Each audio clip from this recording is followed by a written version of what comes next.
If you ever feel like it's all so Jover, just come over, hop into the stream at twitch.tv/HassanAbi. Live almost every day from sunny West LA. I'll cover daily news, so tune in now, see what I have to say. Blast off, blast off. If you're unhinged, prepare to take a week off. Hassan, Hassan. I swear to God, Allah, please end this long pause.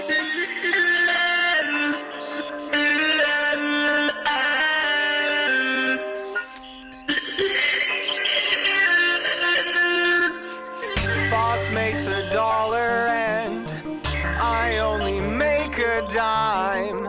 That's why I watch the stream when I'm on company time. Boss makes $1 and I only make a dime. That's why I watch the stream when I'm on company time, like now. Hassan, Hassan. I'm probably in the chat right now. Hassan, Hassan. Get it, Hassan is streaming.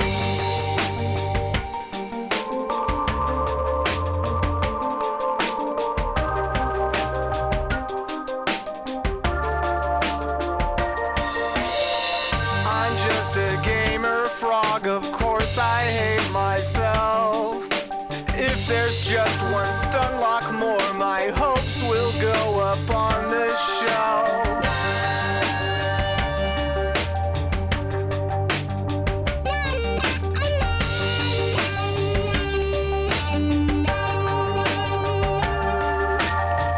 You're just a debate perv, of course you hate yourself. Every thought to justify your own self-worth to someone else.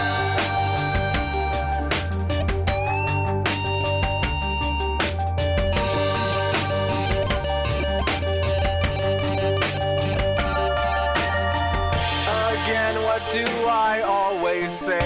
Lost in the sauce, you can't escape. How unhinged can one chatter get? Don't ban him, mods, there are new pets. Show me the light and set me free from this black-pilled reality. Can I find hope? Can I debate for this top of the hour break? Boss makes $1 and I only make a dime. That's why I watch the stream when I'm on company time. Boss What's going on, everybody? I hope everyone's having a fantastic evening, fantastic afternoon, fantastic pre-night. No matter where you are in the world, I'm Hassan Piker. And this is the Hassan Broadcast coming to you live from sunny California. It's cold but sunny here in California, Los Angeles, folks. I'm live and alive, and it's beanie season. I hope all the boys, girls, and MBs are having a fantastic one. No matter where you are in the world. Because it's another beautiful day. It's Wednesday, December 13th, 2023, 11:27 a.m. That was Hospilled by Cam Corduzian. And, yeah, that's it. We're here. We're here, folks. We're doing the damn thing. You already know your private water slave is here for the stream. Eager to hear your thoughts on this topic. My private water slave? What the fuck? What the freak?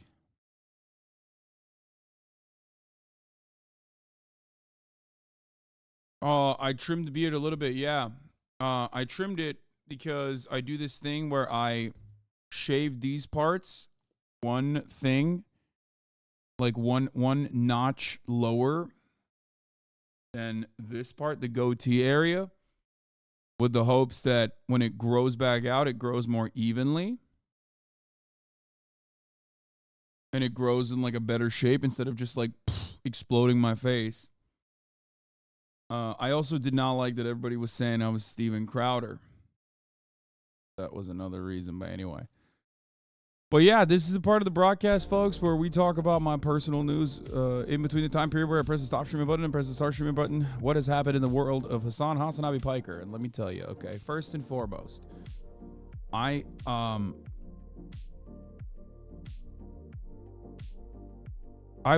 started watching Medici, because, you know, going to Rome, going to Florence, stuff like that.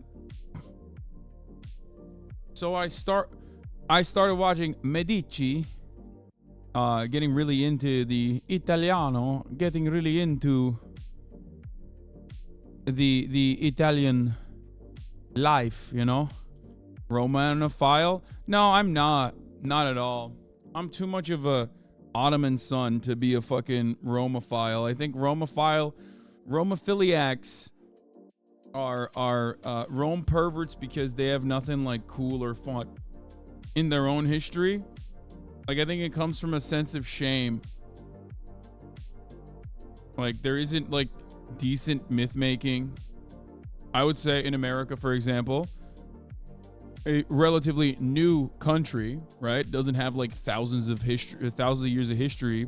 So they just like kind of hyper focus on Rome, you know, and make it seem like that's the meta.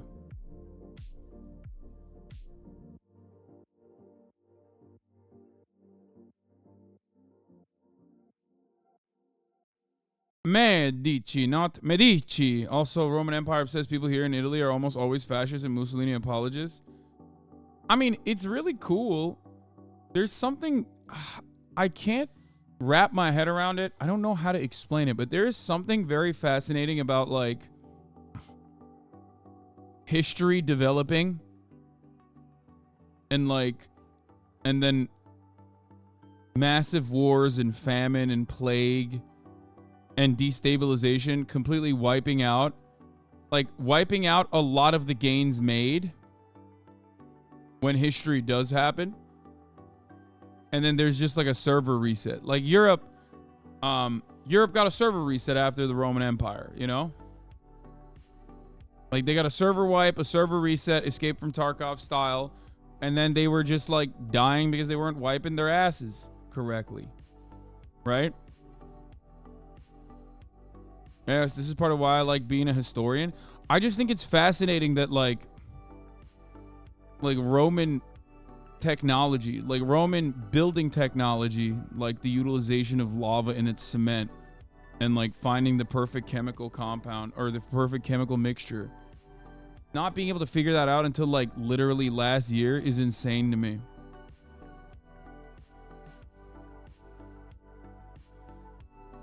You know what I'm saying?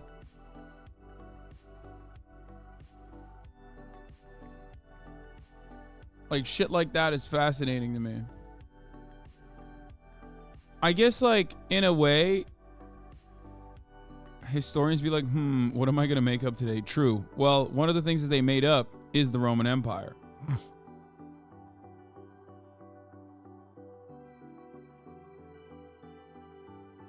The Persian Arabs and Turks had to pick up a lot of slack when the Euros were shitting the bed. Yeah, 100%. Lost techniques, like how modern chemists don't know how early 1900 chemists figured out atoms before we had atomic microscopes.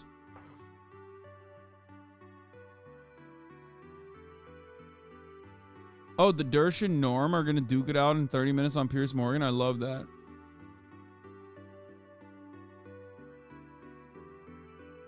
Debate pervert out debates TikTok conservative troll. Oh, I saw this. This video is awesome. Ever seen a semiconductor, though? That wasn't back then.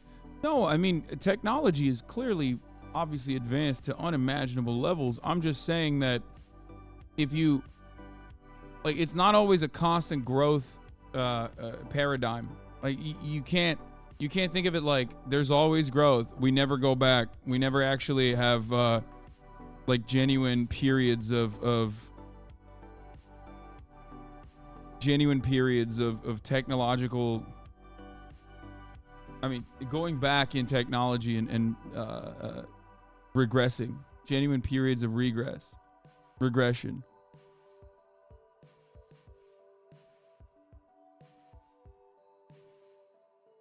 I don't know. Something to consider when you think about like the very short blip in time that the American Empire has existed in the way that it has, and like where it could go technically,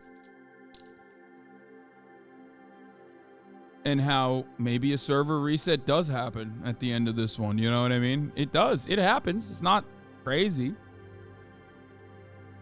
As far as One Piece updates goes, I am deep in the pocket of the Dressrosa arc on One Piece. Needs to lay off the weed. This is a pot smoker deep thought. No, this is not like I don't smoke.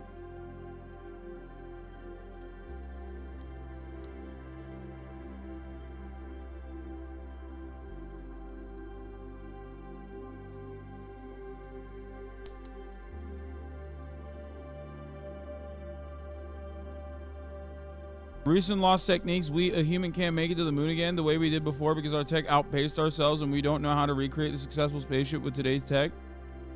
Okay, we forgot the old tech. How's One Piece treating you? Fucking awesome. One Piece 100% has like revitalized my interest. Revitalized my interest in One Piece in general. New A24 movie on America's Civil War. I'm going to be looking at that as well, yeah. Alex Garland's Civil War. Fucking oi, bruv. Doing a Civil War movie.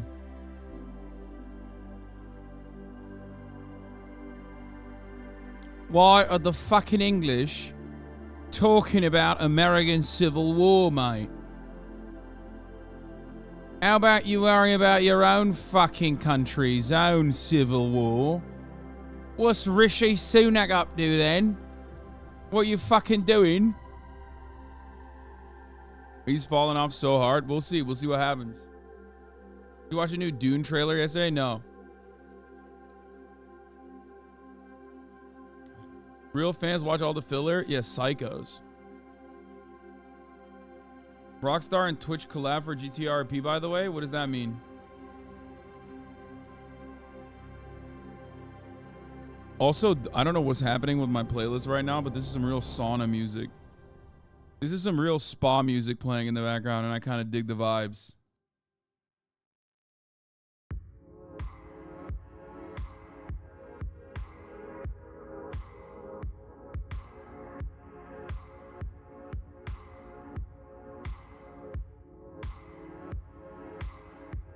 Rockstar is giving away 3 million in subs, 600,000 for GTRP viewers, and putting GTRP streamers on the front page. Oh, nice.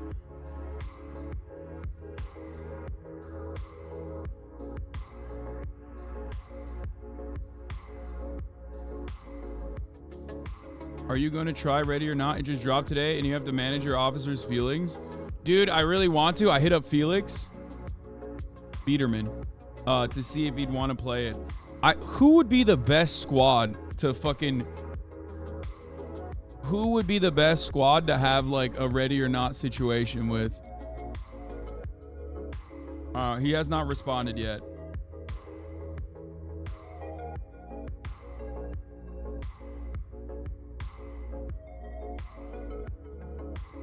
Everyone is saying Will. Will is a definite, but I'm like, I want to balance. Okay, here's what I always look for.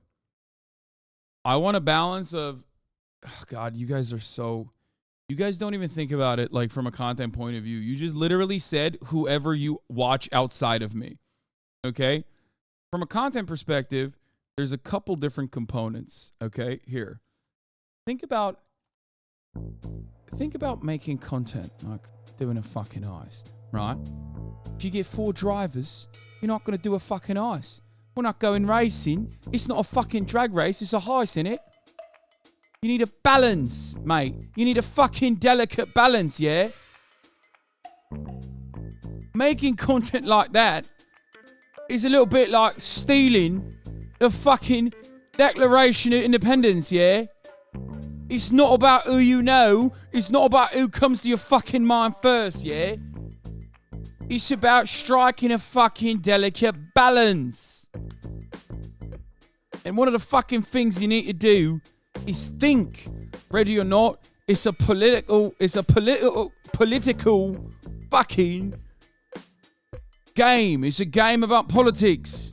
It's about a fucking cop simulator. Think, mate. Fucking think. So there needs to be a guy that'll do the fucking politics alongside, right? Crack some fucking jokes.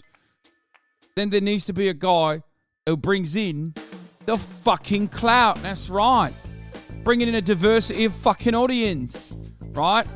It can't just be whoever the fuck you're thinking of. We need fucking people that have their own fucking audiences, right? Bring it in. Make a fucking delicate balance. Strike it. And then you need someone who's funny. Someone who's going to be able to fucking cut through the fucking noise. Make sure that there's no dead air. Will, obviously, is one of the greatest to ever do it.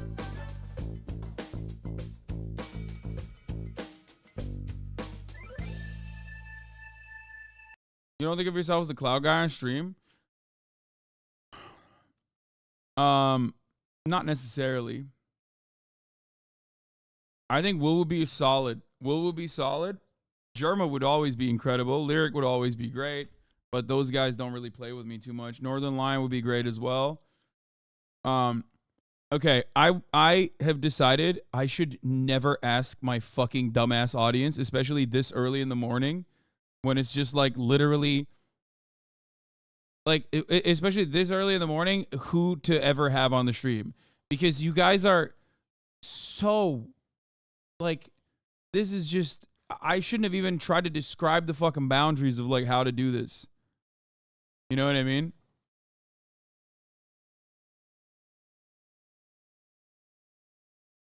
Let me see. Maybe Connor could be fun.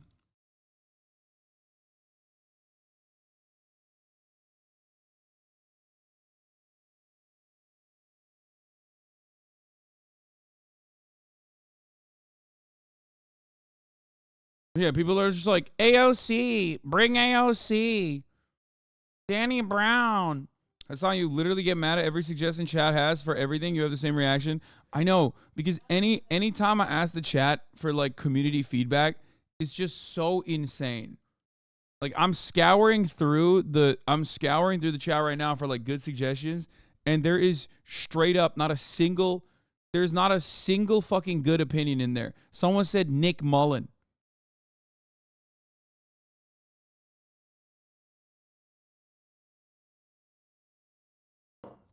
I don't even think Ludwig would be good to play with in a situation like this. I think Northern Lion will be good.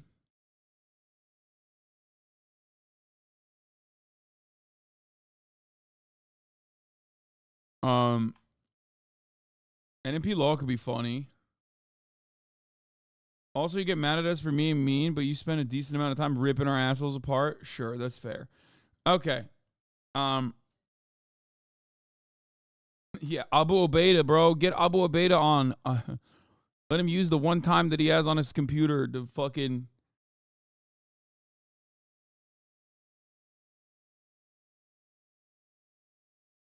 Anyway, nobody watches Hassan game or knows what Ready or Not even is. Why would that get a good suggestion in this community? What feedback are you looking for? That's actually a fair suggestion. Hidejo Offliner recently adorning the title of being worse chatter than Megaphonics. Anyway. Daff would be great. That's actually a great idea. Daff would be fire to play with. Let me see.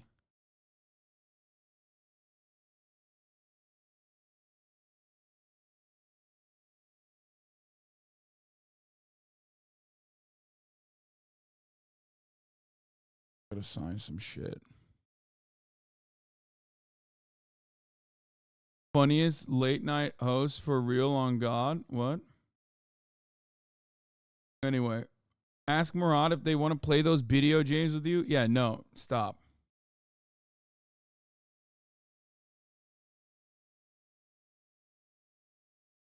Okay. Gotta send my mom an email so she prints it out.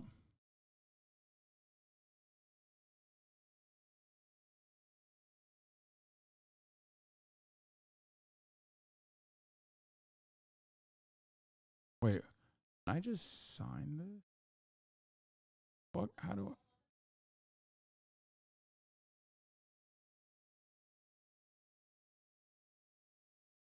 I guess I have to just sign it. Anne, talk to Anne.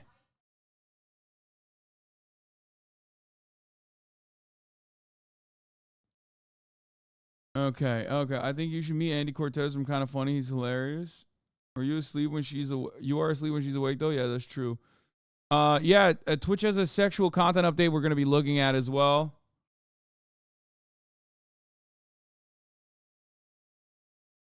This thing I'm sending you is like totally different. It's for a friend. Yes, please. Here. Did you see the uncensored peers calling out to censor the pro-Palestine doctor? Dude, Dav was playing Ready or Not as an ad last night. Yeah, Ready or Not already did a fucking ad campaign apparently. And is doing one right now. Obviously, surprising. You might be surprised to find out that they did not want me to do an ad for them. I wonder what that was about. That's interesting. Seems like the politics of the dev team is not exactly in line with my own personal politics. That won't stop me, though. I'll consume the garbage. I don't give a shit. You know what I mean? Can't imagine why. Yeah, I do love Republican art. I do. The Macy's, thank you for the playlist. All right, let's just pop off. Let's blast off. Let's get started. Anyway, so I've been thinking about a lot of variety. Okay. Twitch sexual conduct update.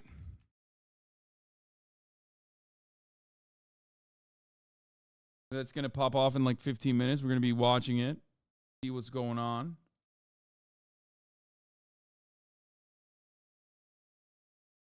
Okay. Twitch sexual conduct update. I'm a Twitch sexual. Me too. I'm also a Twitchsexual. What was I gonna say? Twitchsexual conduct update. COP28. Drama. Hunter Biden impeachment. Texas abortion case. Goes crazy. Gaza updates. And more. Get in now. I will try Cop Simulator.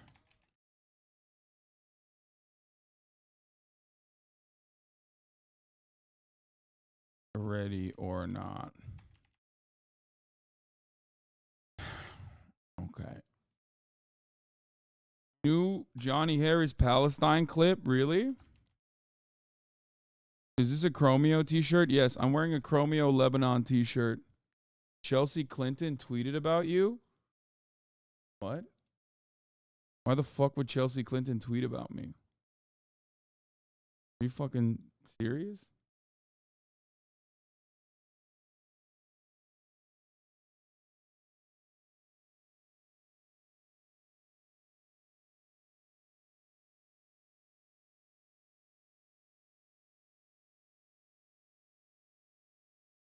Published article, by the way.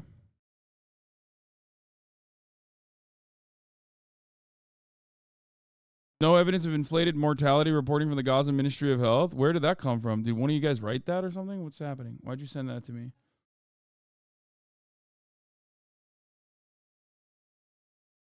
Friend and wedding inviter of Ghislaine Maxwell? Yes. Straight up. Did you write that article yourself, Chatter, on The Lancet? Is that what happened?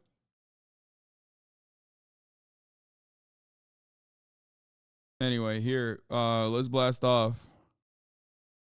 Or I already did blast off. Yes, there's a big Al Jazeera accusation that we will be talking about as well.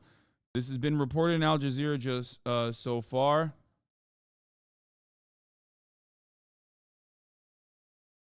They said just a colleague. Oh, a colleague of yours wrote it?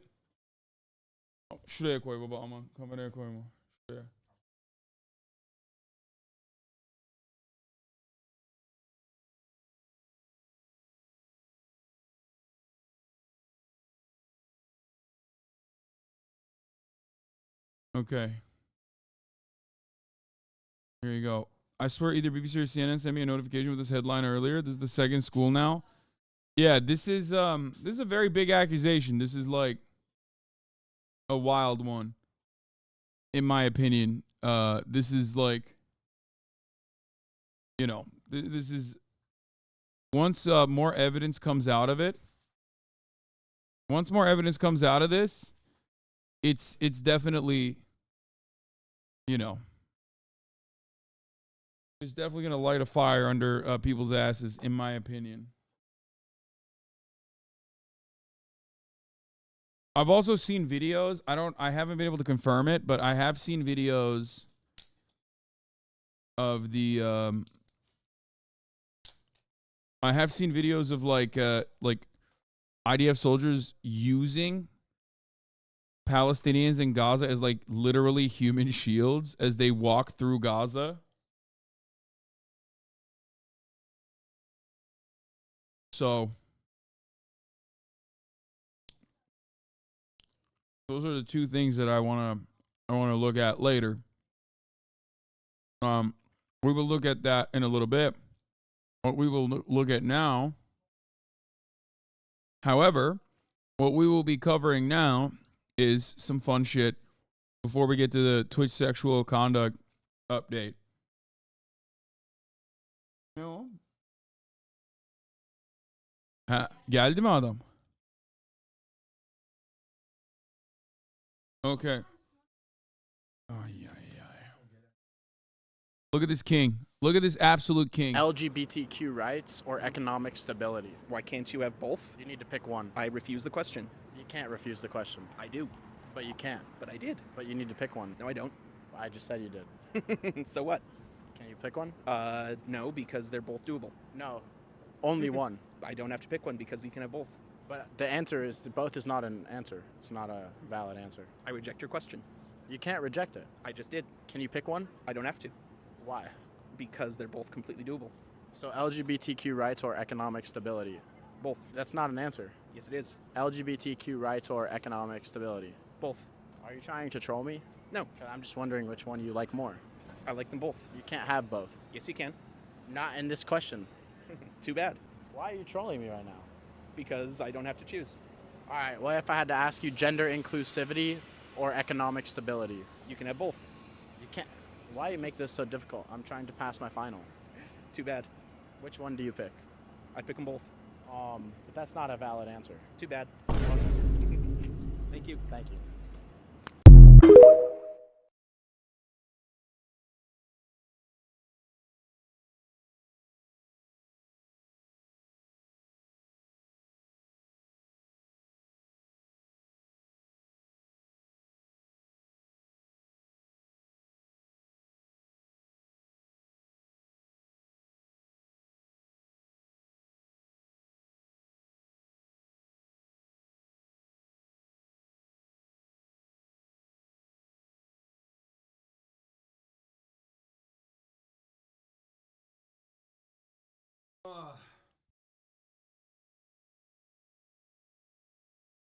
Sorry, guys. I have to sign some shit.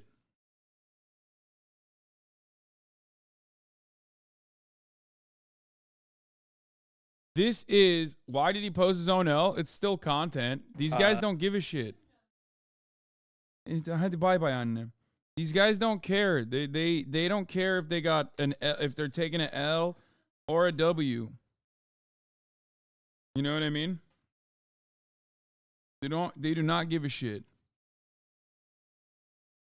Ay ne vereceğim size? Gidin yok tamam ne yapıyorsanız yapın. Ne? Ha onu imzaladım al. Okay. Nereye gidiyorsunuz? Peki. Al. Onu scan edip bana geri gönder lütfen. Yeah, these guys unironically don't have like a real serious interest in anything. They just straight up want to make content, even if they take an L, even if they take a W. There's no real purpose behind it. I mean, he is like a right-wing guy. I've seen it. I've seen some of his other shit, but it's still for engagement. Like that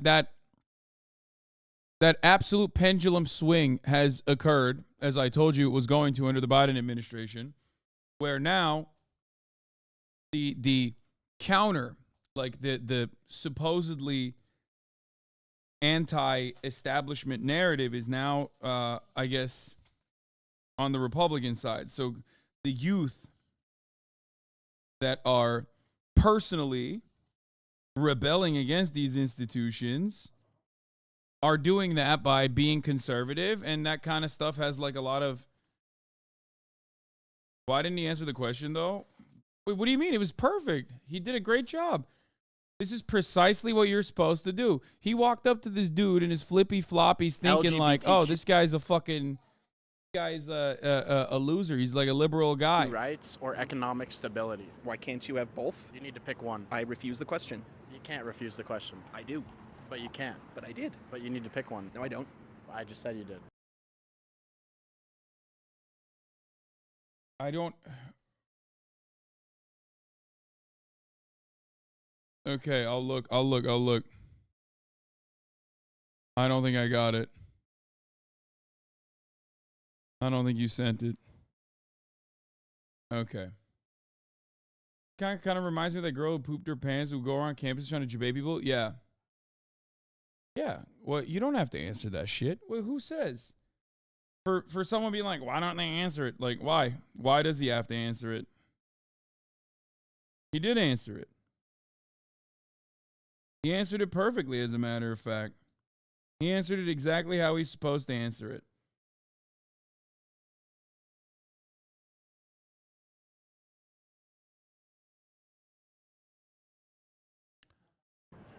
So what? Can you pick one? No, because they're both doable. No. Only one. I don't have to pick one because you can have both. But the answer is both is not an answer. It's not a valid answer. I reject your question. You can't reject it. I just did. Can you pick one? I don't have to Why? because they're both completely doable. Damn it. So LGBTQ rights or economic stability? Both. That's not an answer. Yes, it is. LGBTQ rights or economic stability? Both. Are you trying to troll me? No, 'Cause I'm just wondering which one you like more. I like them both. You can't have both. Yes, you can. I like them both. Not in this question. Too bad. Why are you trolling me right now? Because I don't have to choose. All right, what if I had to ask you gender inclusivity or economic stability? You can have both. You can't. Why you make this so difficult? I'm trying to pass my final. What final, bro?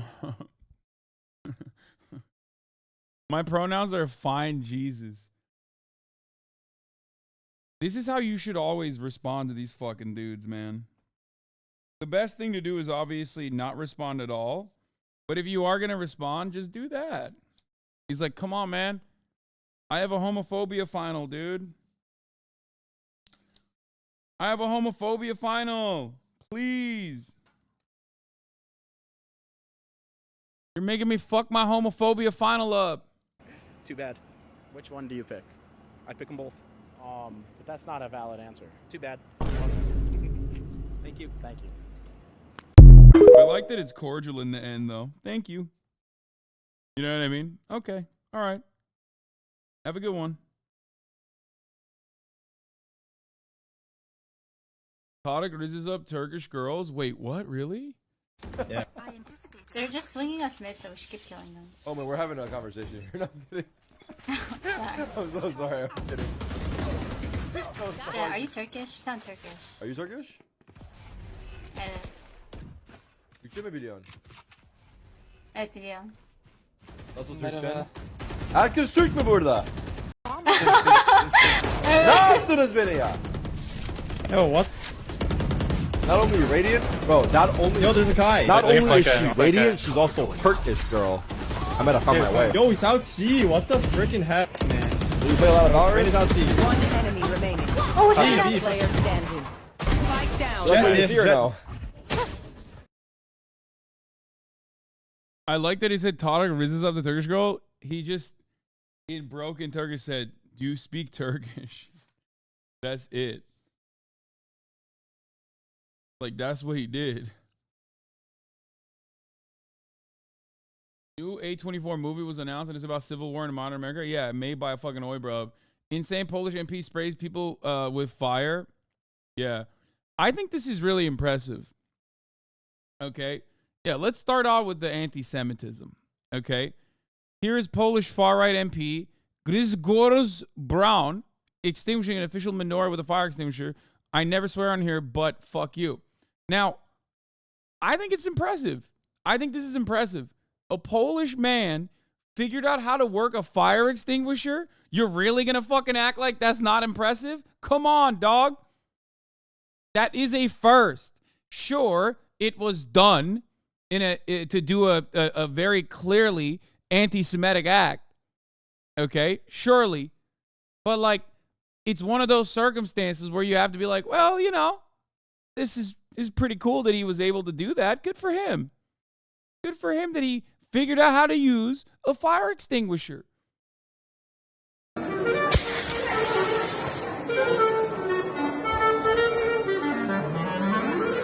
Okay, never mind. I hadn't watched this video yet. It doesn't seem like he knows how to use it that well either.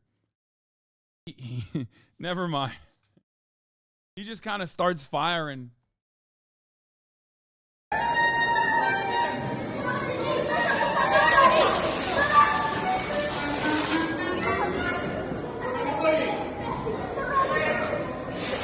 Panie pośle, co pan robi?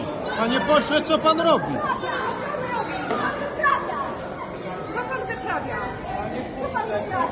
Panie pośle, co pan robi? Jak tak można było się zachować? It's funny to be the only right-wing guy who hates Israel. Like, because, dog, what do you mean? They're your greatest ally. Like, what are you talking about? They're a right-wing government. They're killing Muslims. Like, what? Like, what a weird situation to be in. He's just like so alone. That's when it's like you are so anti-Semitic that you're just like, I don't even fuck care. I don't even want I don't even want a far right Muslim murder machine. He is not. Yeah, he's not. He's not anti-Semitic. He rolled up to a fucking random menorah in their parliament and tried to use a fire extinguisher on it. What the fuck are you talking about?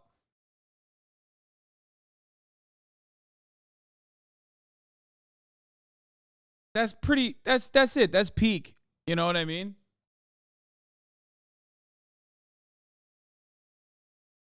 I love people just being like, no, dude, someone actually taking, I don't know, a Quran and burning it inside of the parliament is not an act of Islamophobia.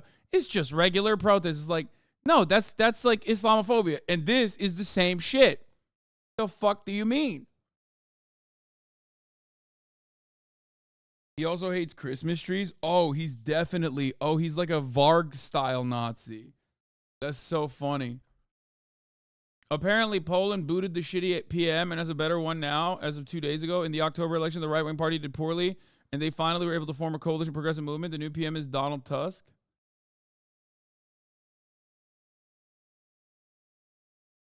The fire just scared him.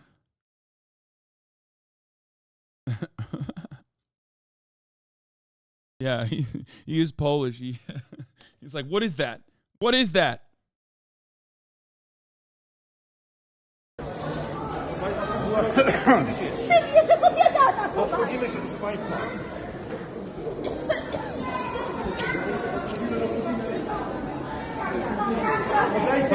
No, he hated the tree because it's not Catholic enough. He's ultra Catholic, not a Varg type. Oh, okay.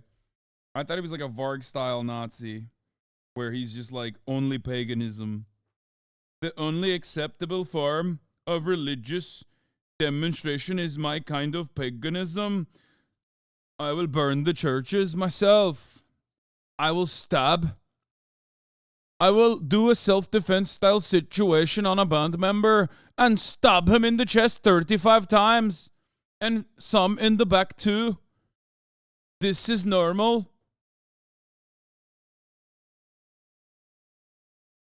Not even close to Polish? No, I'm trying to do a Varg accent. Shut up. You guys pick up the puzzle pieces, man. That's what I'm doing. I moved on from Poland. I'm also signing fucking documents right now. Remember when Kanye sampled a Burzum track? That should have been a hint. Yeah, there was that, but also he also sampled the Burzum. He also sampled the fucking Burzum album cover for his new album cover, The Vultures. I saw. I mean, he's just. It doesn't seem like he's dropped the whole. It doesn't seem like he's dropped the whole situation. Like the whole like anti-Semitism stuff. Like I think he still very much is a fan of anti-Semitism. Like he wore a fucking Klan robe at the Art Basel installation.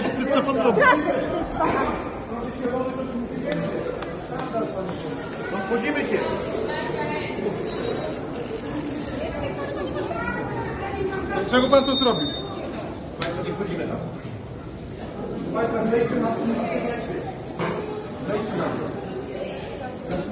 Proszę zejść na dół, proszę Państwa, zejście na dół to się musi przewietrzyć. Wstyd powinno być tym, proszę Państwa, uczestniczą w aktach satanistycznego kultu. Proszę Państwa, proszę zejść na dół. To mój telefon, Panie Pośle, spokojnie. Proszę zejść na dół, proszę Państwa. I love this dude.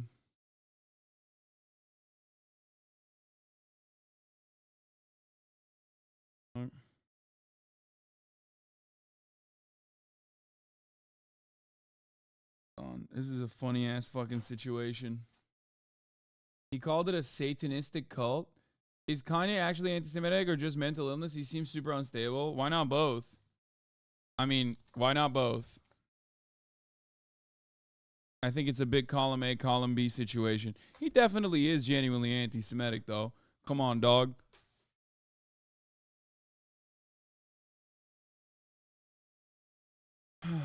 Anyway, let's watch the Twitch. Oh, Norm Dersh is live.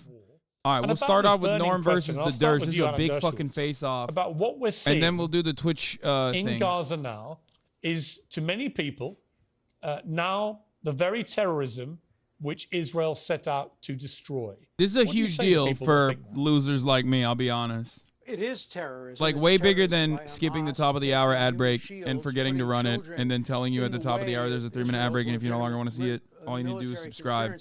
Hamas has a strategy. It's called the CNN strategy. I call it the dead baby strategy. Kill as many Jews as possible. You're a provoke gross person Israel for saying into that. doing what every democracy would do, responding. Then hide your tunnels and your fighters and your rockets behind civilians, knowing that Israel, no matter how hard they try to avoid civilian casualties, and why would Israel ever want to kill a civilian? It's absurd. It hurts them tremendously. But every time Israel kills a civilian, the world condemns them. The United Nations condemns them. And then that process continues over and over and over again. The people who are being killed today are being killed as a result of Hamas actions. Hamas started it. Hamas uses human shields. If Hamas lay down its arms, if it surrendered, if it agreed to give up control, if it closed its tunnels, if it stopped its rockets, then no civilians would be killed. So it's a terrible tragedy. There's no good solution. There's no perfect solution.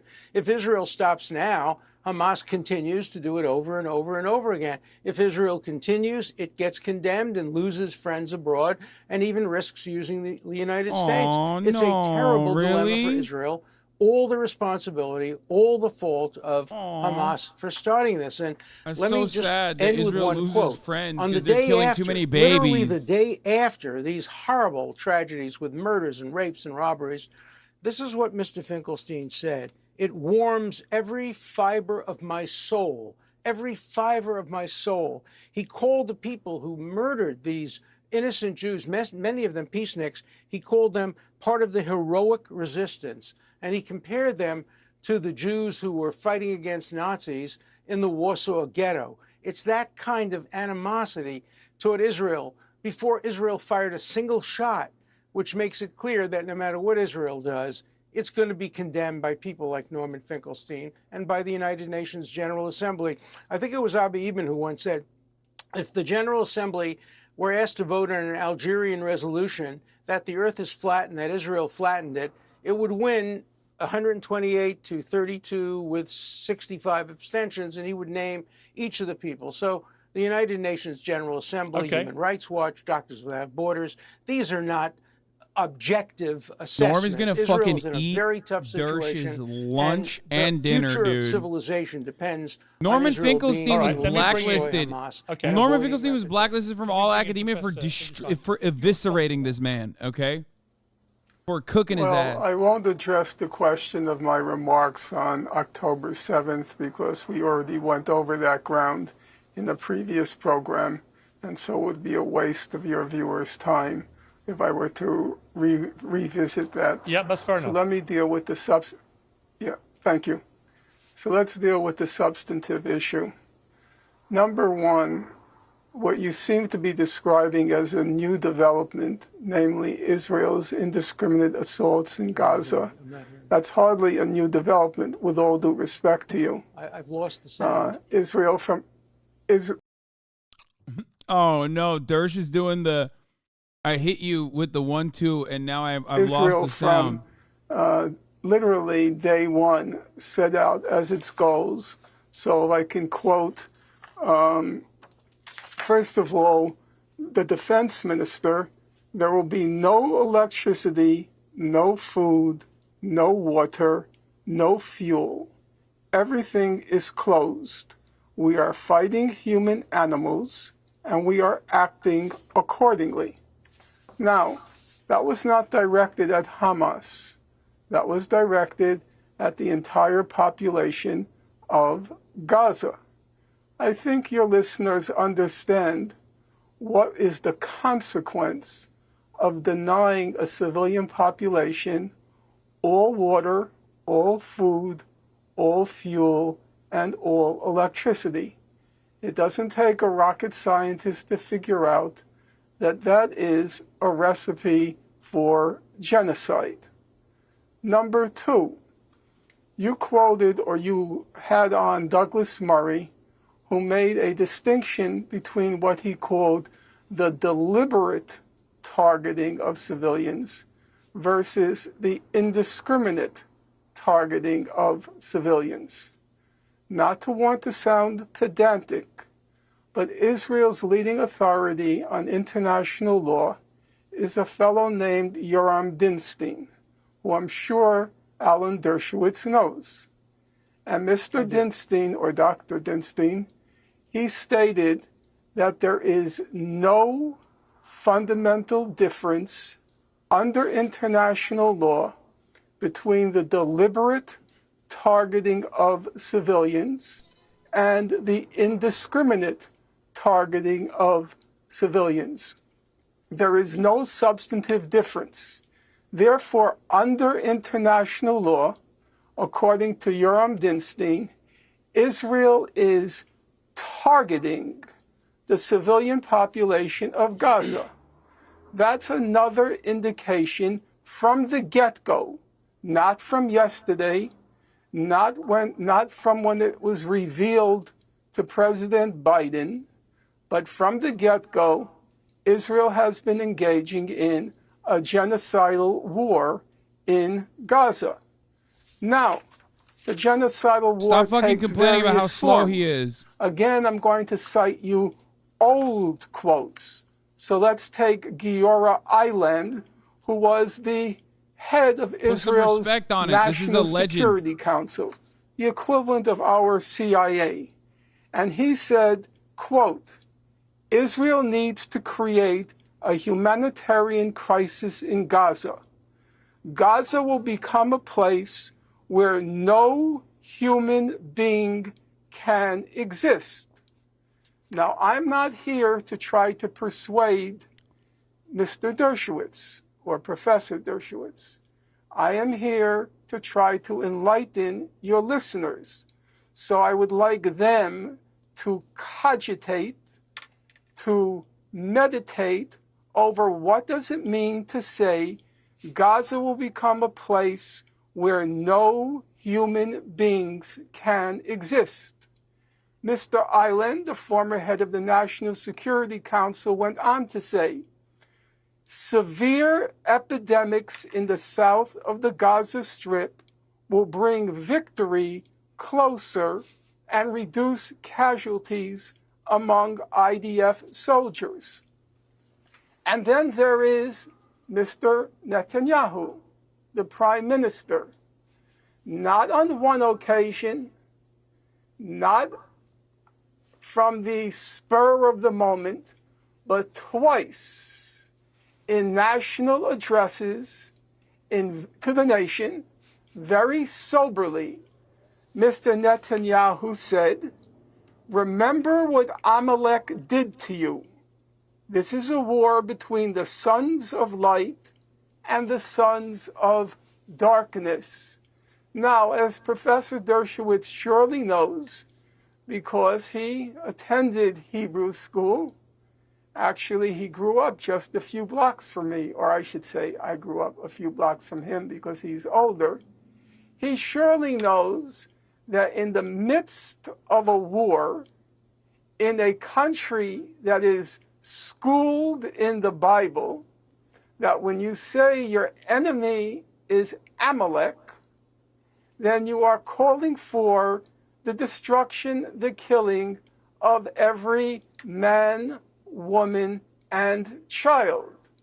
So with all due regard to Mr. Dershowitz, I have to say this issue of human shielding... Chatter, shut the fuck up. It's live. I can't put it in a faster speed. Because it doesn't even come into play in this particular situation. I hate some of you dumb fucking Zoomers. From the get-go, denying food, or worse, water, 30-year-olds electricity, and fuel LARPA to the Zoomers in the entire chat. civilian population.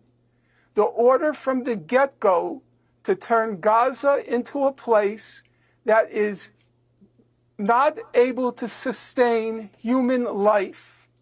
The order from the get-go in this battle between the sons of light and the sons of darkness. Okay. I repeat, I do not believe it requires a rocket scientist to figure out that from day one, which is to say 2 months I get the point. ago, Yeah, you've made the point. Israel has been waging a war of genocide in Gaza. You've made the point. Thank you so much. You've made the point. Come back to Professor Dershowitz.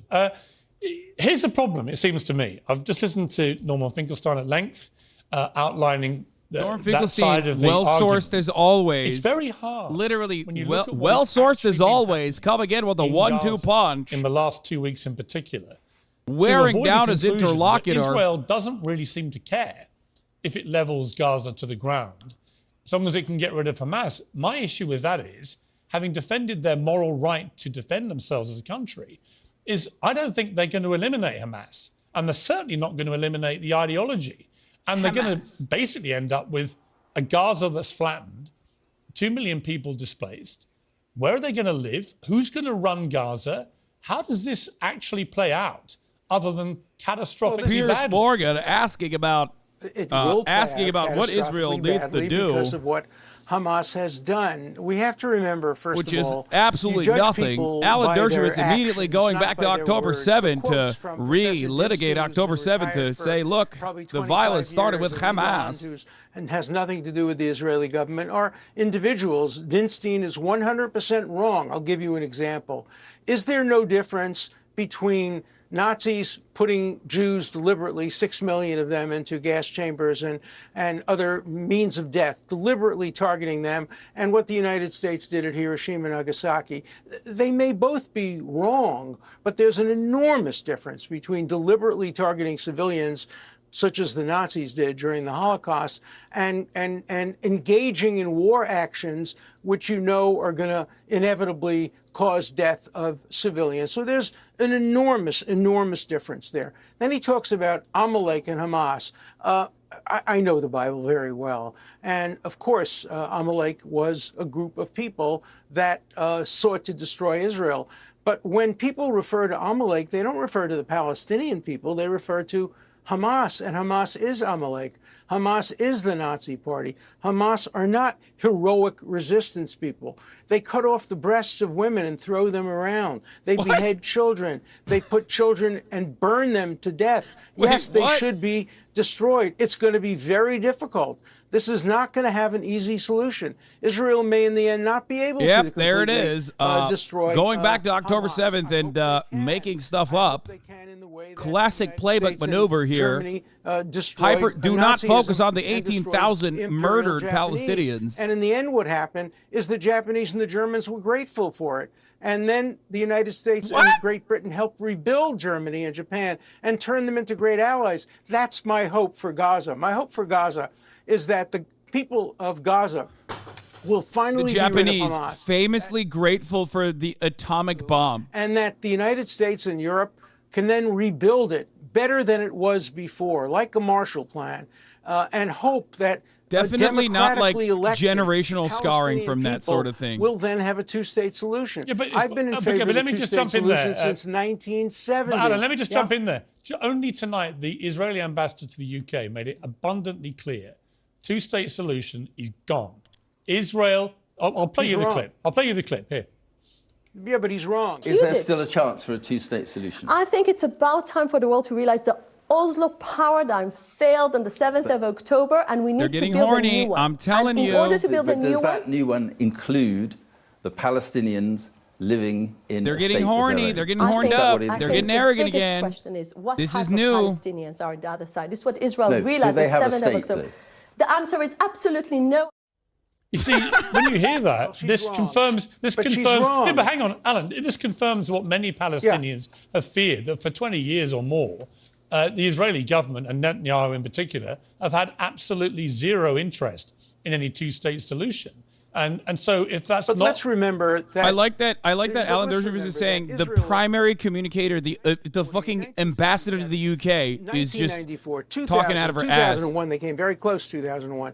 2005, 2007, the vast majority of Israeli people, Israel's a democracy, unlike Hamas. The Israeli people will vote for a two-state solution if the circumstances are right, if there is no Hamas, Israel's a and if the democracy. Palestinian It's an apartheid Authority state. will have elections, and if the people of the West Bank and Gaza vote for a peaceful Palestinian I'm going to come back there to will be a two-state I'm solution. going to come back to Professor Finkelstein in 1 second. But again, today, Netanyahu has said explicitly there can be no Hamas-run or Fatah-run Gaza after this. He said it today. Yeah, but he's not going to be in power after He's got this. no intention of either He's Hamas not- or Fatah running Gaza. So who is going to run it? But I he's think not he gonna be- he he's thinks not he gonna wants be to. a- Piers Morgan cooking He's not the gonna be in Dersh power because after the this. Dersh is After so this, out there of will be a pocket. national security government, probably headed by people like Gantz, maybe Bennett.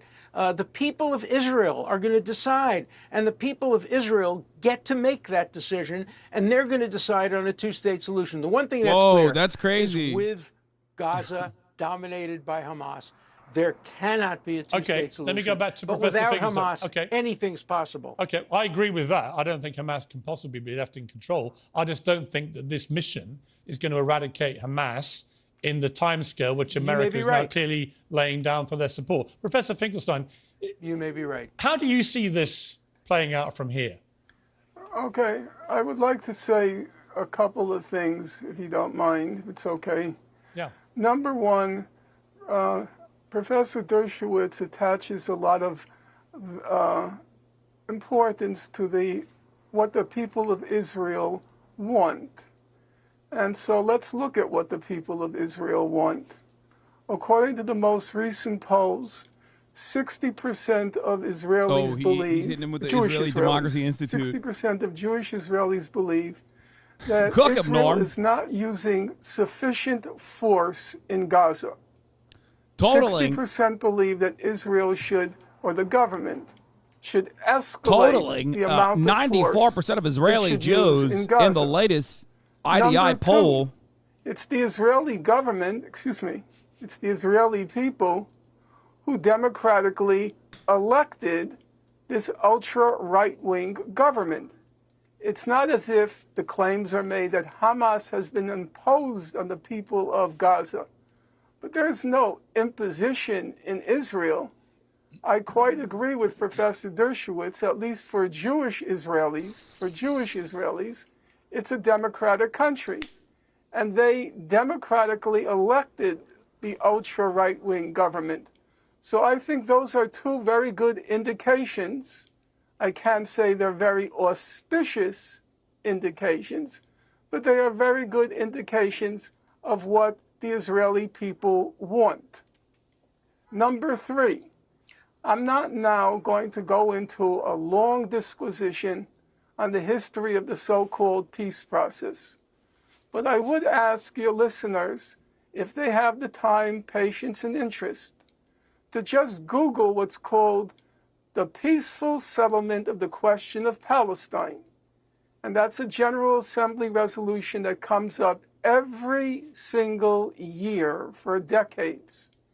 And it calls for that two-state settlement on the June 1967 border, and it calls for a peaceful settlement on the basis of international law. Now, if you look at the voting record every single year, it's the whole world, including the state of Palestine, on one side, supporting a two-state settlement on the basis of international law, and on the other side, opposing. It's the United States, Israel, and usually some South Pacific atolls like Tuvalu, Nauru, and Micronesia and the Marshall Islands. That record It didn't have is for me. written in stone. It didn't have on can't my be end. changed. And it makes very clear what is the obstacle to a settlement. The obstacle is Israel, backed by the United States, opposes a two-state settlement on the basis of international law, the law that has been defined by Tuvalu the mentioned International Pog. Court of Justice, the legal arm of the United Nations. Now, That's wrong. I'm going to make one remark now which you will find perhaps controversial or unacceptable, Piers. However, I hope you'll allow me to say it, and then you can engage it, as you said, in a civil fashion. You say that the actions of Hamas have disqualified it from any participation in a peaceful What about the action of Israel? Now, I am not going to make any brief for Hamas. It's for the people of Palestine to decide who should be their leaders, who should represent them. But I do have to ask you, Piers, and I respect you. So I'm asking you this as a matter of not rhetoric, but one intelligent person to another. I'm asking a simple question. If it's the case that the actions of Hamas on October 7th disqualify it from being party to a peaceful settlement, roughly 1,200 people were killed, about 30 of them being children. Why is it not then also the case that the actions of the state of Israel since October 7th, the deliberate war of genocide against the people of Gaza, which has left about 15,000 people dead, not 1,200, 15,000, and has left dead not 30 children, but has left dead about 7,000 children. And as we speak now, 7,000 more children are threatened with death because of starvation. I ask you, as a logical proposition, why isn't the state of Israel disqualified from any final Bro, he took the long way. of the He took the question? long way home to And explain one last that. thing, because you ask, what do I believe? I will tell you what I believe. I believe, number one, immediately after the war, You could have just, you comes definitely to could an have end, reduced that a little and bit. the I think. blockade of Gaza, that cruel, inhuman blockade of Gaza, that war crime in Gaza, that crime against humanity, the blockade of Gaza, it has to be lifted. But once there's a ceasefire, and once that inhuman blockade of Gaza is lifted, once the walls of that concentration camp come tumbling down, then I see two steps. Step number one, there have to be war crimes prosecutions. I have no problem in saying on both sides, but there must be accountability. You cannot get away with executing a war of genocide in broad daylight and then continue. And number two, there has to be a settlement on the basis of international law. That is the only consensus basis for ending the conflict once and for all. Okay. I want to just give a very quick reply, please, Professor Dershowitz. I was going to end it there, but I want to give you a right of reply on that one point. You're a lawyer. This point about international law, when President Biden, the head of America, the biggest, strongest ally for Israel, comes out and says that the bombing has been indiscriminate, he is accusing Israel directly of committing war crimes. That is a war crime, if it has indeed been indiscriminate. Is this war now at a stage where America may pull its support because they believe that Israel is breaching international law? It's not.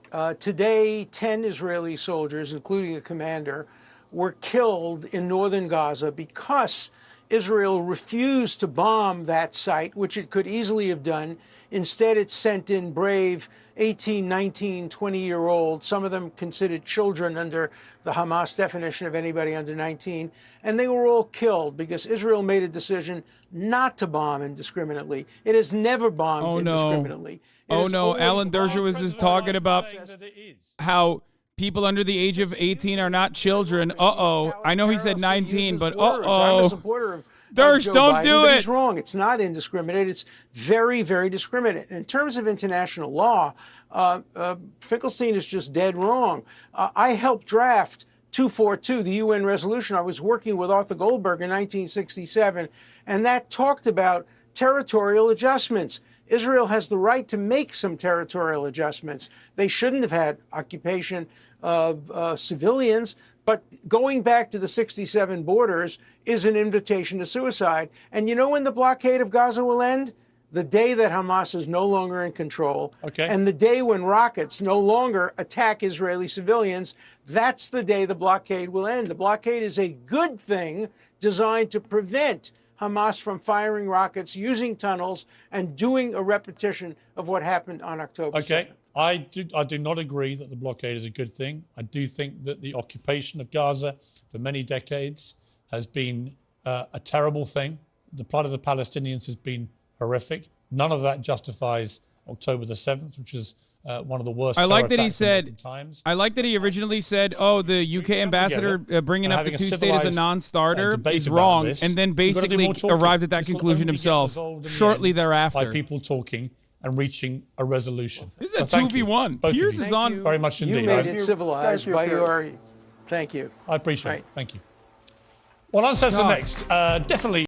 God, I want them to duke it out for much longer. Like, I want them to oil each other up and just, like, fucking go at it, dude.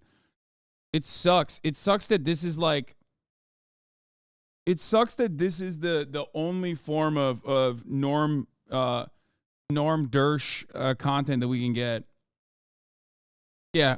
There is no out for Israel here because its actions are fucking completely and utterly a moral failure, war crimes, just unacceptable, right? So it's a really difficult thing to have to try and defend so vociferously in the way that Dersh is doing. Now, obviously, he has a lot of experience defending Israel's unjustifiable war crimes. He's been doing this for quite a long time.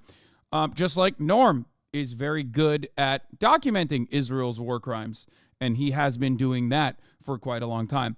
But the issue here is that, like, for Dershowitz, how is Dersh still relevant? That's a tenured Harvard professor you're talking about. Put some respect on his name. That's Mr. I'm going to argue about the constitutionality of lowering the age of consent. That's Alan. I'm going to talk about the constitutionality of lowering the age of consent, but just from a constitutional argument. Dershowitz, he did that. The GOAT. Famous friend of Jeffrey Epstein.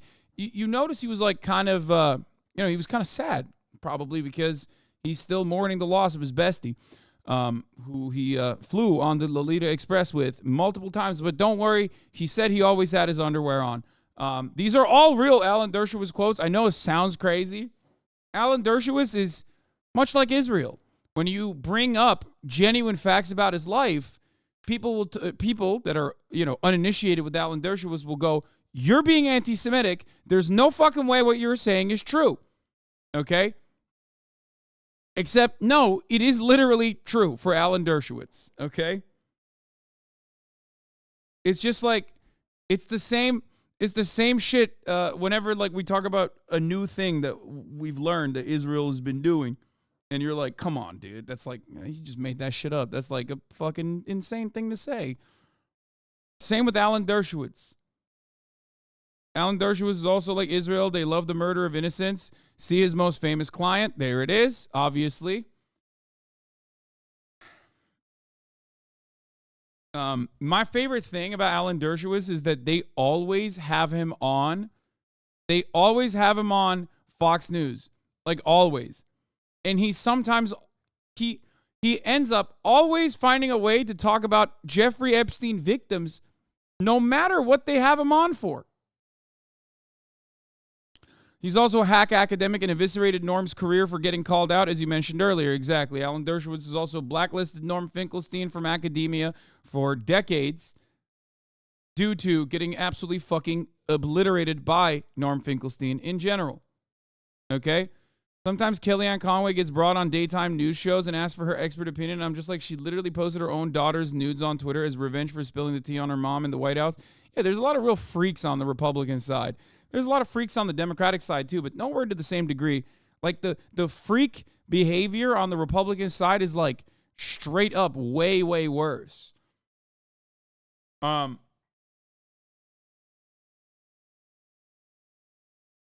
So, you know, that's the Dersh, man. That's the Dersh. The Dersh. So, where did he come up with the cutting of the breast and throwing around idea? I don't know. I mean, he's just cooking them up. I, of course, do not. Wait, what do you mean? It's wild how so many of Israel's biggest dick riders flew on Epstein's plane.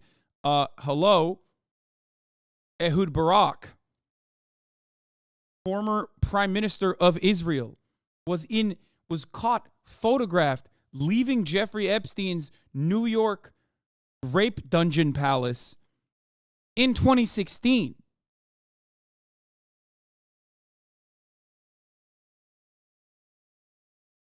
Yeah.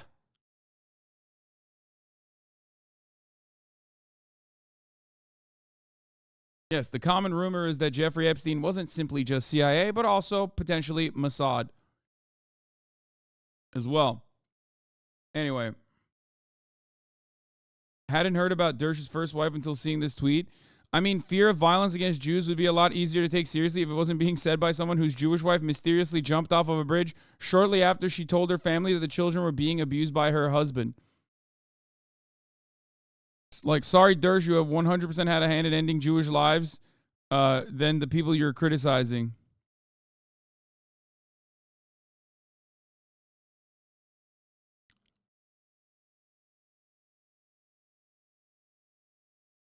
Just another brief chapter in the long life of Alan motherfucking Dershowitz. He is a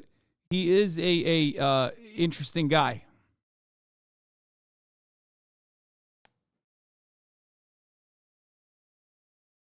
Anyway, karmic justice that Dersh became increasingly hideous while Norm just got hotter with age. True.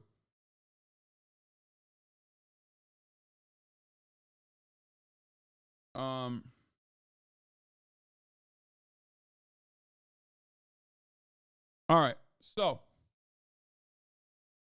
Germany is on one. I feel like this deserves its own dedicated segment. What the fuck is Germany on?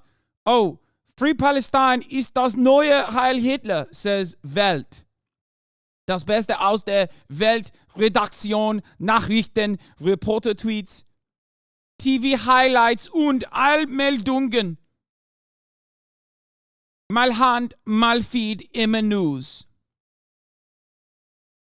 That's right. Germany is out of fucking control. Somebody needs to do something. I don't know what's going on. Welt is a right-wing rag. It's a part of the actual Springer media. I know. Okay, I know. But don't act like there isn't insane momentum like this beyond Welt. This is not just simply the social conservatives out here behaving in this ridiculous fashion, okay? Welt is obviously, they are, like, this is the German Fox News, this is what they're on. However, the German liberal side is also out of control.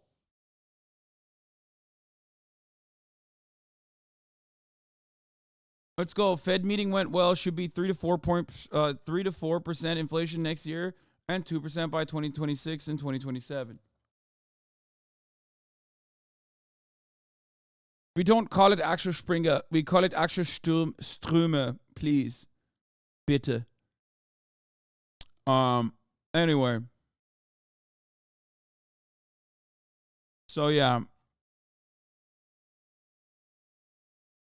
Please review Norm's Twitter thread giving Dersh his full disgraceful professional history. I will only spam it one more time here. He started out at Yeshiva Bocher, is that how you say it, in Brooklyn. Then he graduated first in his class at Yale, and he became the youngest tenured professor at Harvard Law School. He divorced his plain Jane Orthodox Jewish wife in search of a trophy wife in Cambridge, and he managed to get full custody of their 2 children, unheard of back then, when the mother always got custody. His betrayed and bereft ex-spouse then jumped off the Brooklyn Bridge that then became the eternal skeleton in his closet. Pose Telltale Heart. Pap Pest Taster. Oh, thank you for the 10 gifted subs. Gross. Taste those pap tests. In Psychic Revenge, he then started defending pornographers, spousal murderers, and batterers, as well as rapists and other sexual predators, but the Times always dubbed him a famous civil libertarian. Winky face? Or maybe not. In the end, it all caught up with him because he defended Trump in order to secure a pardon if he got convicted for sexual assault. Woke Harvard Law School and Martha's Vineyard could abide everything. His lying defense of sexual criminals, his lying defense of Israeli murderers and torturers, his destruction of little people who got in his way, but not this. So he became a pariah in woke circles as Martha Minow stage managed his retirement from Harvard Law School, and David Remnick's New Yorker bravely ran a hit piece on him. He's currently buried in a mountain of lawsuits that will no doubt follow him to his grave, and isn't it perfect? He's now mostly retired and lives in Miami. It's a cautionary tale in the perils of fame-seeking and the fickleness of woke culture. There are fates worse than laboring away in obscurity. This is, of course, Norm's like a boomer-ass, like hater of woke culture, or what he has declared woke culture as a take on Alan Dershowitz. But, of course, Norm has a long history of ripping into Alan, and has suffered genuine blows to his career as a consequence of Alan Dershowitz, who, and what he's talking about here absolutely is 100% correct. What is important to understand here also is the dichotomy of liberals that espouse these woke ideologies, these woke ideals, you know, matters of social justice, as they portray themselves in polite society as though they are defenders of civil liberties for those who are marginalized, have absolutely zero issues with the likes of, for example, Henry Kissinger, or who, you know, enjoyed his time and his fame for many, many years after his tenure, or even Alan Dershowitz, who very directly contributed to society in a very negative way. Your haters, you're going to say Haas reading tweets again? Yeah, my haters are incredibly stupid. So there is not really, they are somehow dumber than I am. And I'm a very dumb guy, which is honestly shocking. Impressive as well.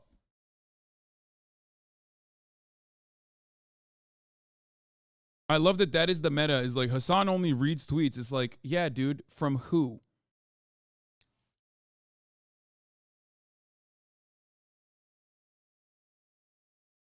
He was like actually canceled, to be fair. Yeah, unlike Alan, Norm actually was canceled. Yes, quote unquote canceled.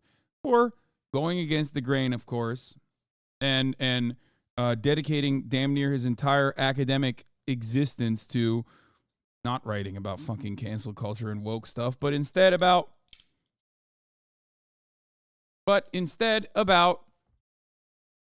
writing about Palestine and the horrifying conditions in Gaza.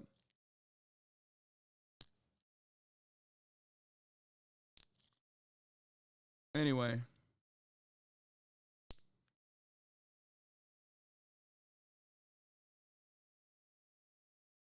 Hassan Abi, were the Israeli leftists that were on yesterday really leftists when they claimed they are not anti-Zionist? Wait, what are you talking about? They never said that. They said that they are anti-Zionist.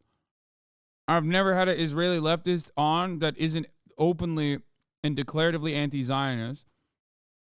That's number one.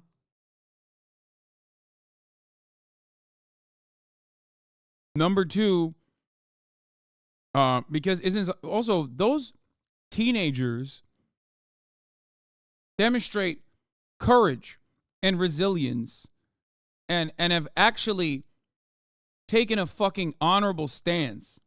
And as far as why haven't I had Palestinians on, I don't know. Think about it a little bit. No, they didn't say they aren't. You're talking about what they were talking about. Another group. Be'achad. Ombim Be'achad, I think, am I saying it right? The Stand Together group. That said that the Stand Together group is still considered radical despite the fact that they don't openly declare that they're anti-Zionist, but they don't say that they're Zionist either. That is a totally different fucking group. You're too stupid to fucking recognize it, I guess. That's number one. Number two, the two Zoomers that I had on yesterday are literally conscientious objectors. They might go to prison. What the fuck are you talking about? And Also, as far as not having Palestinian voices on, you're wrong. I have had Palestinian voices on. You just probably haven't watched it, okay? I had a pretty solid Palestinian scholar as well, a scholar of Palestine. But not only that, but also part of the reason why I can't have Palestinian voices on, despite the fact that I'm trying, and I've been trying since day one, is because they're getting fucking bombed into oblivion, dumbass. And as far as Palestinian voices in diaspora, I asked for that too. Shut the fuck up.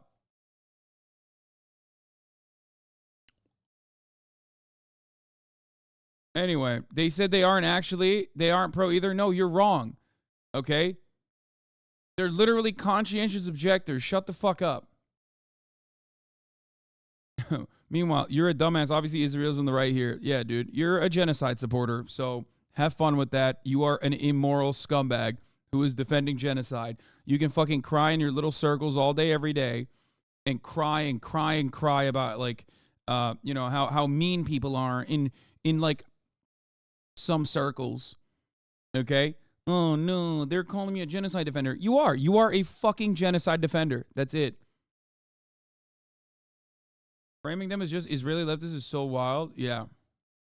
Abi elemana çok salak diyorsun, kötü soru sormadı ki. Hayır, kötü soru sormadı. Ama direkt olarak diyor ki Filistinli adam niye almıyorsun? Filistinli adam sanki ben istemiyormuşum gibi, saklıyormuşum gibi söylüyor. Öyle bir olay yok.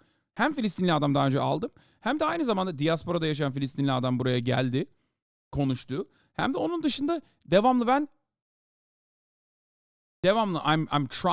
I'm trying to have Palestinian voices on as well.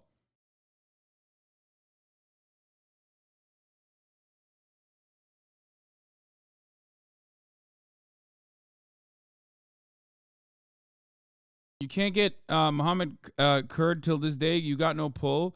Yeah, that's the other thing. Like, that's one of the first things that I did. Was reach out to Mohammed.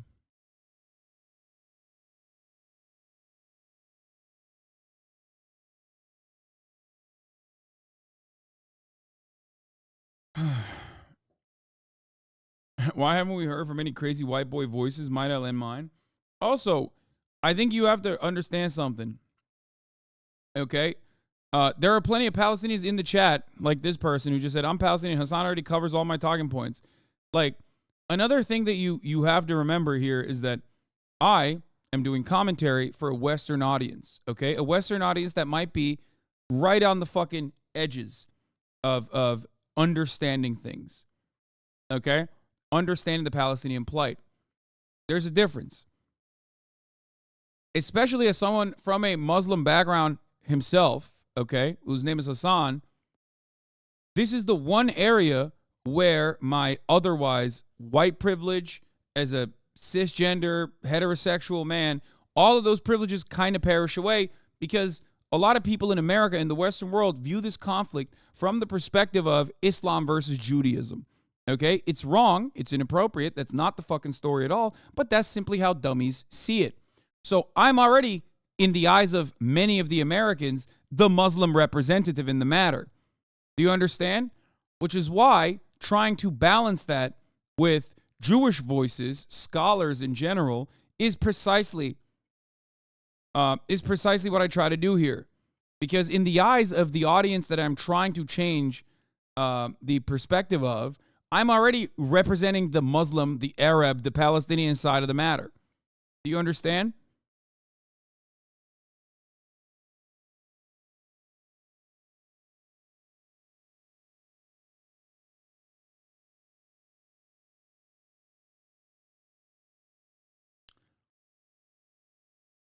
I hope you get it.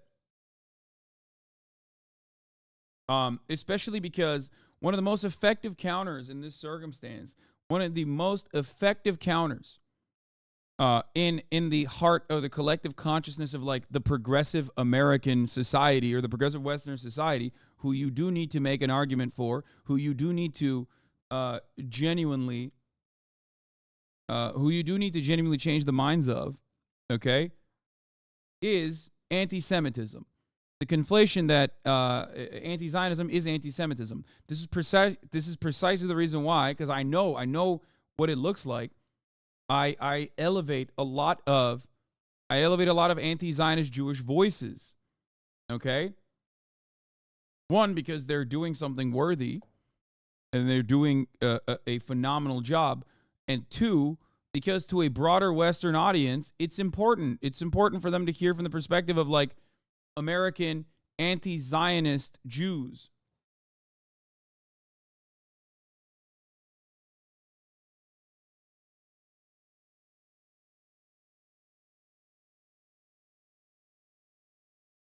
Anyway.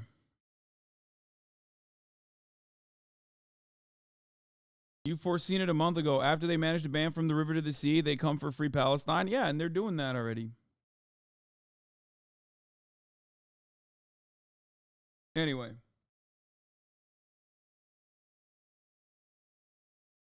But regardless, as far as like Palestinian voices being uplifted, I mean, I am doing that. I'm doing that every day. Go ask the fucking Palestinian journalists that you do know that live, that work, or Palestinian scholars and journalists that you do know, and see if they have an issue with my coverage on the matter. I doubt that they will say that they have a coverage on the they have an issue with my coverage on the matter. I'm not deriving these talking points just out of my ass. I'm also directly looking at Palestinians on the ground and what they are saying.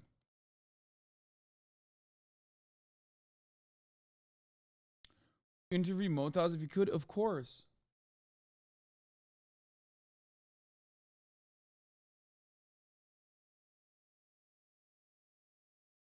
Anyway.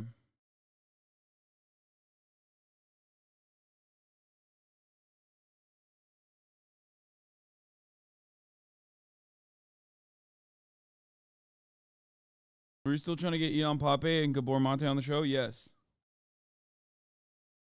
Ollie London is now, I guess he went from being a Korean person to deciding to be Israeli now. So cool. I'm glad that he's like he's on his arc, dude. He's on his new arc. Also, here's Raskin fucking shitting on Congress. Even Representative Jamie Raskin, like, these Democrats normally rarely ever come out and speak out against this shit. But it's so out of control. It's so completely and utterly out of control. And it's such a classic conservative tactic that you got Democrats also shitting on the situation on hand. Like the whole conflation between anti-Semitism and anti-Zionism. Where is the common sense in the Congress of the United States of America? Calling for the resignation of private individuals at private universities would be a dramatic and unprecedented departure for the U.S. Congress, which has never before voted to tell a college president to resign. Before we affix this lifelong stigma, reproach, and dishonor on a private citizen, do you think perhaps we should offer them some kind of due process? The kind of due process that even George Santos got, and that Donald Trump is getting all over America right now for his 91 federal and state felony charges? I request, where is the common... Ay, ay, ay. I saw this video, like, normalizers claiming to be like the chosen people of God and deserving more and think they are better. Do a significant number really believe that? I don't know what the actual population percentage of that is, okay? Anyway, we're gonna move away from that right now and talk about some other shit. All right, United Nations General Assembly voted for a Gaza ceasefire. Let's take a look. Serious question here. Doesn't Congress constantly tell private bank CEOs and other CEOs to resign? No, not like that. What are you talking about? They will question CEOs, but it's also not like a constitutionally protected right that CEOs have to, like, dump toxic chemicals, toxic pollutants into the fucking water in the same way that college presidents in private institutions are supposed to literally uphold uphold the tenets. Like Elizabeth Warren telling the Wells Fargo CEO to resign over the fraud shit is not the same as Congress deciding we don't like what you are saying and therefore you have to resign. Do you not get that? Like, do you not see the difference there? Like, someone being like, you have violated the law is very different than someone, in this circumstance, Congress basically demanding that, the presidents that are supposed to be upholding what they are supposed to do. Like, it always goes back to the same paradigm, okay? Which is, there's a difference between good things and bad things, okay? Congress presenting a normal thing, presidents of Ivy League private institutions upholding tenets of free speech in a higher institute, like an institute of higher learning, is a good thing. It's not a bad thing, okay?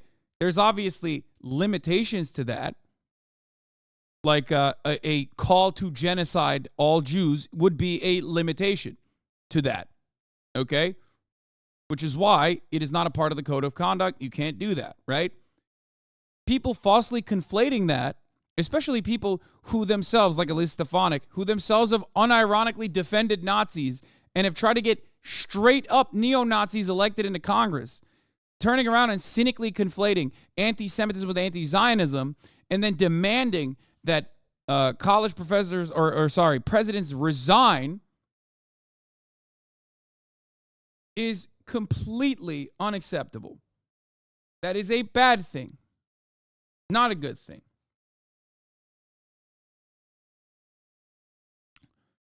Yeah, I'm going to talk about the Israeli soldiers open fire on Palestinians. Yes. I don't know the details of this. I'm awaiting more information to come out of it. But yeah, remember, we are still going to be talking about there's still a lot to talk about with respect to the Texas abortion court case, which is a nutty one. It's a really, really crazy one. There's a lot going on in the world, but here we'll start it with the United Nations General Assembly voting for a Gaza ceasefire. If you want to cease the top of the hour ad break from firing up at the top of every hour, which is 3 minutes long, all you need to do is not vote, but instead vote with your dollars, vote with your pocket, and vote to no longer see those ads by subscribing for $5 or for free. Can you quickly summarize your take on the Twitch adult content changes in one sentence? Thanks. I have no fucking clue what the changes are. I have not seen it. I was going to look at that first, but we're diving into the news already because we're almost 2 hours in at this point. Yeah, here, SCOTUS also took up the appeal to decide on the legality of the use of abortion-inducing medication like mifepristone, the abortifacient. I don't know how to say it. Fuck, that word is so hard to say. Abortifacient? Abortifacient?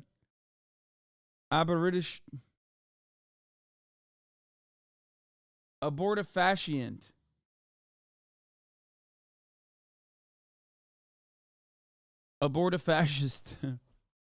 This is a fucking hard ass word to say.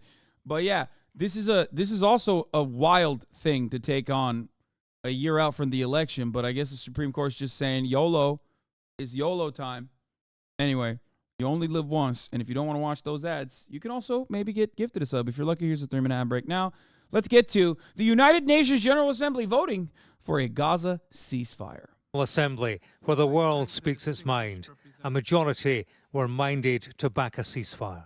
What we are seeing is an onslaught on civilians, the breakdown of humanitarian systems, and profound disrespect for both international law and international humanitarian law. I gotta pee. Is this any form of legitimate self-defense when you can kill 18,000 civilians with impunity? The events of the past 6 weeks in Gaza have illustrated that Israel is acting contrary to its obligation in terms of the Genocide Convention. 153 member states supported a stop in hostilities. It reflects a shift in global opinion. On the day the UN addressed the situation in Gaza, so did the US president, in stark terms. In off-camera comments to Democrat donors, he said Israel was starting to lose support because of indiscriminate bombing. That Prime Minister Benjamin Netanyahu had to change his government, which Biden called the most conservative in Israel's history. Well, Mr. President, welcome back. Inside the White House, Joe Biden was meeting Ukraine's President Zelensky, talking one war when he was asked about another. We have made it clear to the Israelis, and they're aware, that the safety of innocent Palestinians is still of great concern. And so the actions they're taking must be consistent with attempting to do everything possible to... Has anyone capped as hard as this man?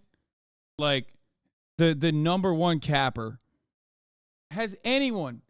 God damn, bro. Joe Biden fucking 68 days in, or 65 days in, being like, yeah, there's a real grave concern with the safety of innocent Palestinians, which is why I sent in. No, LeBron doesn't even come near this shit, dude. You're crazy. You're fucking nuts if you think LeBron could come anywhere near. He is the LeBron of lying, okay? He's the LeBron of actually not giving a fuck about innocent Palestinians being slaughtered. Jesus Christ, dude. He's like, oh man, it's real scary, guys. Hey, how about you fucking dial it back? The most he has said, the most earnest take he's given on this, he gave privately at the Hanukkah party the night prior to this, where he literally said, hey, the rest of the world is going to start turning on you, Israel. You better fucking dial it back. That's it. That's the most earnest he's ever been. He doesn't give a fuck about the innocent deaths. He doesn't give a fuck about ethnic cleansing. He doesn't give a fuck about Palestinians. He only cares about how it's going to look bad for Israel. It's going to make it harder for Israel to continue maintaining its apartheid and its ethnic cleansing campaign. That's it. It's crazy, especially because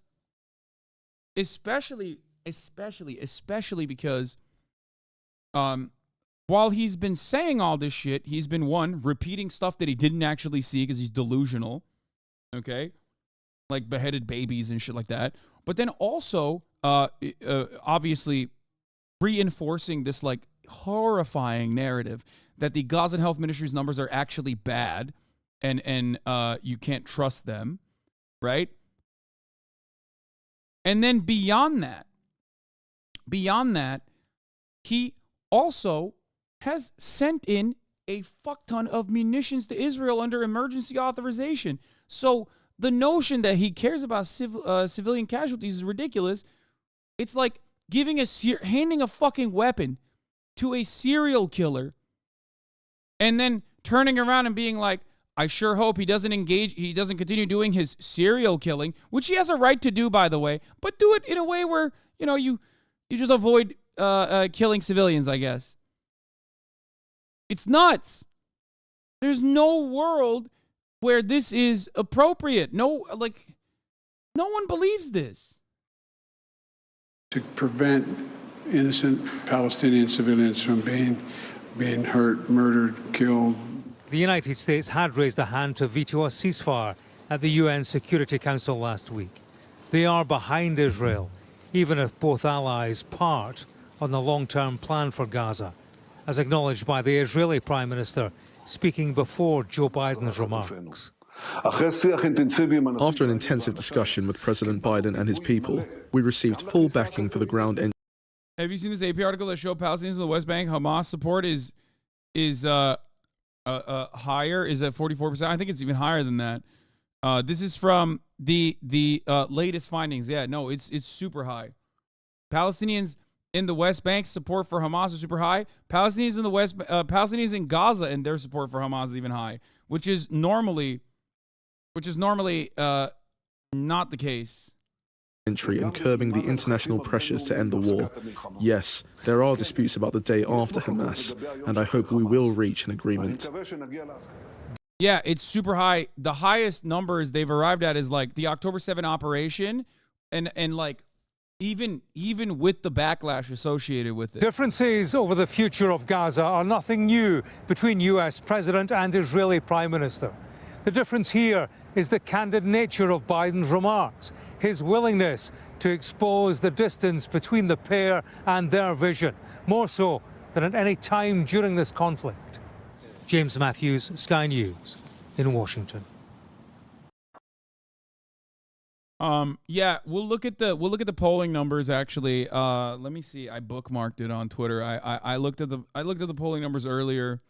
The polling results rather. This is like the standard, I guess.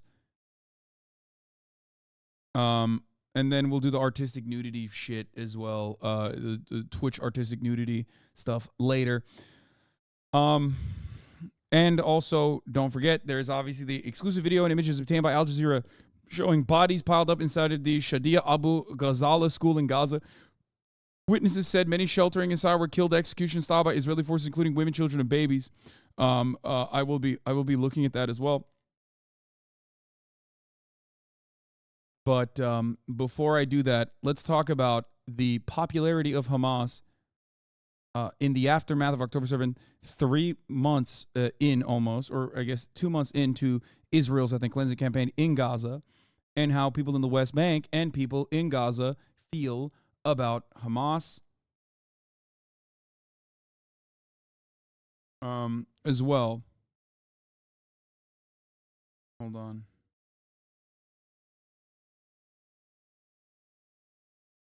Where is the bookmark? Where do I find my bookmarks? I don't even know.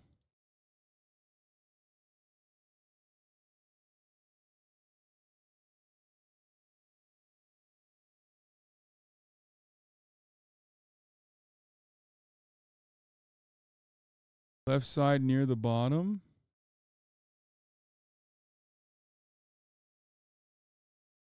Premium Plus. Oh, bookmarks.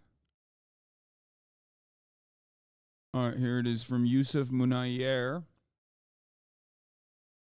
Okay, I found it. No. My bookmark's on Twitter. Thank you. Control Alt Delete. Oh, no. Nice, man. Thank you. Very helpful. Here is the latest PCPSR poll on Palestinian public opinion, which is out now, and I'm going to share some highlights. Yusuf Munayer says, okay. First, a couple of words on the poll. PCPSR is the gold standard as far as the Palestinian public opinion polling is concerned. Okay? This is like the best you're going to get. As far as it's the Palestinian Center for Policy and Survey Research.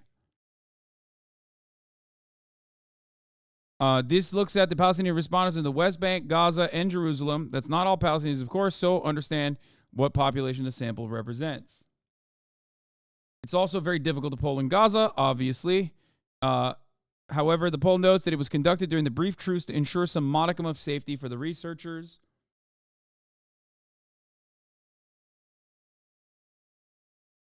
The majority of respondents, 81%, believe Hamas' attack on 10/7 was a response to longstanding Israeli attacks on Palestinians in their holy places and aimed at releasing prisoners, which is understandable. The majority of respondents, 72%, believe that the decision to launch the attack on 10/7 was the right one, despite the cost that followed. This is like recent. This is recent polling.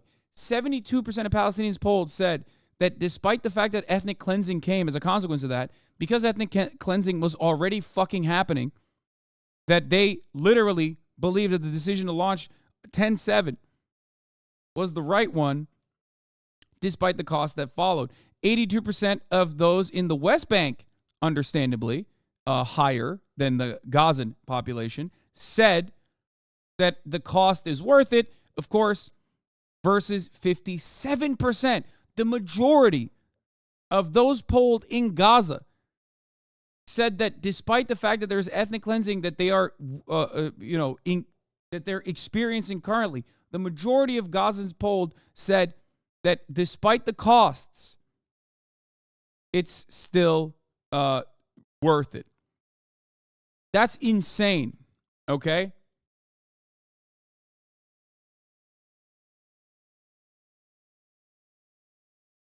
What the fuck? Are you reading tweets for source? So much propaganda. I am going to die. The tweets that I am reading here are from a poli-sci PhD who is breaking down the actual poll. Would you be more comfortable if I just looked at the poll? Is that what you would like me to do? Because it's right here. We can just look at the poll as well. Okay?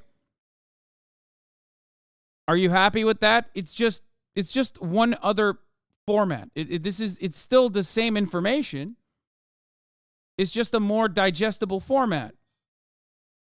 Okay?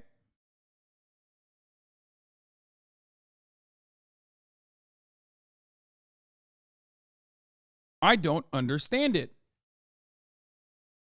Anyway. Israeli objectives in the Gaza war. Figure 1. In your review, given what happened after it was Hamas's decision to launch its offensive against Israel on the 7th of October, a correct or incorrect one? 82% in the West Bank said correct.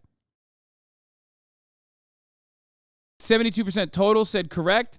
57% of the Gaza Strip said correct, as opposed to 37% in the Gaza Strip that said incorrect and 12% in the West Bank that said incorrect. Okay? As Yusuf Munayer also pointed out in his Twitter thread. The popularity of Hamas has gone up significantly, pretty common during Israel's wars on Gaza. More respondents say they are satisfied with the role of Hamas's movement, 72%, than any other Palestinian actor. Mahmoud Abbas gets 11%. By the way, on the Gaza Strip only, the respondents that were asked about the humanitarian condition, only 44% of Gazans say they have enough food and water for a day or two, and 56% say they do not. Is there a particular reason why it's higher in Gaza versus West Bank? Thanks for answering. No, it's higher in the West Bank. Support for October 7 military operations in spite of the cost. Despite the cost, the human toll.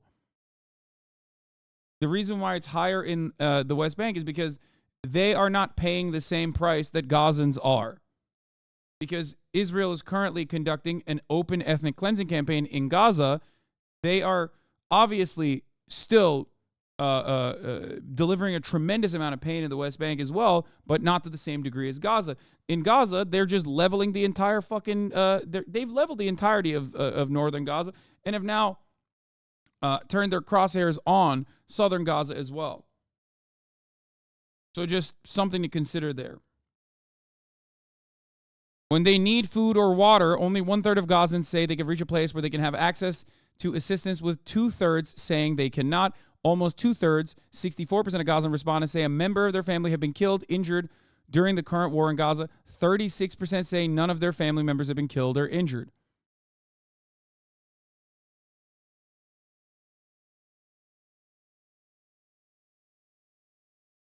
A majority, 52%, blames Israel for the current suffering of Gazans in the current war, while 26% blame on the U.S. and only 11%, 6% in the West Bank and 19% in the Gaza Strip, place the blame on Hamas, and 9% blame the Palestinian Association.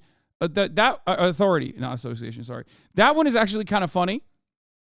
That, like, the blame on Hamas is literally the blame on Hamas, which is what Israel says. Israel keeps saying it's because of Hamas, it's because of Hamas, it's because of Hamas that we're doing this. They're making... Hamas is making us hate you like this. Hamas is making us hate you like this. And yet, the hilarity here is that there's still 9% of the Palestinians that blame the Palestinian Authority. Obviously, understandably, 52% blame Israel for the ethnic cleansing that Israel is engaging in, and 26% say it's the United States' fault. I wonder why they feel this way. Maybe because it's Israel that's bombing them and not Hamas. We asked the respondents whether they support or oppose the release now, before the end of the war, or detain Israeli women and children among the civilians in the hands of the resistance groups in return for the release of Palestinian women and children in Israeli prisons. The overwhelming majority, 85%, 92% in the West Bank and 75% in the Gaza Strip, supported the exchange, while only 13%, 7% of the West Bank, and 22% of the Gaza Strip opposed it.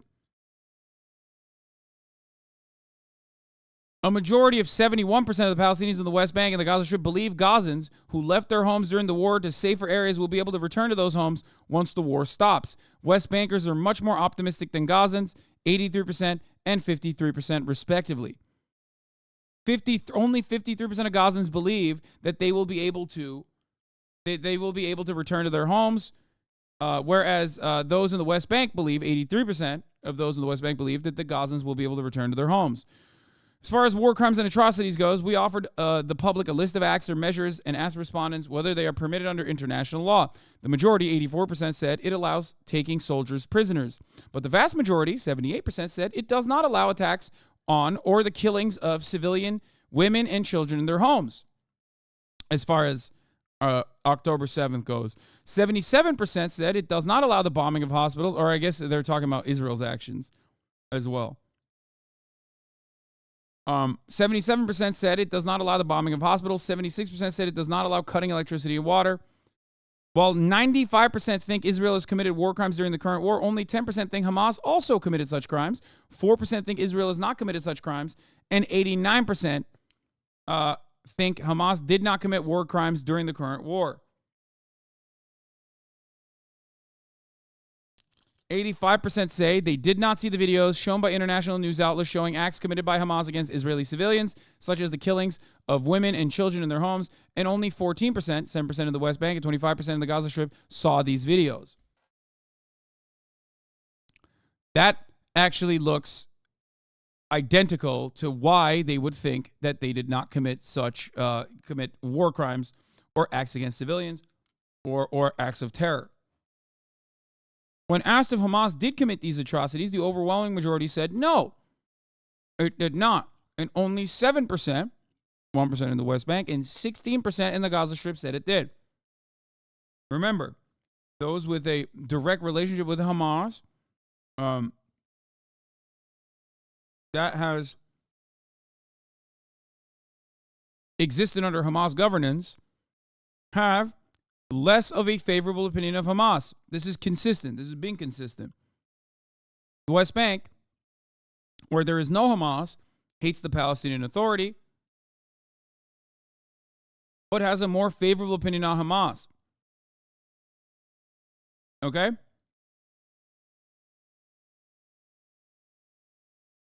When will the war stop and who will win? Half of the public, 45% of the West Bank and 54% in the Gaza Strip, expect to see a ceasefire in the upcoming weeks, while a quarter expect the war to continue for weeks and months. 1/5 expect Israel to unilaterally end the war and begin to withdraw under the pressure from resistance. Only 2% expect that Hamas and other resistance forces in Gaza will stop fighting and withdraw to safer areas in the Gaza Strip.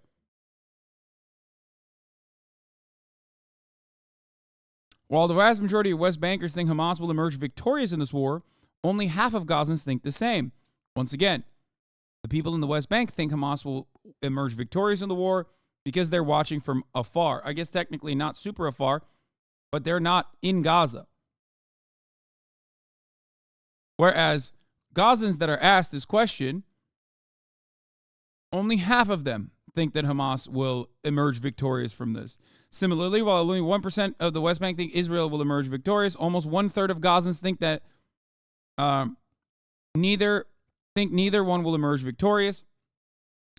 Almost 2/3 are opposed to the participation of PA in the meetings with the U.S. 2/3. If there's one figure that is notoriously and historically less popular than Hamas, it is the Palestinian Authority. This is something that I have described to you guys and tried to explain to you time and time again, is a major fuck up that Israel did by design. Okay? They took the Palestinian Authority and they used them as a part of their security apparatus. If everybody understandably despises the occupation for good reason, then yes, the collaborators of the occupation are also going to be considered despicable.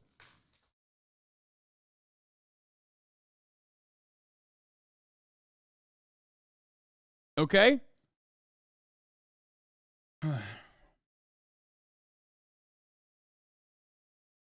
With the involvement of Arab countries such as Jordan and Egypt in order to discuss the future of the Gaza Strip after the war stops, only 33%, 28 in the West Bank and 40 in the Gaza Strip, support PA participation in such meetings. We asked the respondents to speculate about the party that will be in control of the Gaza Strip in the days after the end of the current war. Almost two-thirds, 64, 73 in the West Bank and 51 in the Gaza Strip, said it will be Hamas. 11% selected a PA national unity government without President Abbas. 7% selected PA with Abbas, which is probably like what? All of this has to be like Abbas and his like remaining party members, I assume, that are like openly and outwardly loyalist to him. Because there is, who the fuck, like this is every salaried member, I guess, that they could find. 4% selected Israel. 3% selected one or more Arab countries, 2% selected a national unity government under Abbas leadership, and 1% selected the UN.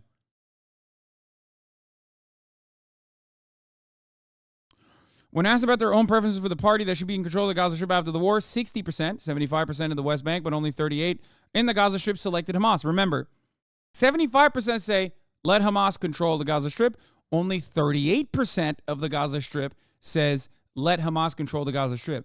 However, ain't nobody wants Abbas or the Palestinian Authority. 16% selected a Palestinian Authority national unity government without President Abbas. 7% selected PA with Abbas, and 3% selected one or more Arab countries. 3% selected a national unity government under Abbas.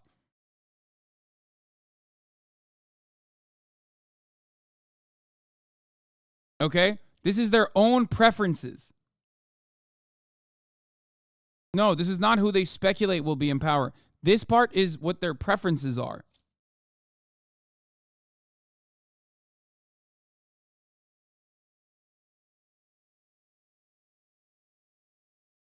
(72%), 80% of the West Bank, and 61% of the Gaza Strip think Hamas will succeed in returning to rule over the Gaza Strip after the war, despite Israel's declared objective of eradicating that organization.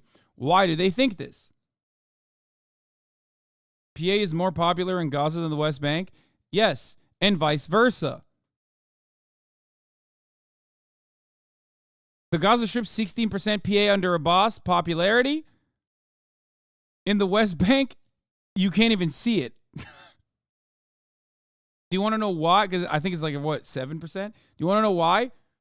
It's the same principle behind why in the West Bank, Hamas is more popular than it is in Gaza. And in Gaza, the Palestinian Authority is more popular than it is.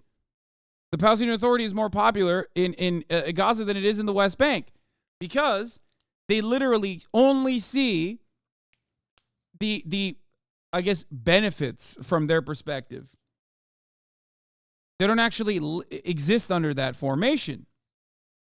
Of course, remember, the popularity of Hamas reaching this level has only happened as a consequence of Israel's militancy and refusal to create a genuine partner in peace.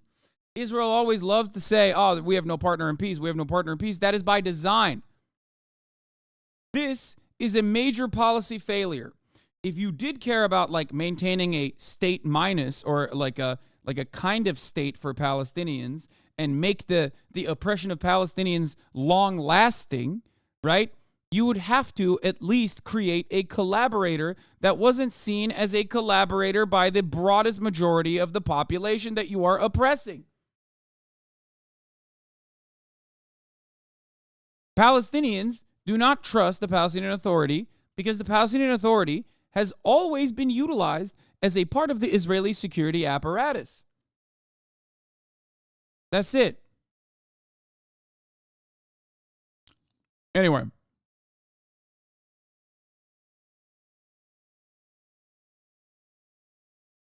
The overwhelming majority of Palestinians think that the response of the U.S. and other major Western powers such as the UK, France, and Germany to the Israeli bombardment indicates show disregard to international humanitarian law. Only 10% say the response indicates they are committed to that law. 87% understandably say there is no humanitarian law at play here. Like, you guys don't give a fuck about that. The vast majority thinks the recent talks about a two-state solution in the U.S. and other Western countries is not serious. Shocking. Yes. Yavenda is correct. Hamas represents a force of resistance that many West Bank Palestinians will view as legitimate pushback as opposed to the PA's collaboration. To put it crudely, they are not subject to the lawn mowing. Exactly. But even those who are subject to the lawn mowing still see a majority favorable opinion in the actions despite the fucking reaction from Israel. So think about that. I think the most important part of this, the most important part of this process is the fact that 52, what percentage of those in the Gaza Strip? 57% of Palestinians. 57% of Palestinians in the Gaza Strip whose lives have been ruined, whose family members have been killed, still say, in spite of the ethnic cleansing campaign that Israel is committing on them directly, the majority of the Palestinians in the Gaza Strip still think that the October 7 military operations were appropriate.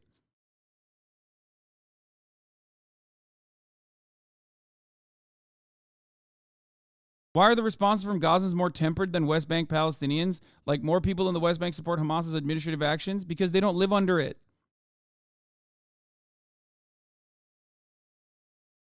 Also, 5X says many think the West is committed to international law in Gaza. Wait. Based on what you have seen or heard, do you think international law allows or does not allow the following measures during war? International law does not allow it. Sure, they all understand that it doesn't. But are you saying, are they committed to international law? What is it? Now will you ask the satisfaction with the role of Arabs? Hold on. Satisfaction with the role of a number of international actors saying that they're satisfied? Where did you get that number from? Hamas is a dictatorship, my dude. Would you rather have the PA replaced by Hamas like in Gaza then? No, motherfucker. Both of these parties are not doing a good job. Except one is at least militantly fighting back against the occupying force. What dictatorship, my dude? They have nothing. This is a thing that I've tried to stress over and over and over and over again. Okay?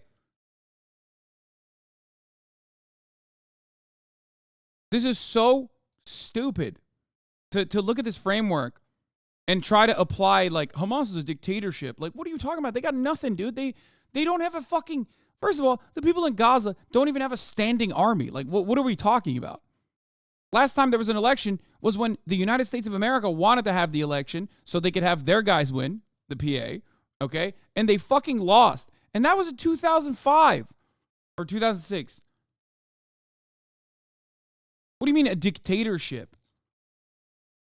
There's nothing to dictate. They don't have shit. You can easily look up how they treat their own Palestinian critics. Brother, you are applying the standards of like Western liberal democracy to a Warsaw Ghetto style situation. That is insane. What are we doing?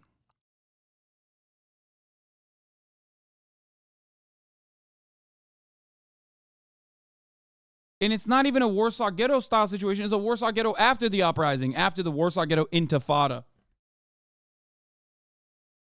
One of their leaders was literally promoted for killing 5 Palestinians. Oh my God, I'm losing my mind. Brother, you have a permanent case of living in Connecticut.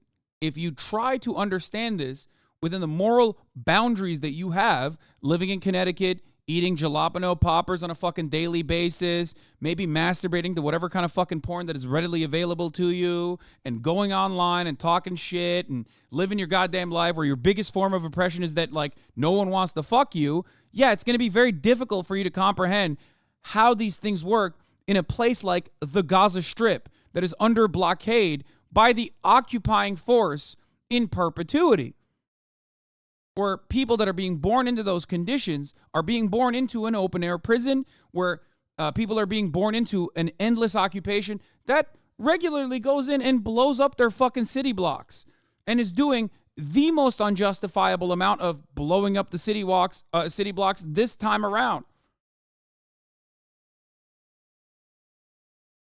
Okay? It is very odd to try to put fucking American liberal democracy boundaries on this sort of thing. Okay? I don't understand how you look to a situation like this, okay? I'm not saying it's right, but the ANC also took out people they deemed traitors. Yeah, they did.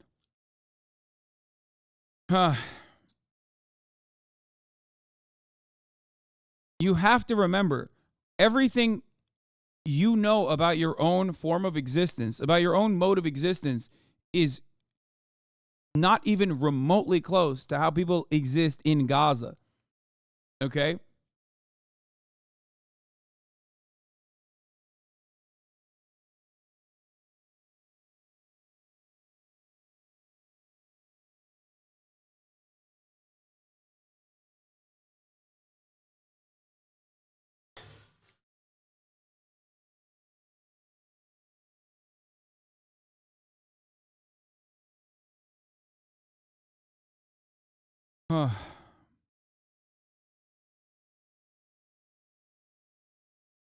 What the fuck is happening with my mom?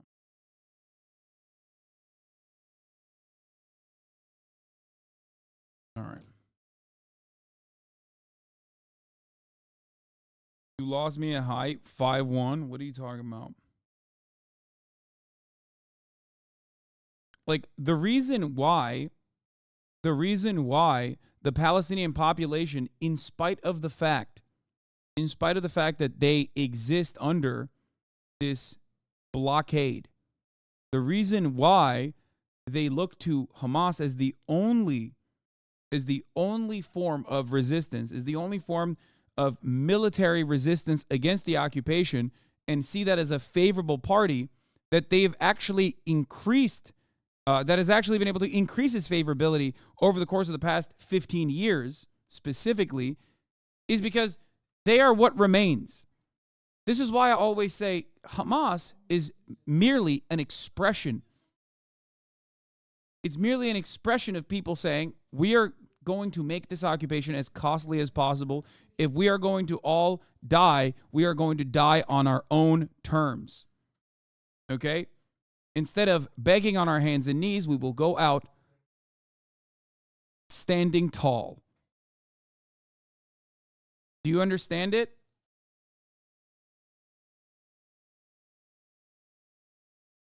They do not have options to be like, well, you know, what if there was another way? They don't have it.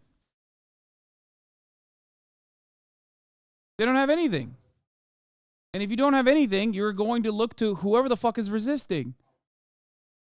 A phenomena that America has created all around the world, as a matter of fact, something that I've talked about quite frequently. The Taliban's popularity increasing and having a steady flow of new militants that joined the cause, despite the fact that they were the American troops were just murking the Taliban fighters over and over again. How did that happen?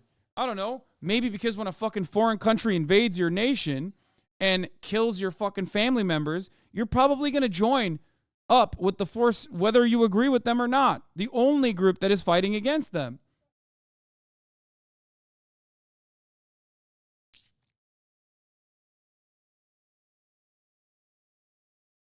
The debate lord sector is not sending their best this past month, judging by the chatters I've seen. That one guy last week that wanted to be pulled up on the guest star was wearing a damn Jack Skeleton fitted hat in his PFP. I love that.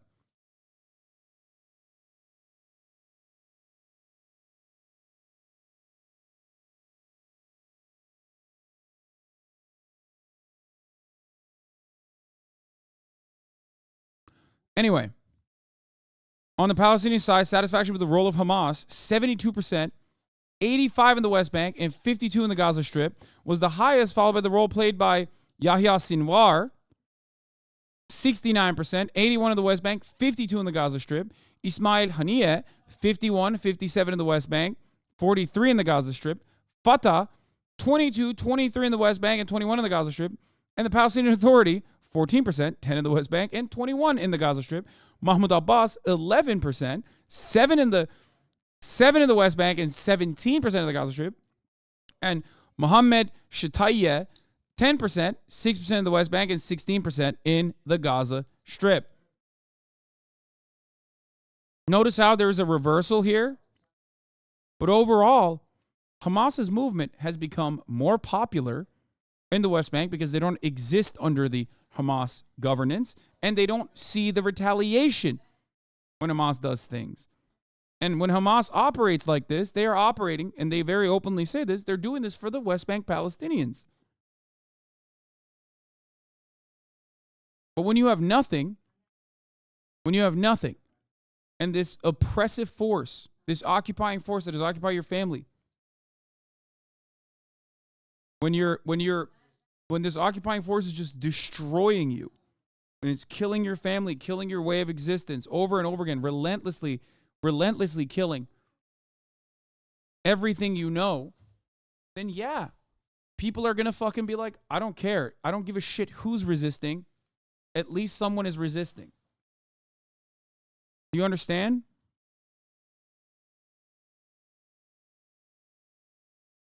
So the question you should be asking is, how do we get here? What happened? How did we get here? How did this militant resistance force that was infinitely less popular in its inception and for many, many years rise to this level of popularity where they actually now maintain majority support even in Gaza? My camera is moving. It's not a fucking earthquake. Shut the fuck up. It's because I'm moving the fucking desk, okay? When I'm talking. Jesus Christ, chatters. Fuck.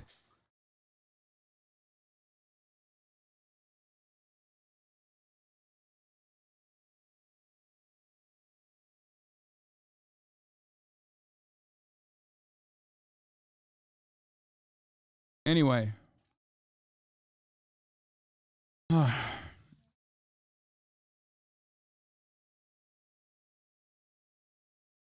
That's what my parents don't get for some reason. Nobody's like, I want to fight back, and this group is the only avenue I have, but I don't agree with them ideologically, so oh well. Yeah.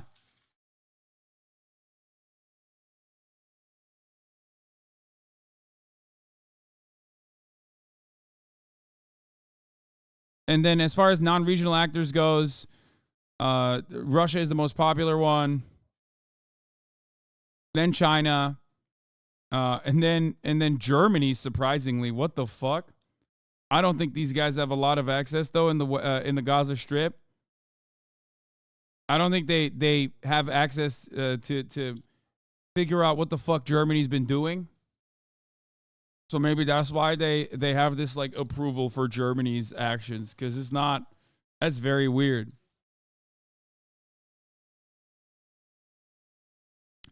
Legislative and presidential elections. If the new presidential elections were held today and only two candidates, Mahmoud Abbas and Ismail Haniyeh, the voter turnout would only be 53%. And among those who would participate, Abbas would receive 16% of the vote and Haniyeh 78%, compared to 58% for Haniyeh and 37% for Abbas 3 months ago. In the Gaza Strip, the vote for Abbas stands at 24% and Haniyeh at 71%. While in the West Bank, Abbas receives 10% and Haniyeh 82%.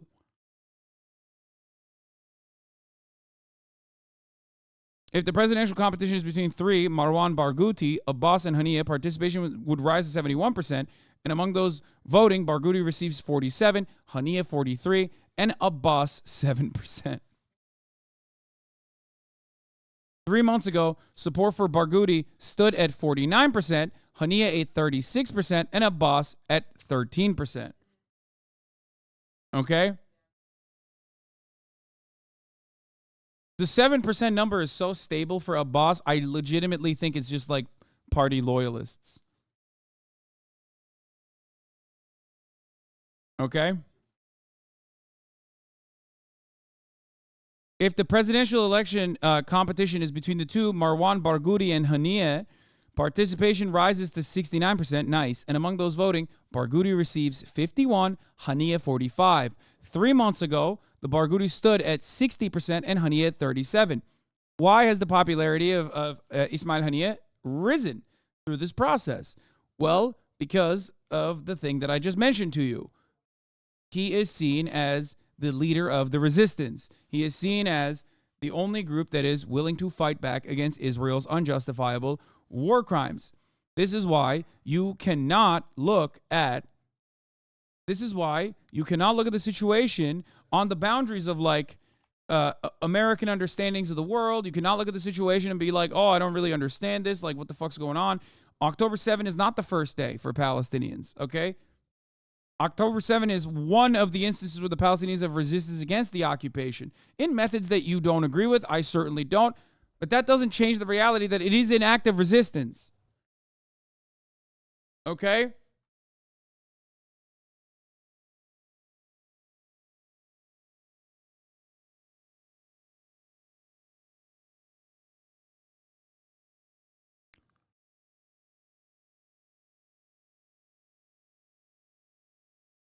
France 24 wrote an article saying, can Marwan Barghouti, the Palestinian Mandela, bring peace to Gaza? Hamas has said the group would only release all 240 Israeli hostages held in Gaza if Israel agrees to free all Palestinian prisoners. Among those locked up is Marwan Barghouti, sentenced to life imprisonment in 2004 for deadly attacks against Israelis. For many Palestinians, their Nelson Mandela is a leader in waiting.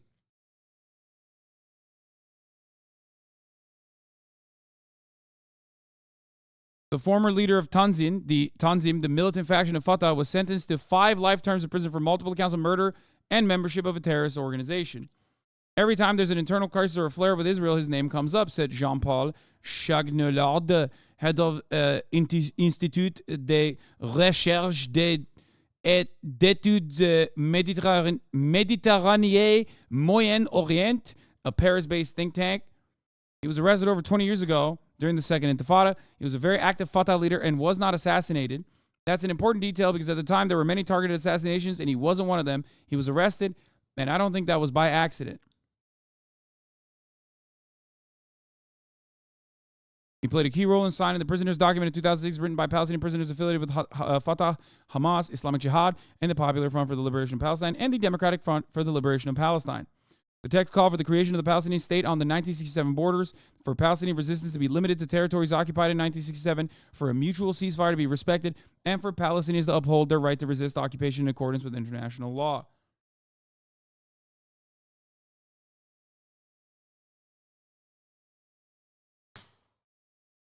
And yes, many parts of Fatah are completely compromised by the CIA, or was completely compromised by the CIA. On October 20th, this article was written by the American Prospect by Jerome Carabel, saying, time to free Palestine's Nelson Mandela, Marwan Barghouti.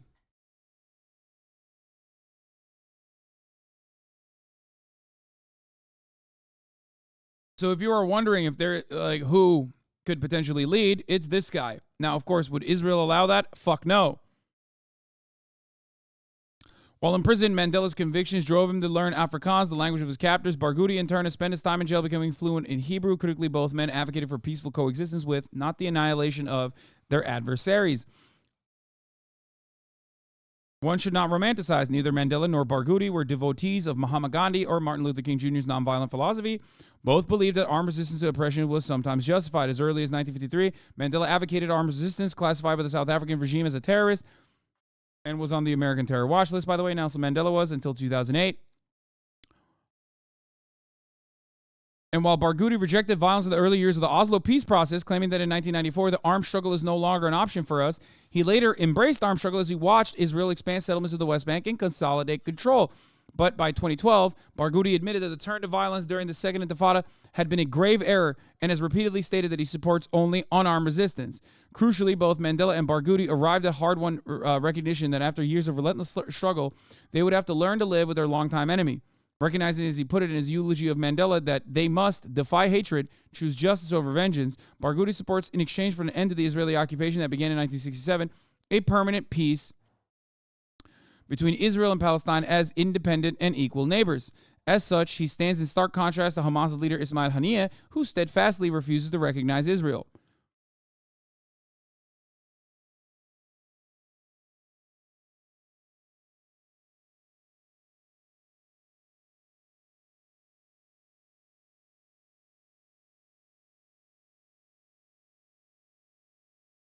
Which we added 30 bits to Summer Plasma's cheer, bonus bits unlocked. What the fuck? This is the actual Twitch account in the chat. That's bullshit. Armed struggle needs to exist for an unarmed option for an exit strategy.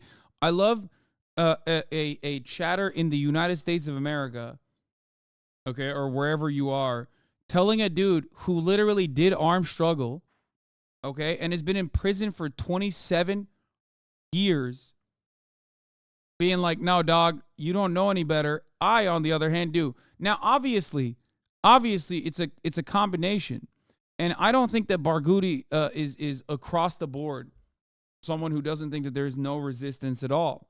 I'm in Canada from Iraq, dude, lived through 2 wars. Okay. Well, this guy lived through and also suffered the consequences and is still suffering the consequences. Let him have his peace. Okay? Anyway. So, here's the thing. I forget. I think Rashid Khalidi had a conversation with Mortaza and Scahill on the Intercepted podcast, where he brought up a really interesting point that I haven't really talked about at all. Which is, I think it was like an Algerian resistance figure. Who was it? Rashid Khalidi is a Palestinian scholar, of course. He's the Edward Said scholar. Anyway.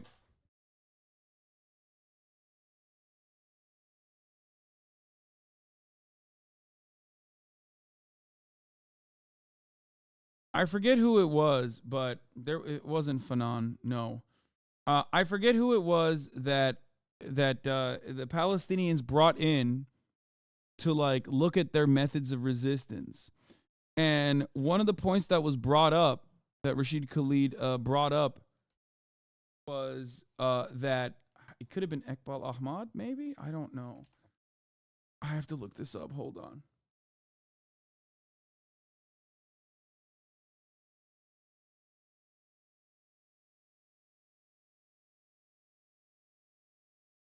Or no, it wasn't him, no.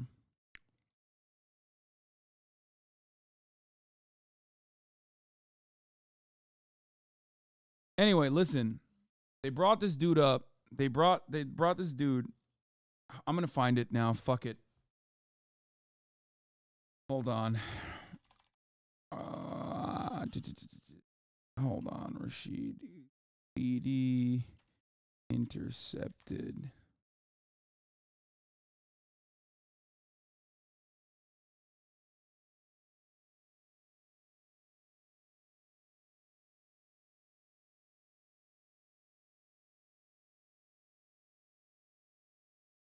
It was about targeting civilians. Hold on. Let me see if I can find it.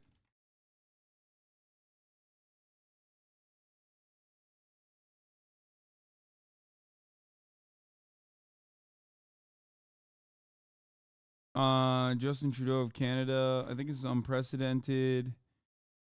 No, they're talking about the civilian casualties on the Palestinian side. Gaza wars. Maybe there's a paradigm shift, 12 to a great extent being Palestinian civilians. I don't think I said Israel suffered this level of civilian casualties ever before. Let me see if I can find it.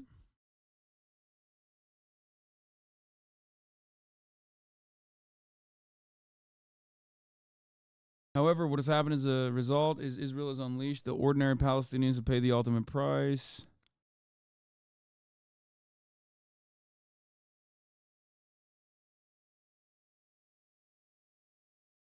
In addition, large-scale killing of civilians.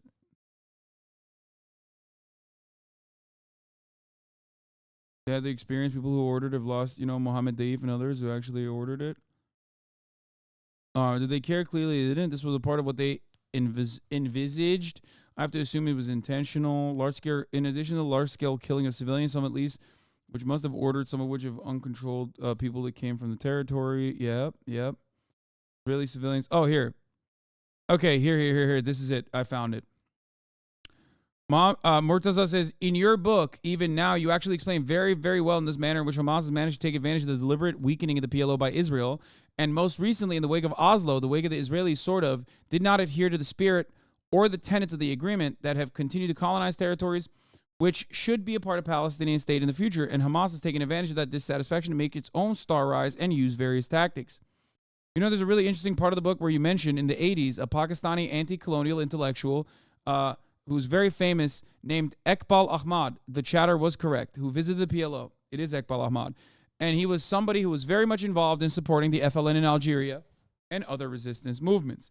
And he advised them at the time that because of the particular nature of Israeli colonialism, the tactic of using violence against Israeli civilians probably would not be successful because it would further entrench certain themes of victimhood and solidarity among the Israeli public. And he advised, not for necessarily legal or moral reasons, because this is a guy who, obviously, this is a guy who he's like the Price Waterhouse Cooper consultant of militant resistance against colonial movements. Okay, you're bringing this guy in who is a scholar, a thinker, who's done a lot of work and has hands-on experience in basically militant resistance against an occupation, right? And he says, not for necessarily for legal or moral reasons, strictly for rational and strategic reasons, to take a different tack in the PLO's form of resistance against Israel. And they did. The PLO actually adopted a nonviolent and more conciliatory, or still a resistance format, but not using the same tactics they had before. And then, in abandoning that, their star continued to rise, and they became in position to negotiate with Israel and the U.S. in later years. But then Hamas picked up the mantle of violent resistance, specifically targeting Israeli civilians. And we saw that during the Second Intifada, which, unlike the First Intifada, which was largely peaceful, in the Second Intifada, you saw a lot of violence by Hamas. To which Rashid says, I think it's really worth revisiting what Iqbal Ahmad said. He was not a partisan of nonviolence. He himself had been involved with the FLN, the Front de Libération Nationale, in Algeria. Lamau, no, because they were peaceful. They were a great patsy to use. Brother, I don't think you're understanding. Ain't nobody in this conversation is saying that violent resistance to an occupying apartheid regime is morally impermissible. Everyone is saying that if it is well within the legal boundaries, okay, according to international humanitarian law, and it's also totally morally permissible. The difference is methods and tactics. These are very important. And when you look at methods and tactics,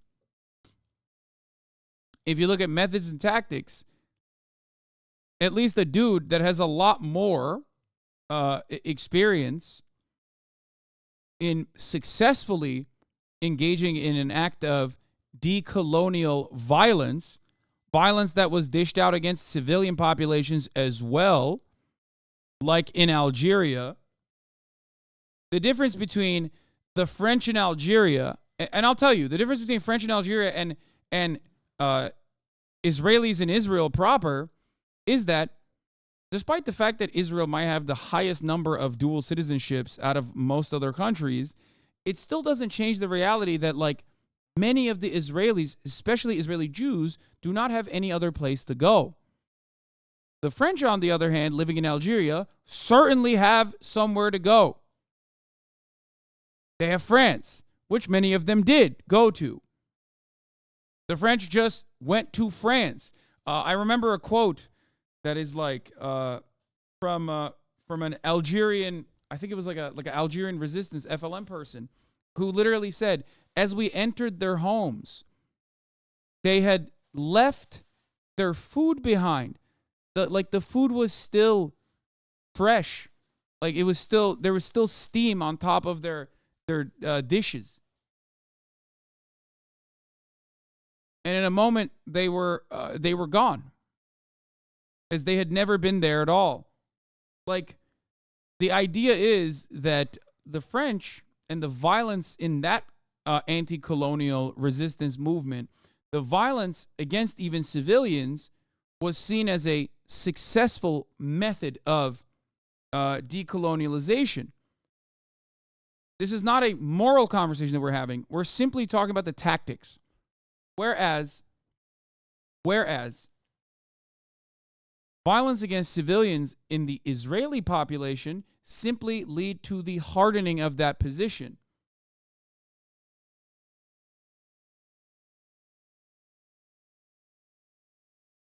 What?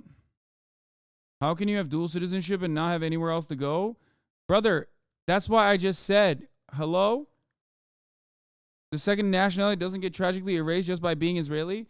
I don't think you understood what I said. That's why I said 36% of Israelis have dual citizenship. 36%. And by the way, I'm not even saying that, like, they should leave. That's not my perspective at all.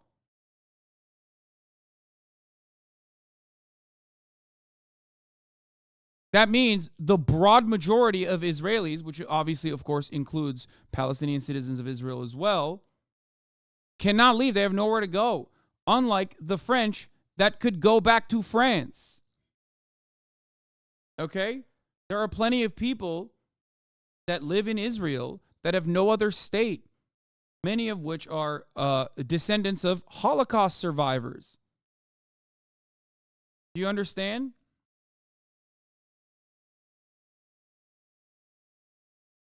This is where the not our problem. Yeah, well, none of it is your problem, dumbass. Who the fuck are you? Of course.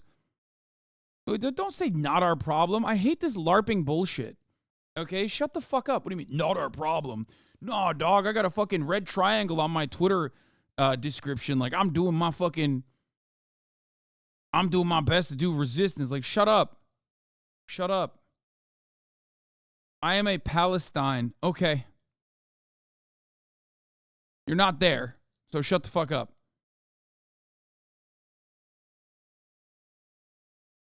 The notion of, like, not our problem is such an idiotic conversation to have while we're literally talking about this entirely in the Western world from entirely a Western perspective, where I'm trying to show people a different moral framework, a different a framework, a different rationality, okay? And you're over here being like, nah, dog, not my problem. Like, shut up. First of all, you're not going to achieve anything, okay?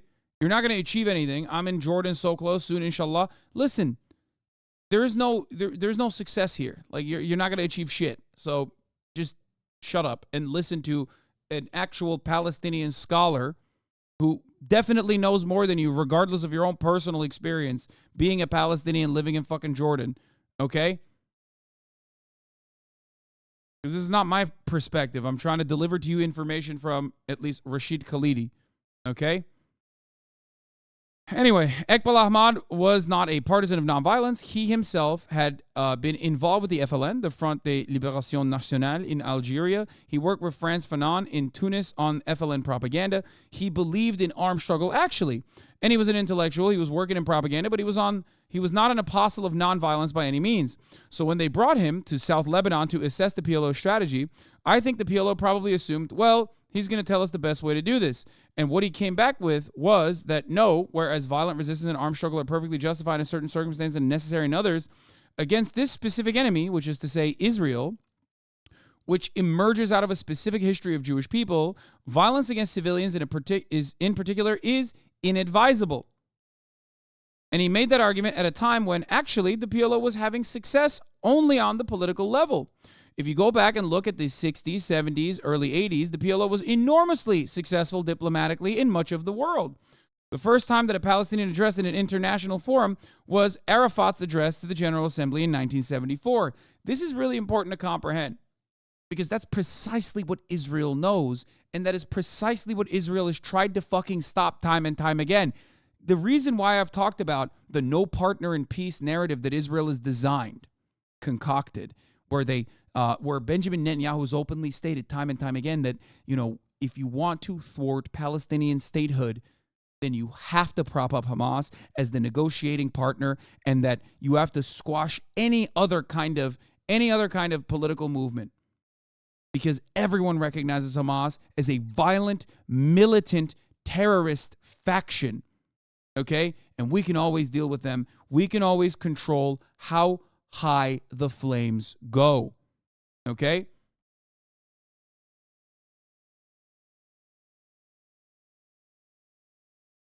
There's a reason for that.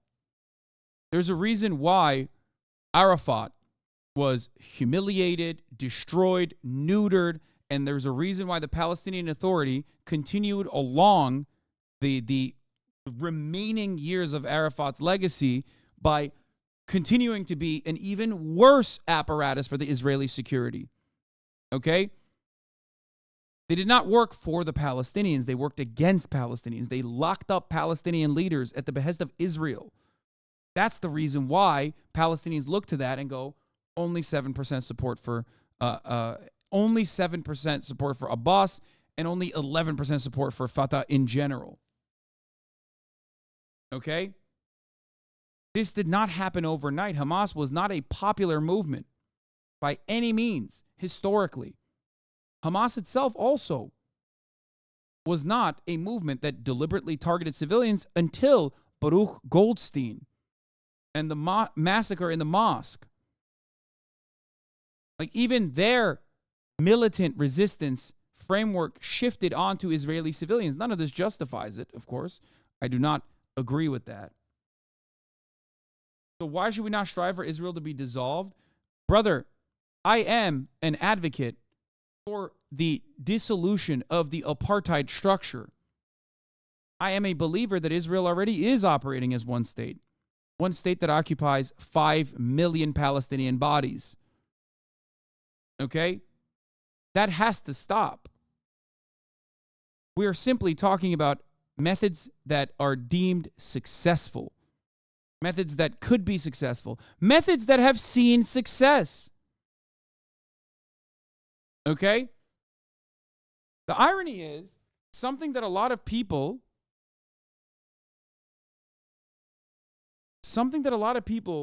in the Western world don't recognize is the reality that Hamas itself recognizes.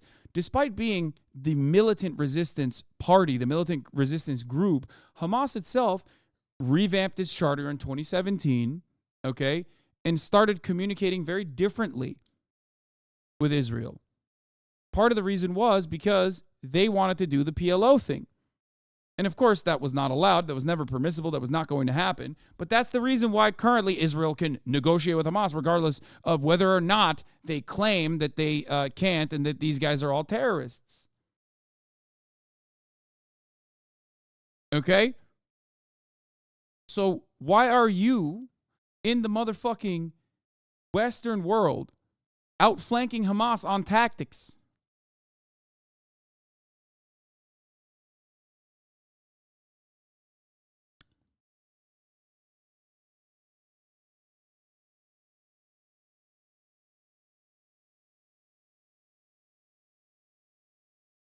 Anyway, let's continue talking about this.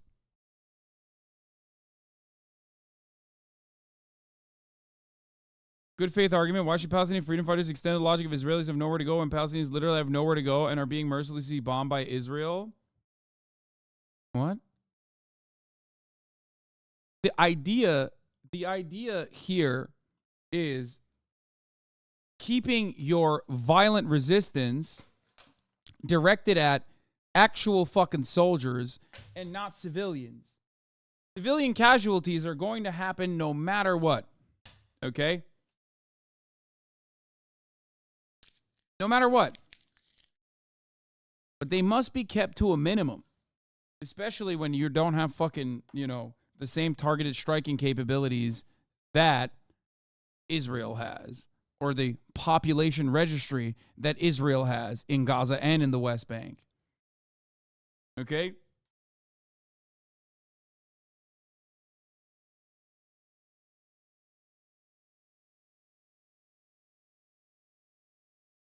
The first time that a Palestinian addressed the International Forum was Arafat's address to the General Assembly in 1974. The PLO was recognized and had diplomatic missions in 100 countries by 1980s. I describe it in my book as one of the few successes of Palestinian nationalism. The PLO is essentially diplomatic and informational campaign. Now, that was paired with a nominal strategy of armed struggle and with attacks on Israel, including attacks on civilians. But the victories really won on the diplomatic and global and informational level. This is a combined effort. And also, another thing that I want to mention. If you think that Israel did not believe that the pen is mightier than the sword in many instances, they would not have fucking executed people like, I'm going to fuck up his name right now. Hassan Kanafani, okay? Because Ghassan Kanafani did not ever fucking take a weapon and shoot it. That's not what he did. He was not that at all. He was an author, and they fucking executed him. And I believe his cousin alongside him, too. They do that on purpose because they also recognize that internationally, the way that the resistance is seen is very important.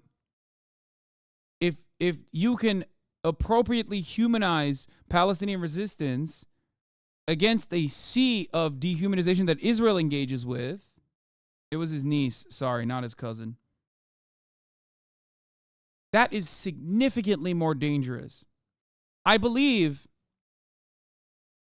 Rafat, who was executed alongside his family in Gaza last week, said something similar about the power of poetry. I wonder if I can find it now. In a lecture,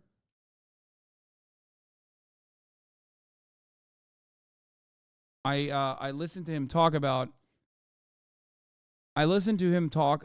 how important poetry is, and how important and how powerful poetry is.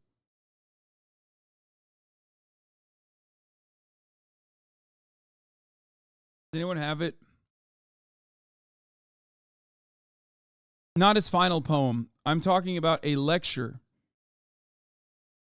A lecture on a college campus where he is specifically talking about how he himself oftentimes forgets the importance of poetry. Like how important a role, it's not a TED Talk, how important a role art plays. I think he even brought up, not Ghassan, no, Rafat. Rafat Al-Arir is the one who I'm talking about. Was this, I think this literally was the one, but this is like not, the part I'm looking for is a specific part. Where I think, was it David Ben-Gurion who specifically said, where I think it was like, he brings up David Ben-Gurion, I think, where he says that David Ben-Gurion saw like the writings of a famous Palestinian poet and thought, this is going to fuck us over. Let me see if I can. You have yelled at Palestinians in the chat for asking for justice. You have mentioned reparations as a form of justice. Is that all you think is appropriate? I'm genuinely asking, does reparations seem like nowhere near enough? So besides reparations, what other forms of justice can we hope for? I don't know. Jailing fucking war criminals would be a good one. I've mentioned this before.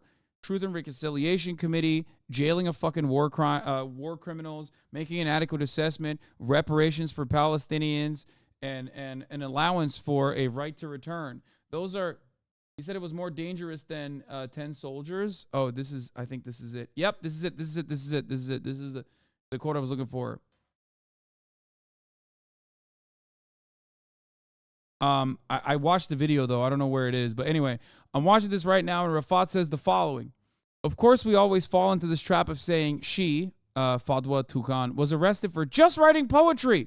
We do this a lot, even us believers in literature. We say, why would Israel arrest somebody or put someone under house arrest? She only wrote a poem.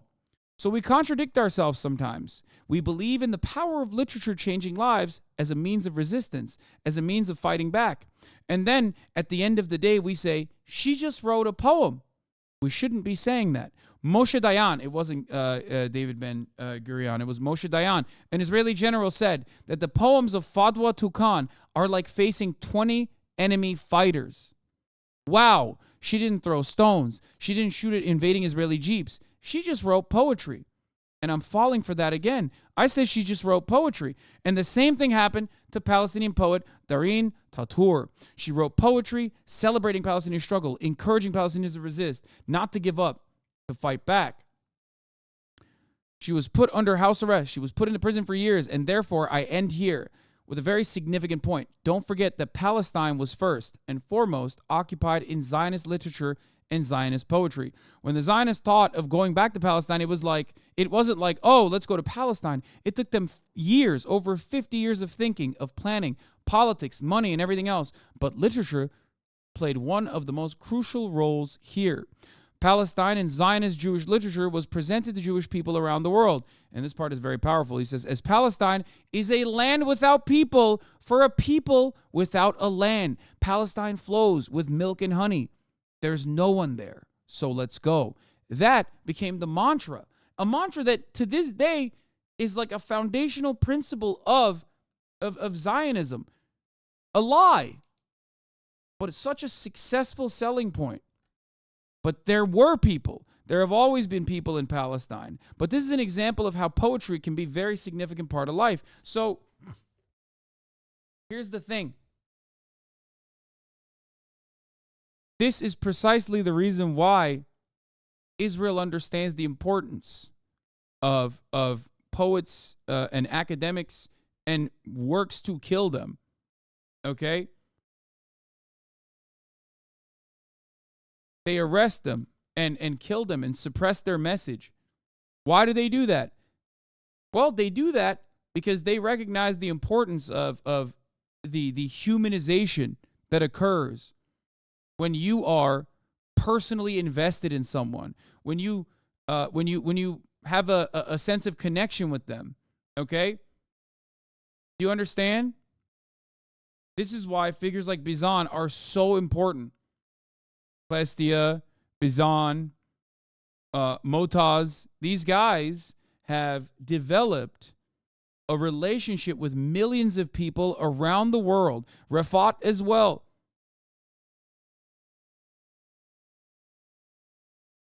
Yeah, Hain Kudari. When Israel kills them,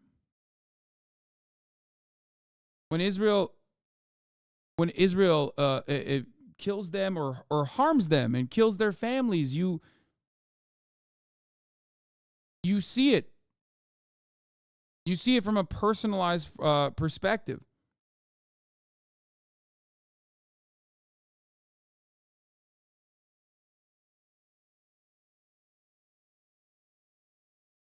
Okay?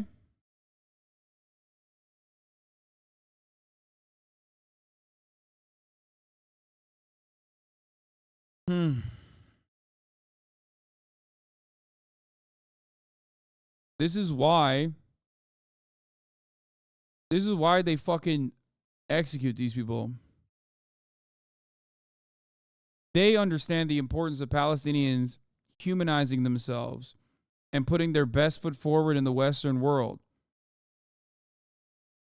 Which is why I sometimes get frustrated when I hear those who see the atrocities, who see the violence, those who live in the Western world, who see the cruelty that Palestinians are subjected to, and take a stance, understandably, that is like really aggressive, okay? But one that is not beneficial to the Palestinian plight or Palestinian activism at all, because your audience in that situation is the Western world. Obviously, I have my red lines. I have my I'm not going to capitulate to cynical conflations between anti-Zionism and anti-Semitism. I'm not going to capitulate to cynical and aggressive, suppressive stances that those who defend Israel take, where they say, oh, you can't say from the river to the sea. That's genocidal. You can't say intifada. That's genocidal. You can't use Arabic words. That's genocidal. Right? It's understandable to get angry, but you also should recognize your place. If you feel like you truly want to help. Yeah, my uncle is a great example of this. He's fucking silly as hell. Goofy as hell. Goofy, get the hell out of here. But this whole like fucking from the river to the sea, Palestine should be free. You got to stop saying that. Okay?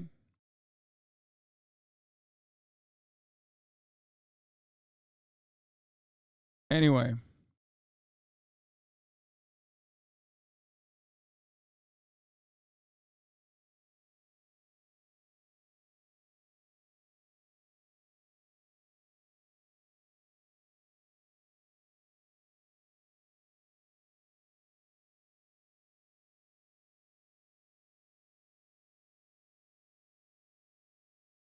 How can we possibly be calm and collected and use poems and art to adhere to the oppressor's feelings when we're witnessing a literal genocide? The only retribution is violence, unfortunately.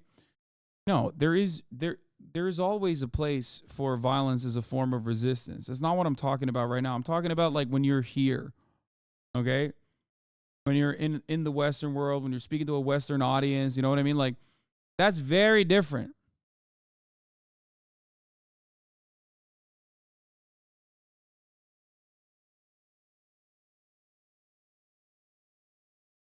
How you conduct yourself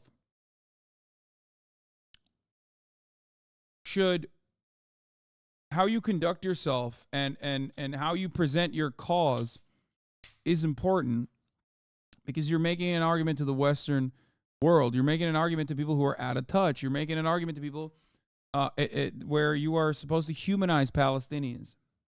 So stop LARPing is my point. Okay?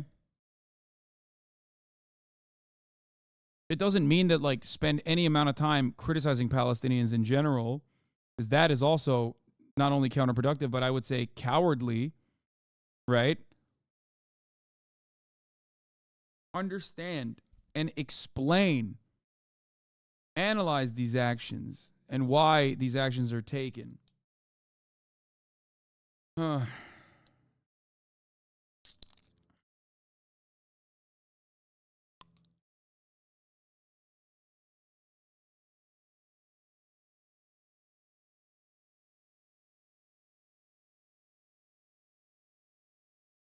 You sound so full of shit right now.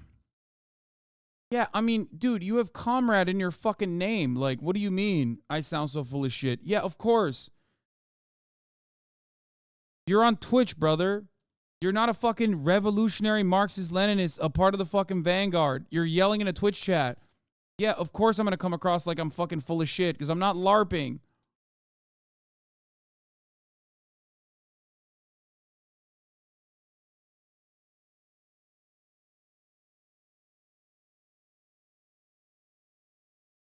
Anyway.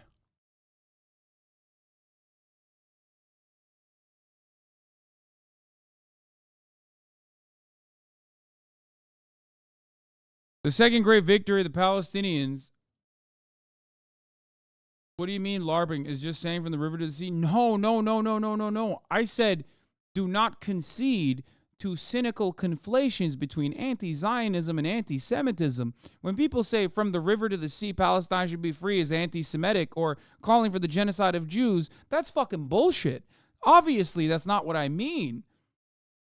I'm talking about like yeah, dude, we're fucking, I'm talking about the celebrations and the way that people go above and beyond and say like, no, actually, Hamas across the board is fucking really good, and you know, civilians should be killed because they are all settlers and shit like that. Or when someone comes in here and says like, well, you know, they'll just fucking leave. They'll just leave. They have to leave. They have to be forcibly expelled. Shit like that.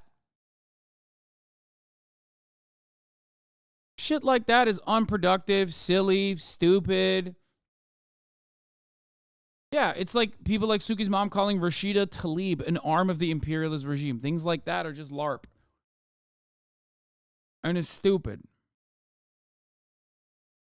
I've actually talked to Jewish people that genuinely are terrified of these phrases and actually believe that it means they should be genocided. Hassan, though, I have some compassion for them.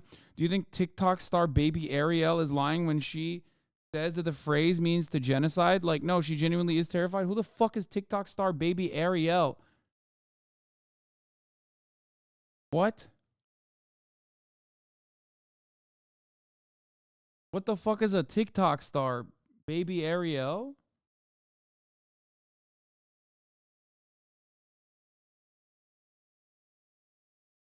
Like, no, she genuinely is terrified and scared of it because people have made her believe that. I've also talked to Jewish people in my life who are actually scared. Wait, is that baby Ariel, the TikTok star that baby Gronk rizzed up? Is that what it is? Or no, that was Livy Dunn. I should know that. Baby Ariel is afraid of From the River to the Sea. Yeah, this is a funny ass fucking bit that I myself have also done a worse version of course. But here, yeah, this is the river to the sea argument. Also, the top of the hour is upon us, and I forgot to run it, and I'm gonna run it now, and then we're gonna move on from this. Folks, we need to stop using the chant "From the river to the sea, Palestine will be free." You are asking I want to talk about this pretty insane. The whole of Israel, and that is anti-Semitic. Instead, what you should say is, from the east bank of the Jordan River, including Jenin and the Jenin refugee camp, Tulkarm and Nablus, until the first checkpoint. And if they let you pass, skip Israeli cities, Kilia and Kfar Saba until the next checkpoint. Advance through Palestinian cities until the end of the West Bank of Ramallah, East Jerusalem, Bethlehem, and Hebron. Refugee camps like Aida and Heyshe. Skipping all of Israel, then you go all the way to Gaza, bordering cities that you won't pass through are Sidrot, Ashkelon, Netviyot, and Ashdod. Progressing through Gaza City and Khan Yunis until the Mediterranean Sea. Palestine will be free. That's not anti. Yeah, there you go. From the river to the sea, it would be nice if we had a secular, a democratic republic where we would be allowed to have a two-state solution, and then also on top of that, the West Bank settlements would not expand, and also maybe they would peacefully leave the West Bank settlements so we could have our own land in the 1967 boundaries. Yeah. I mean, come on, guys. That's there you go. That's not as catchy, but, you know, come on, do it. I think Jews should return to simply where they are from, simply because why the F do you think you have a right in Palestine when you literally live in New York? Is crazy. Thinking that all the number one, logistically, this is not happening. Like what you are describing is impossible. It is not happening. You are advocating for the forcible removal of 7 million people. And unless you can suggest a way to do that that will not result in all-out war and the deaths of millions, sorry, it's just not going to happen. Now, there are some factual aspects here that are also in. I mean, Israel did it in 1948. Yeah, it wasn't good. What are you talking about? It was a catastrophe. It's literally called the Nakba, a catastrophe. The fuck do you mean?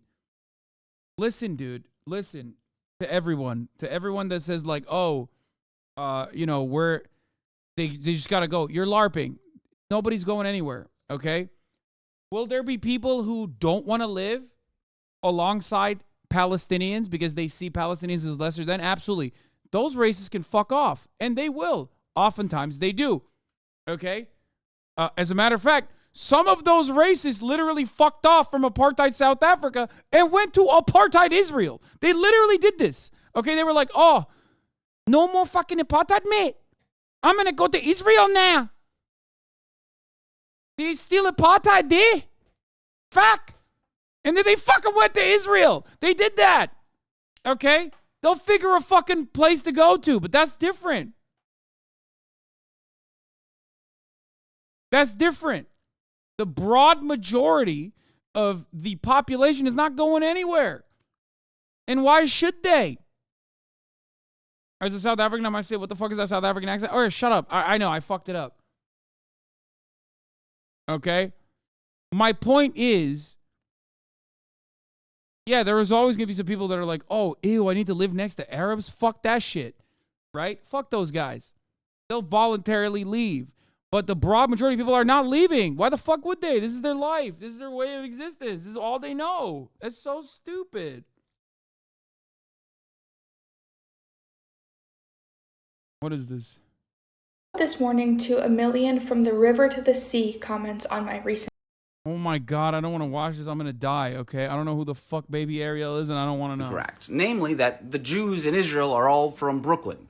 Most Jews in Israel are not from Brooklyn. 75% of the Jews in Israel were born in Israel, which means where they are from is there. And if you call yourself a leftist in any capacity, then you know that number one, you cannot choose where you are born, and number two, that there are dozens of reasons that people cannot just uproot their lives and leave their homes. The same way people are not just able to move to California from Texas when Roe v. Wade was overturned. And it's not just the youngest generation. Remember, you can very easily fit 3 generations within 75 years, which means for quite a lot of especially younger Israelis, you'll have to go all the way to their great-grandparents until you find someone that was not born in Israel. Which means, for all intents and purposes, Israel is the only home they have ever known. And this is not even mentioning the fact that if you're going to suggest, oh, maybe they should just go back to the places where their grandparents are from, you are then suggesting that they go to a country that not only are they not citizens of, but they've likely never even visited, because quite a lot of them are not allowed to. Half the Jews in Israel are of Mizrahi or Sephardic descent, which means that their families come from either Arab countries in North Africa or the Middle East. Things like Egypt, Morocco, Algeria, Iraq, Iran, Syria. A lot of those places do not have Jews because the Jews were ethnically cleansed out of those countries. They will not be welcome back. I think the reason why they're... This part is not completely correct, for the record. Like, yeah, there were pogroms in these countries due to nationalist movements, some of which accelerated after the Nakba, some of which certainly accelerated after 1948. But the idea that, like, they can't go back is also not true. But they don't want to go back, and they shouldn't have to go back. Okay? Like, they shouldn't. Like, it's fucking silly. He's specifically talking about Mizrahi Jews, okay, and Sephardic Jews that come from other MENA countries, and he's right. They are the Arab Jewish population of Israel, not the Palestinian citizens of Israel. I'm talking the Arab Jews, right? And they are from countries that they also left behind, some of which voluntarily left, some of which actually left because, well, it was becoming inhabitable for them. Okay? Now, they could go back to those countries, but I do not think that, don't understand why you downplay the persecution and displacement of Jews in the area. I do not do that at all. I do, however, think that comparing that to the Holocaust would be a disservice to the Holocaust and actually akin to Holocaust denial. The point is that they shouldn't have to go back at all, and they're not going to go back. And it would be ridiculous to demand that they go back. That on top of Holocaust survivors that came in at the inception of the state of Israel, or even those that came from Europe, Ashkenazi Jews that came from Europe, even leading up to the Holocaust. They have nowhere to go. These are the people who have nowhere to go. They literally, this is it. Israel is their, for them and their descendants, Israel is their nation state. Israel's entire existence is founded on the displacement of indigenous people. Stop acting like Israelis are the victims. They are not. Israel as an entity is not the victim of anything. They are the ones who victimize the Palestinians. This much is true. I'm talking about active, workable solutions. Man, everyone is trying to catch you in a gotcha for some reason. Yeah, I don't know what the fuck's happening here. I've made my perspective very clear. You cannot have a two-state solution with 750,000 settlers living in the West Bank and East Jerusalem that is currently occupied. Okay? Can't do that. What are you going to do? That would be unimaginably cruel to fucking rip, like, settler babies, okay, from their homes living in the fucking West Bank. You spend literally all day advocating for Palestinians, and honestly, people still say you're treating Israelis like victims? Yeah. I know.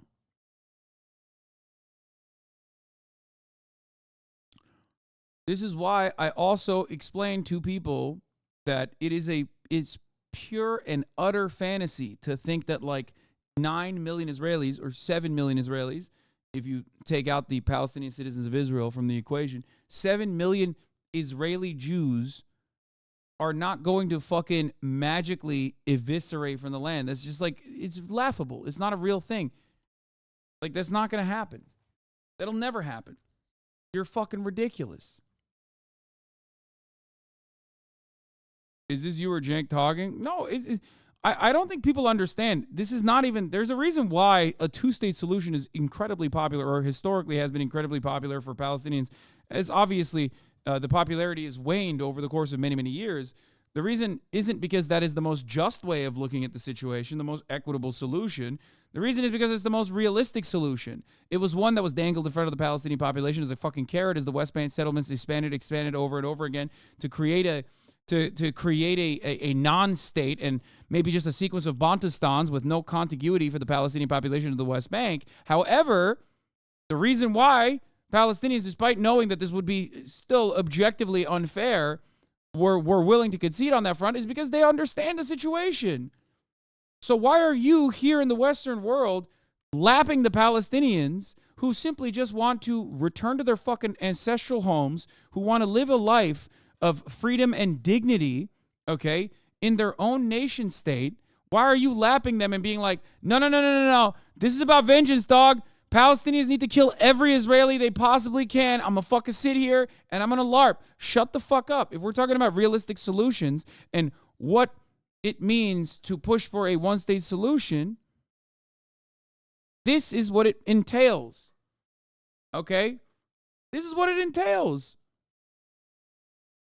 This is it. Stop fucking LARPing.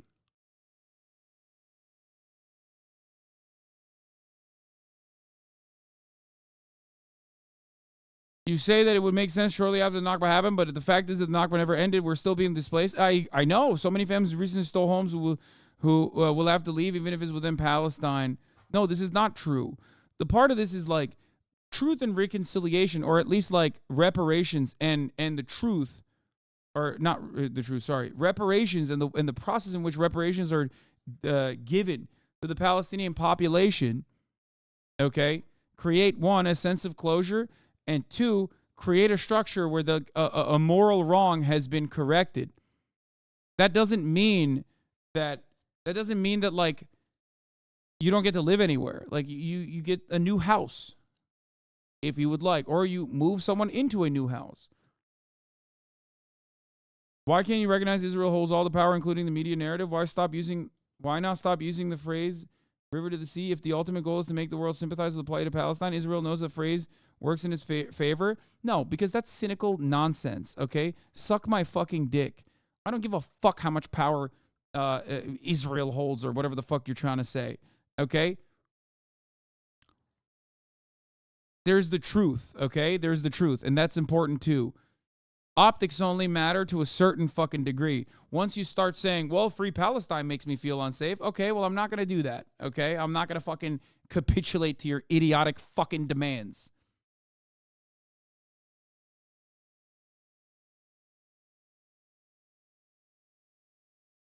I don't care. Yeah. Nobody stopped saying Black Lives Matter because fucking dumb reactionary freaks said, oh, what about all lives matter? Or Black Lives Matter means killing white people.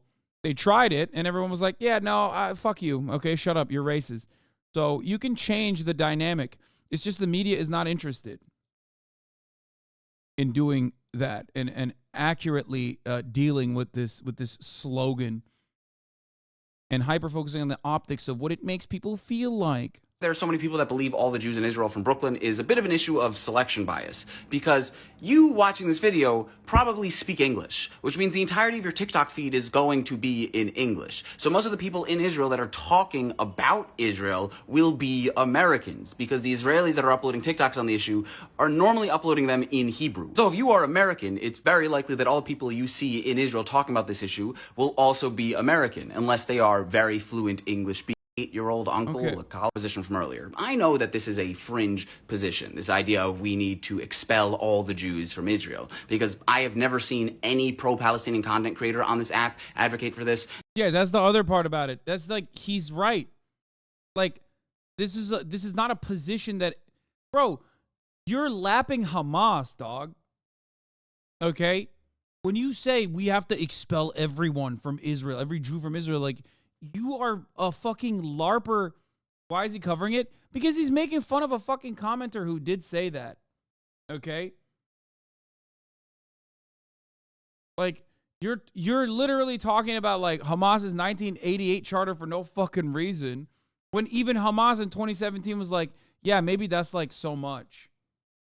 Maybe that's a bit much. Maybe we should dial it back a little bit, because absolutely zero people want to recognize this as a legitimate political entity because of the original charter, which is not like the fucking lay of the land. You know, it could change. Charters change.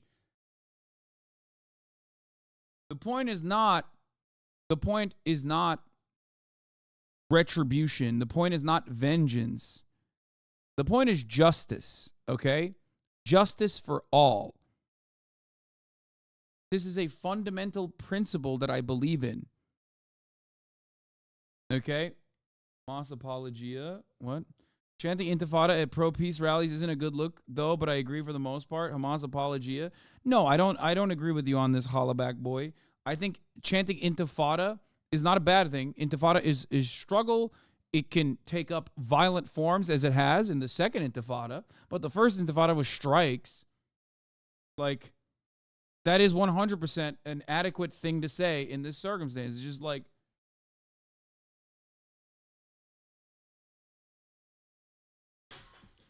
I think an uprising against the apartheid state is just.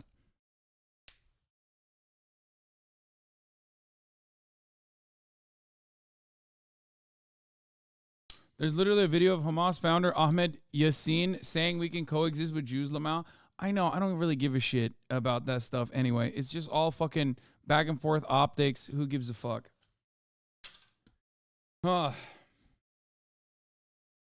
Anyway.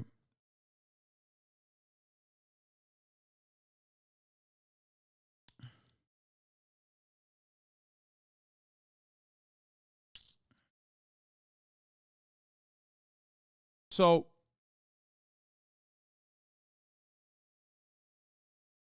yeah, Secretary of Antifa is correct. The point is creating a stable state which can exist and develop evenly, a pluralistic, democratic state that is diverse, so that they can develop evenly and benefit the entire population of Israel and Palestine. Then people can't complain, and then they can protest about culture war nonsense like we do in the Western world. That's the goal.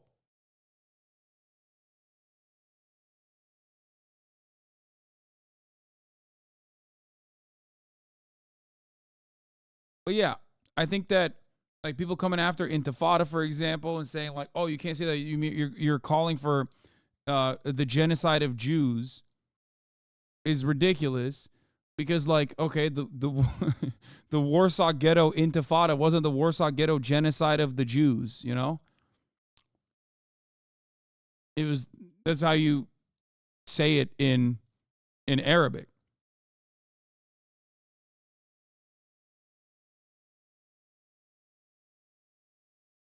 It's an uprising. Are you pro two-state now? I'm confused. No, I'm a one-stater.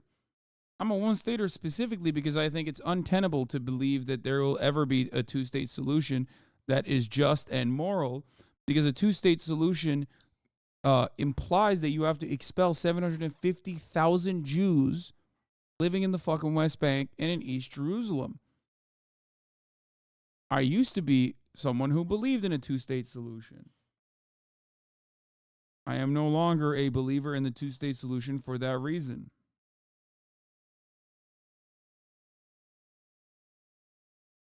Anyway.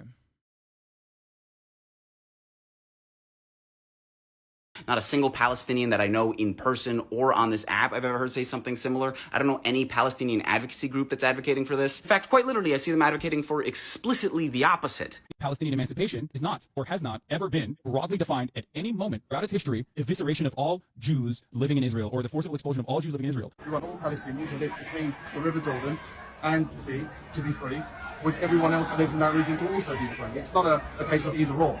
It's not about kicking out the Jews? Never. You might ask, okay, so this is a fringe position. Why are you highlighting this one random comment? The thing is, it is not just one random comment. Here's a tweet saying the same thing, that in response to the question, where will the Israelis Yeah, there's a lot of shit like this that pops off on Twitter, and it's just like, go, that the United States and Israel should start making plans for safe Israeli relocation. This is suggesting that the solution to ethnic cleansing is more ethnic cleansing. And it has 30,000 likes. And yes, forcible removal of a population is ethnic cleansing, the same way that the people are advocating for the Palestinians in Gaza Strip to go to the Sinai are also advocating for ethnic cleansing. Don't throw up question marks. It's true. It is true. There's a difference between like when someone steals your fucking house and then you steal it back immediately versus when someone steals your fucking house and lives there and has like families there for generations, and then your children come back and go, all right, like I'm now going to kill your babies or I'm going to fucking force you out of your home. At that point, it's the unfortunate reality of history moving past it. It's just the truth. At that point, you're not looking for fucking, you're not looking for justice. You're looking for revenge. Okay? Then why are you for reparations? Fuck you mean? That's literally the point of reparations, is so that people do get their justice. Reparations is justice. It's like saying whatever indigenous population lived here is supposed to come to your fucking house and put a bullet in the back of your head. Like, because, hey, guess what? This was an indigenous land. That's not what land back is. That's not even what fucking Native Americans advocate for, which is why it's so frustrating, because everybody's always LARPing. Nobody gives a fuck. And all you're doing is like feeding into the fucking paranoid delusions that like psychopathic Israeli far-right motherfuckers have when you say shit like that.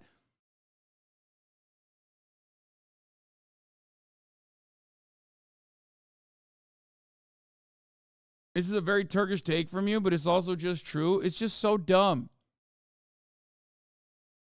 Actually, let's try the bullet idea. Yeah, okay. Yeah, come fucking kill me then. I don't know. In honor of the indigenous population that used to live here. Like, what do you mean, dumbass? It's a LARP. It's all a LARP. It's a fucking LARP. It's just so stupid. Which is why I don't spend a lot of time, like, covering it.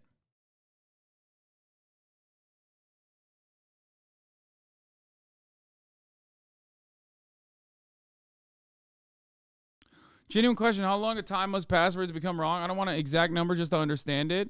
But because some Irgun members are still living in the house they stole from in 1948. Yeah, when I say a Truth and Reconciliation Committee, or at least like, or at least bringing war criminals to justice, the fuck do you think happens to those guys? They go to jail. They're supposed to. Okay? What do you mean? No, like in no world where you think that like that 95-year-old piece of shit that is still like Israel's oldest reservist or whatever is like getting away, okay? That's not happening. You're being delusional now? Fuck no. I'm talking about what is just, okay? I'm talking about what is just within the framework of what could possibly happen.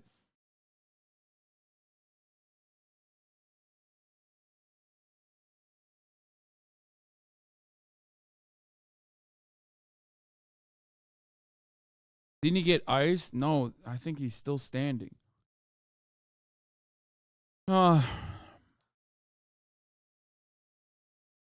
Anyway. Anyone goes, oh my God, Yuval, that's so sad. Your family's been there for so long. This is not about me. I'm bringing this up. Wait, that old guy died blown up? No shot.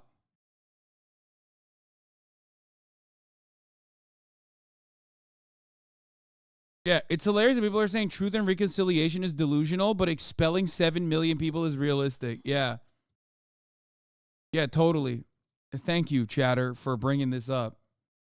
Yeah, let's do the more realistic alternative, which is expelling every Jewish person living in Israel. Like,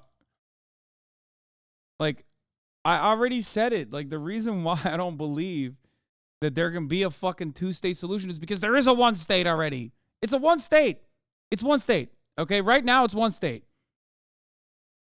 7 million Jews living in Israel proper get all of the fucking benefits and amenities of living in a democracy. Okay? with obviously some issues, even within that democratic structure, like the consistent erosion of civil liberties, even for the secular Jews, right? The 2 million Palestinian citizens of Israel have less rights than them, but still live in a basically codified Jim Crow style situation that is infinitely better than the 2.3 million Palestinians living under Israeli occupation of the West Bank, where they have to constantly fucking live under a permit regime, a tyrannical structure where the Israeli occupying force comes to their fucking houses on a nightly basis just for the fuck of it, okay? Where they can go to jail for anything, for even being suspected of being around someone who Israel has declared a terrorist. And then we arrive at the Gaza Strip. Another 2.3 million in the Gaza Strip living under the Israeli occupation. At least they have their own kind of government, I guess, but their own kind of government is also not exactly great either. And no supply goes into the Gaza Strip without Israel's go-ahead. Israel considers the Gaza Strip to be an open-air prison themselves, an open-air prison that they engage in military actions in the form of sieges that they call mowing the lawn. That's the one state right now that currently exists. I look at that situation realistically and I say, hey, don't do those things. Make this a one state that is pluralistic and has a democracy for all the people living under this occupation. Abolish the checkpoints. Break down the fucking walls. Allow Palestinians to coexist peacefully. Give them the democratic representation that they deserve. Offer them a life of dignity. There will be no need for resistance at that point. And then beyond that, when that happens, and people still are like, well, you know what? I'm going to do an act of terror here because I kind of don't like the situation. You know what happens in that situation? Then you're a criminal. You're a criminal that is being tried in a criminal justice system. Okay? That's the difference. At that point, you're just a criminal. You're a bad guy at that point. Okay? That's how this works.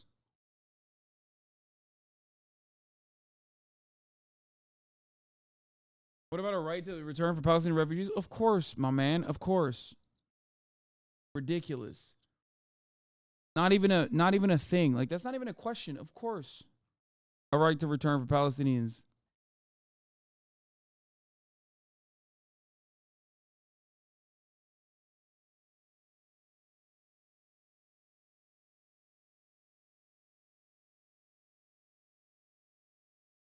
Anyway. Because what is going to happen is Zionists are going to take tweets and comments like those. They will print them out, put them on poster boards, and use them to show the world, see, Palestinians do hate Jews. They are anti-Semitic. They do want to expel all the Jews out of Israel. And it will fucking work. Do you have any idea how difficult it is to convince people that from the river to the sea does not mean expelling all the Jews out of Israel when there are literally people saying, I want to expel all the Jews out of Israel? So if you are saying these things, not only are you advocating for a position. So we should cave to this nonsense? What do you mean he agrees that from the river to the sea, Palestine will be free is not expelling all Jews from Israel? He's just simply stating that a one-state solution does not mean expelling all Jews from Israel, because it isn't. Not only is it not realistic, but it's also immoral. And that's precisely the reason why you should never fucking advocate for dumbass shit like that. And you should tell people what from the river to the sea, Palestine will be free means. It's just so weird. Who the fuck is saying that? Mostly the people that say that are the Zionists who lie about it, some of which do genuinely believe that that is what that means. There are also people who fucking misunderstand what I've been saying for months and months and months on end, and unironically turn around and yell at me and say, no, you have to fucking, you have to expel all the Jews in Israel. They have to leave, sorry.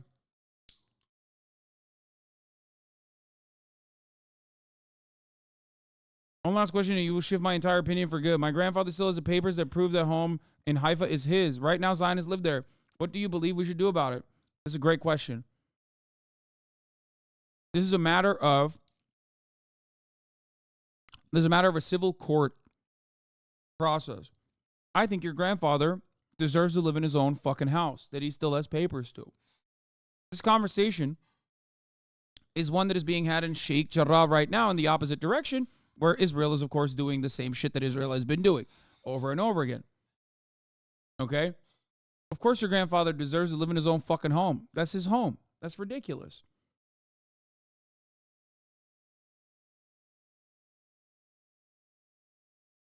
Expel all the Jews from Israel. In no world would this ever happen. Of course. No one is saying that that is the case. No one is saying that that should be the case. Please.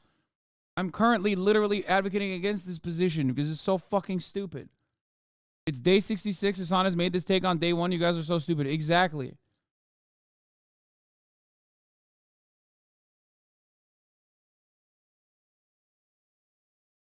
Right to return to where the homes they lost and are not occupied by Israelis. New mega infrastructure projects to house the returning Palestinian refugees. Genuine question? Yes.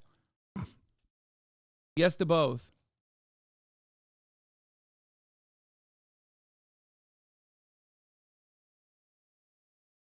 There's also a couple things that you can do, that you can look to like previous movements and shit. Reparations plays a big role in this because once that sense of closure comes from reparations, there might even be Palestinians.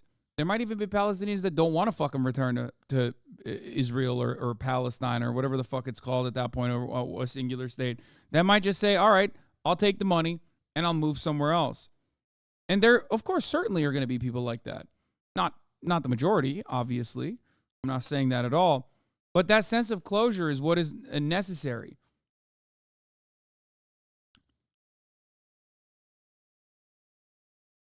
Bro, we deserve nuclear holocaust because of how dumb this chat is. None of you are guiding our future. We're cooked. This is probably one of the most open-minded and one of the most, like, at least relatively well-educated chats that issue or that talk about this issue at all. Being a leftist is about seeing the world through the lens of dialectical materialism, and with that knowledge, you should want people to live in the most dignified lives they possibly can. Socialism is the advancement of human progress. Making people suffer under old social orders advances nothing. Thank you.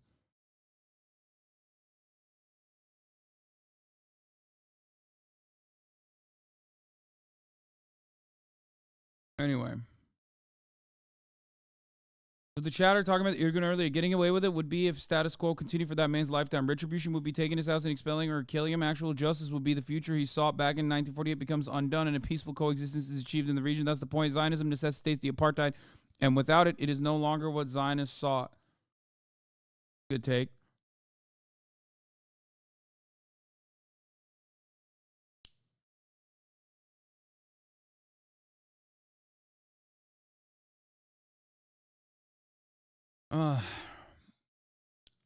Anyway, none of your solutions will happen if AIPAC and the ADL are still here. Like, none of it. All of its delusions at this point. Sorry, as a Palestinian, only the USA can fix this.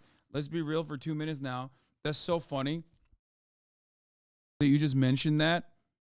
And like, I think you're overemphasizing the impact that the ADL and AIPAC has on the broader population. Unless they are able to genuinely change the fucking way that things are happening right now and are able to enforce their will, which they haven't been able to on TikTok at the very least.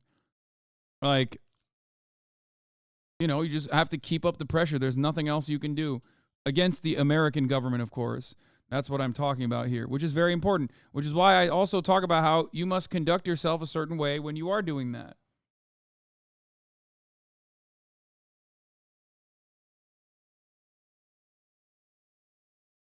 Just the fact that you explain what a one-state solution really means without getting shouted down already makes it a bell end of progressivism in here. You couldn't even take that position in American Policy Department. Yeah. Yeah.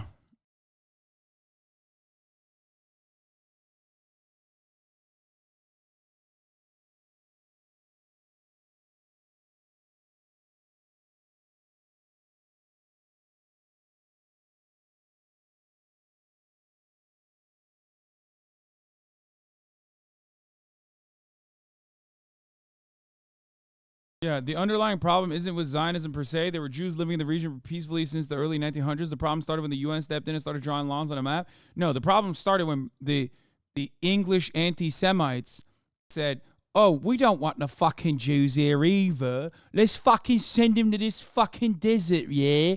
That's when it happened. That's when they were like, yeah, send the fucking Jews to the desert, mate. Fucking hell. They'll deal with it. That's what they did. And then Jewish people were like, okay, well, at least we're like away from all these fucking anti-Semites and we get to have a land. Fuck yeah, I'll do it. Who gives a shit? And they engaged in an act of settler colonialism.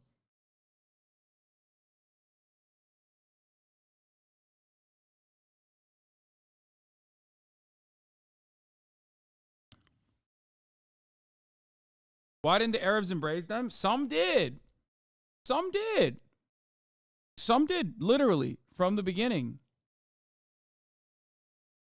The point was that many Arabs did, and some of them were fucking punished for it severely, dog.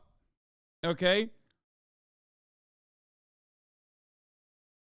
Rashid Khalidi talks about this in 100 Years of Palestine, where there were plenty of Arabs.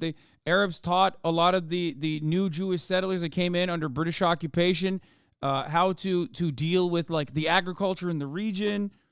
There was collaboration, except the ones that didn't were unironically correct for not wanting this to happen, because history happened and you know what happened. You know what I mean?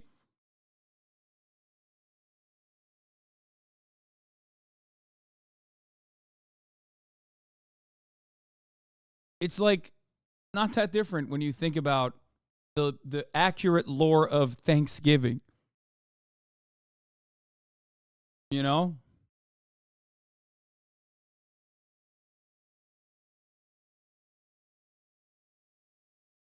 Anyway, but yeah, as far as methods goes, demonstrations, boycott strikes, ingenious forms of organization to reject the structures of the occupation. It was an enormous political success, the first Intifada. That's the only reason that Israel shifted its policy and agreed to negotiate with the PLO in the 1990s, because it realized, because of the first Intifada, that it could not maintain the occupation in the form that it once had. Now, it is very hard to resist nonviolently against a colonial power that is willing to kill unlimited numbers of people who try to do that. Israel killed hundreds of Gazans in the so-called March of Return in 2021, shot them down. Snipers killed them. Marching along the frontier between the Gaza Strip and Israel, hundreds and hundreds and hundreds of other people were maimed by snipers who shot out their knees. That's what happens when you nonviolently protest. That's what happened at the beginning of the second Intifada. The second Intifada, after Sharon went to the Haram al-Sharif around the Al-Aqsa Mosque in the fall of 2000, was mainly massive nonviolent demonstrations to which the Israeli army responded with millions of bullets, eventually producing the effect of people firing back. So much so that in the second Intifada, like even the fucking Palestinian Authority's own police force shot back at the Israeli occupying force. And it's something that they had never done prior. Like literally, CIA trained Palestinians using American weapons were now firing back at the Israeli occupying force. Something that was very frustrating for, of course, the Israeli government. Why did that happen? Well, that happened because they were firing at them.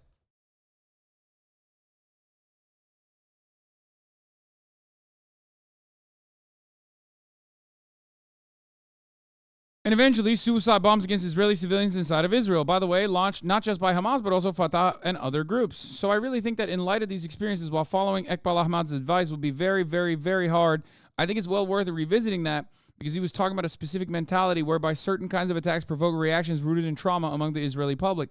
And clearly, Hamas doesn't follow that approach. Clearly, they must have intended, to some extent, the massive reaction that their attacks provoked, both because of the military defeat Israel suffered on the first couple of days in this war, but also, I think, more importantly, by the enormous civilian toll. As I've said, I think probably the largest civilian toll in Israel's history.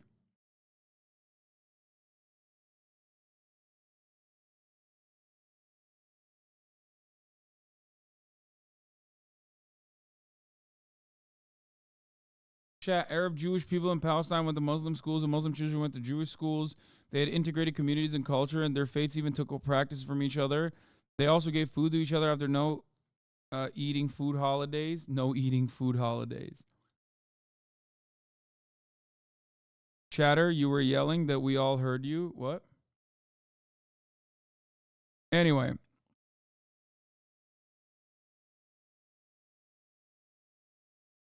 Muslim Hungry Month. No food holidays is such a funny way to talk about. It's Yom Kippur, right? Isn't Yom Kippur the other? Or no. not Yom Kippur. When is the? Is it Yom Kippur? I'm mixing in. Yeah, Yom Kippur is the Jewish no food holiday. Just like Ramadan is the Muslim no food month. Anyway, here is Netanyahu's. I think I'm going to skip this. Obviously, the world witnessed the great miracle. As Brandon responding to the Israeli families. Freed as a function of the temporary ceasefire. What specifically are you requesting of the U.S. going forward to secure the release of your loved ones? And as it relates to the desire for another ceasefire right now, is there any more information that you learned about the potential that could happen anytime soon? Well, as I said before, we're going to keep the private conversations private. What we do know, and we've seen that the U.S. administration, from the previous round of negotiations and hostage release, the U.S. administration is completely committed to getting the hostages out, the 8 Americans who remain there, and the other nearly 130. The U.S. should be committed to making sure you never see an ad at the top of the hour, okay? That's all I'm saying. Which comes at the top of every hour. If you no longer want to see those ads, all you need to do is subscribe for $5 or free with Twitch Prime by connecting your Amazon Prime account to your Twitch account, where you get 1 free Prime subscription a month. Use it on your favorite broadcaster. Hopefully that's me. Here is the 3-minute ad break now at the top of the motherfucking hour. Really poor execution of something better than this? We have no doubt about that. And today's meeting with President Biden and Secretary Blinken only reinforced that, and that they are willing and ready to do all that they possibly can by any number of means to get the hostages home. And also not, one second, and also not just to talk about them as hostages, but to talk about them as people. And that is what the President and Secretary Blinken understand, is that they're just not numbers and they're just not faces. They are sons. They are sons, they are grandparents, they are mothers. And that is what the President and his team understand. And this is our last question, so I'm just going to answer by saying we are thankful to the President and to his team, because we know that they are working 24 hours a day, and they are going to work through the holidays, and they are going to do everything they can to make sure that all of our loved ones, real people, come home to us and to the families across the world and in Israel. In the Middle East, more tension in the region overnight. Iran-backed rebels fired missiles at a commercial tanker in the Red Sea, and a U.S. warship shot down a Houthi drone. Chief Global Affairs anchor Martha Raddatz has the story. Good morning, Martha. Good morning, George. These Iranian-backed Houthis in Yemen have been targeting commercial ships and tankers in recent weeks. And overnight, 2 more missiles launched from Yemen toward a tanker just entering the Red Sea and heading toward the Suez Canal. Both missiles missed the tanker, but an American warship, the USS Mason, shot down a drone flying in the area during the incident. While none of these attacks on commercial vessels have resulted in serious damage, the Houthis have warned that they will target any ships headed toward Israel unless Gaza gets more food and medicine, increasing fears of a wider war. George? Okay, Martha, thanks. Let's bring in the top White House National Security spokesman, John Kirby. John, a lot to cover this morning. Let's start with those missile strikes from the Houthis. They don't seem to be getting the message. These strikes continue. Does more need to be done? Well, we're obviously going to watch this very, very closely, George. We're going to do what we have to do to protect commercial shipping and, of course, protect our Navy ships in the Red Sea and in the region. We are building up and fleshing out the Maritime Task Force there, inviting other nations to participate. I won't telegraph our punches one way or the other, but we're going to do what we have to do to protect ourselves and to protect our national security interests, including freedom of navigation for commercial vessels there in the Red Sea. President Biden seemed to have his most significant break with the Prime Minister of Israel, Netanyahu, yesterday, talking about that indiscriminate bombing in Gaza. Houthis are wild, baby. They're wild. Iran back, I say prove it. Because according to the group, Americans have declared as Houthis for some reason. They say they are not Iran back, nor would that change what they're doing. I'm so sick of evil propaganda. First of all, dog, come on. These are people that were being genocided like literally a couple months ago. Are you kidding me? No, they are. Like, why do people say that?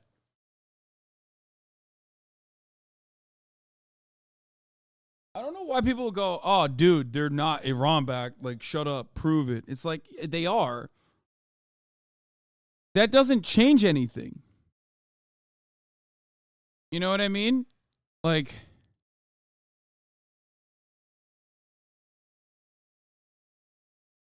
look at that clean stamp work. Oh my God. My fucking blade, baby. Dude, I'm so stoked for this. It looks good. It looks like it's not broken. Just needs a little bit of grinding, right?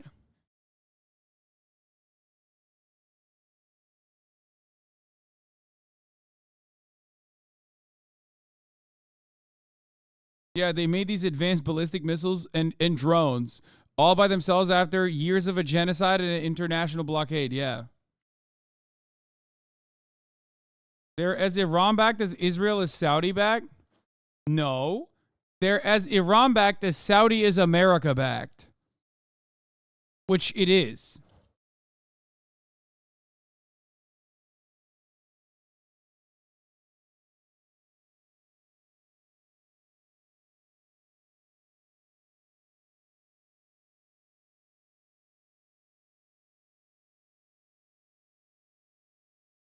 I don't know why people get so mad at that, though.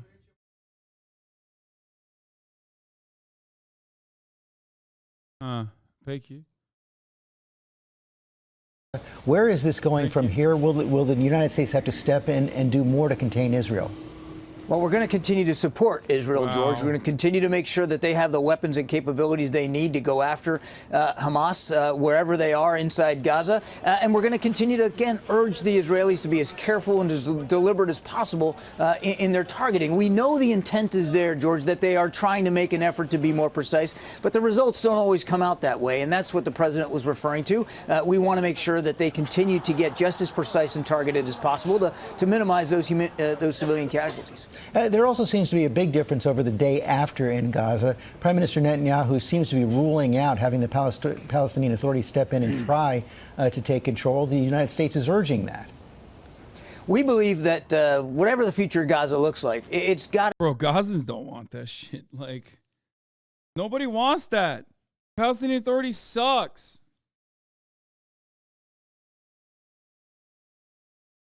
Propaganda is real, no pushback at this point. I mean, yeah. First of all, you don't get to George Stephanopoulos' point. Like, you don't get to his career if you actually do pushback against guys like Kirby. That's not how you get there. Got to be representative of the aspirations of the Palestinian people, and right now the Palestinian Authority has that mandate. Now the Palestinian Authority also has a credibility problem with a lot of Palestinians, and we want them to be reformed and revitalized. I wonder why. Why do they have a credibility problem with the Palestinian people? And better able to meet those aspirations. That's what we believe. We do not believe in a reoccupation by the IDF of Gaza for a long term, and we don't believe that there should be any reduction in the size of Gaza. We've been making that case very, very clear to our Israeli counterparts. Jake Sullivan, our national security advisor, is on his way to the region right now. He'll be talking about the day after with his Israeli counterparts as well. On Ukraine, Congress going home without passing more aid. What does that mean? I love, yeah. Dude, show any Palestinian this video in the West Bank of, John Kirby saying, we are going to reform the Palestinian Authority. I'm sure when they hear John fucking Kirby saying that, they'll go, oh, yeah, that wasn't the major problem from the jump. That actually wasn't what our anger was. I have decided, America, surely this time the reform will be valid.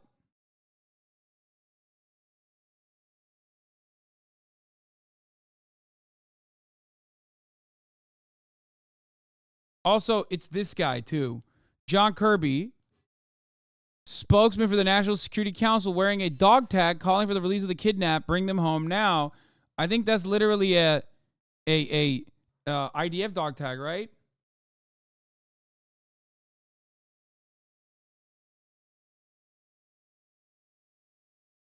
The same one that Ollie London was wearing. That's fucking awesome. Dumbasses all Well, around. we obviously are running out of time here, Georgia. We've got a couple of weeks left in this month, and we will be announcing additional security assistance packages in coming days and weeks. But once we get to the end of the month, we won't have any more money to support Ukraine. We believe that these negotiations are ongoing in good faith, and we're going to continue to participate in them. We hope we can get a better outcome here before the end of the year. But if not, then we're going to have to really hit it hard early in the new year to try to get that aid going, that supplemental request that we need so much for Ukrainians, their military capabilities. John Kirby, thanks very much.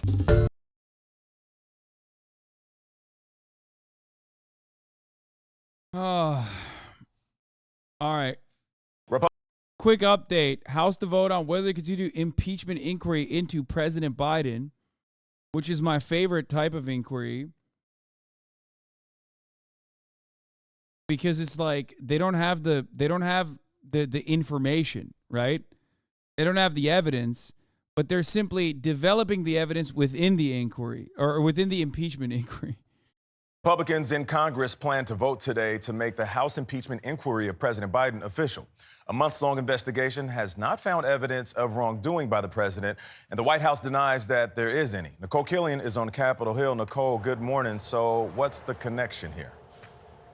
Hey, good morning to you, Nate. Last week's indictment of the president's son, Hunter Biden, gave Trump's allies here in Congress the push to move forward now. The House was already investigating whether President Biden improperly benefited from foreign business dealings allegedly involving his son, Hunter, and other family members. The White House calls it a fishing expedition that lacks evidence. Today's vote is on a resolution that tells the committees that were Just passed, by the way, for the record, just saying. already investigating Biden to keep going and determine whether sufficient grounds exist to impeach. Many Republicans hope that making the investigation more official will help them enforce subpoenas. The House Oversight Committee, which is leading the impeachment probe, has subpoenaed Hunter Biden and asked him to testify behind closed doors this morning. But his attorney says he won't appear unless it's public. A committee spokesperson says if he doesn't show, the panel will initiate contempt of Congress proceedings. Former President Trump has pushed for impeachment proceedings against President Biden. Politically speaking, this vote will put House Republicans on record as we get closer to 2024, when all of these members will be up for re-election. Adriana? It's awesome. Good morning. Hunter Biden slams GOP ahead of House deposition deadline. It's pretty funny. So House formally approved the Biden impeachment inquiry. Lawmakers voted 221 to 212 along party lines to approve the resolution authorizing the inquiry.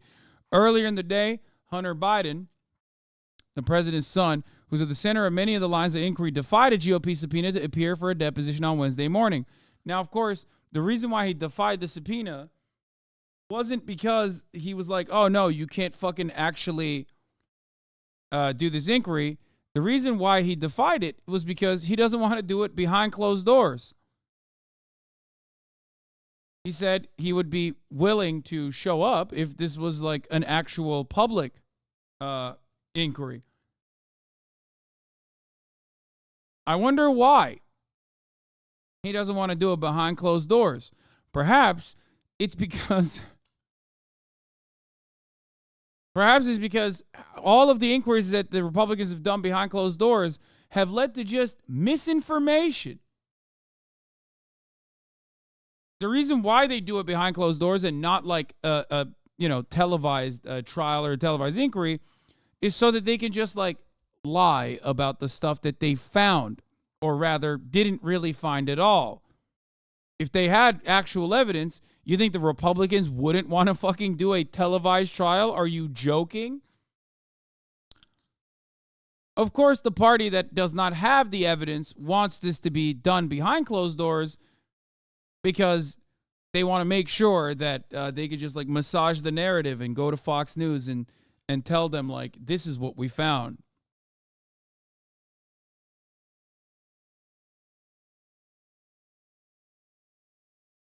Republicans have said they moved to formalize the inquiry in part because the White House responded to the document request last month with a letter that argued their inquiry was unconstitutional due to a lack of a vote, citing a Trump-era legal opinion.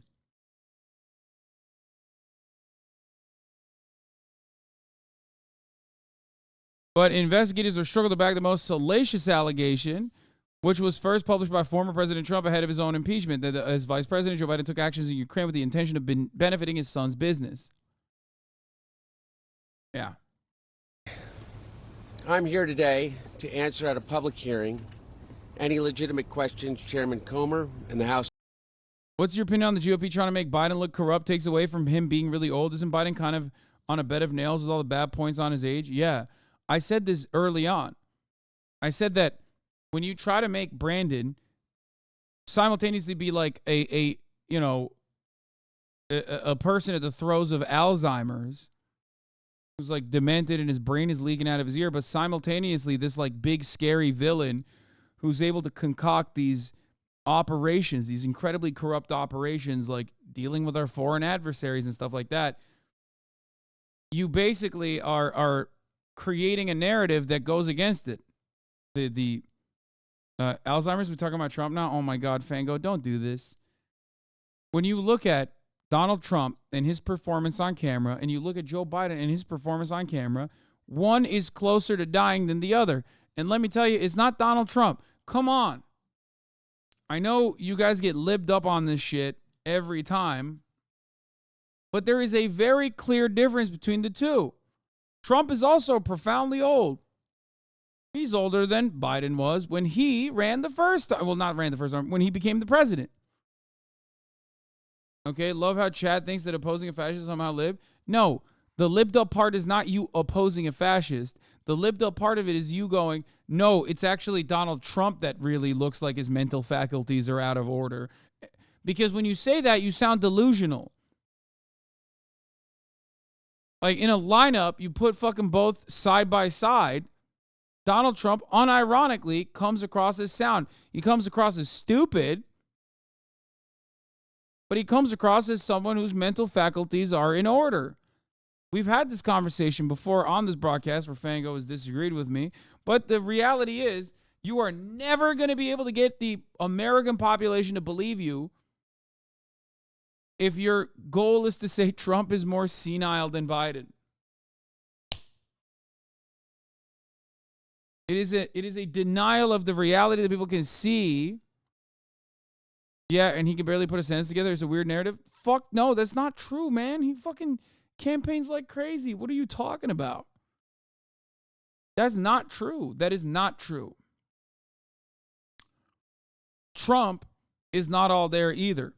But there is no comparison between Trump and Biden. That is just simply untrue. You're mistaking one party being fucking deranged with the other party being actually demented. Trump is insane. Okay? His style is crazy. His bitch too bad. His smoke too good.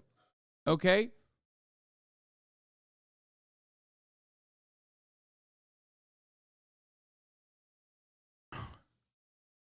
They'll kill him. Trump, watch out. To me, I feel like making this comparison to try to think that it'll favor Biden is like thinking, whose ass is fatter? Clearly Joe Biden. Trump's ass is not that fat. It's like, no, that you're delusional. House Oversight Committee may have for me. I'm here today to make sure that the House Committee's illegitimate investigations of my family do not proceed on distortions, manipulated evidence, and lies. And I'm here today to acknowledge that I've made mistakes in my life and wasted opportunities and privileges I was afforded.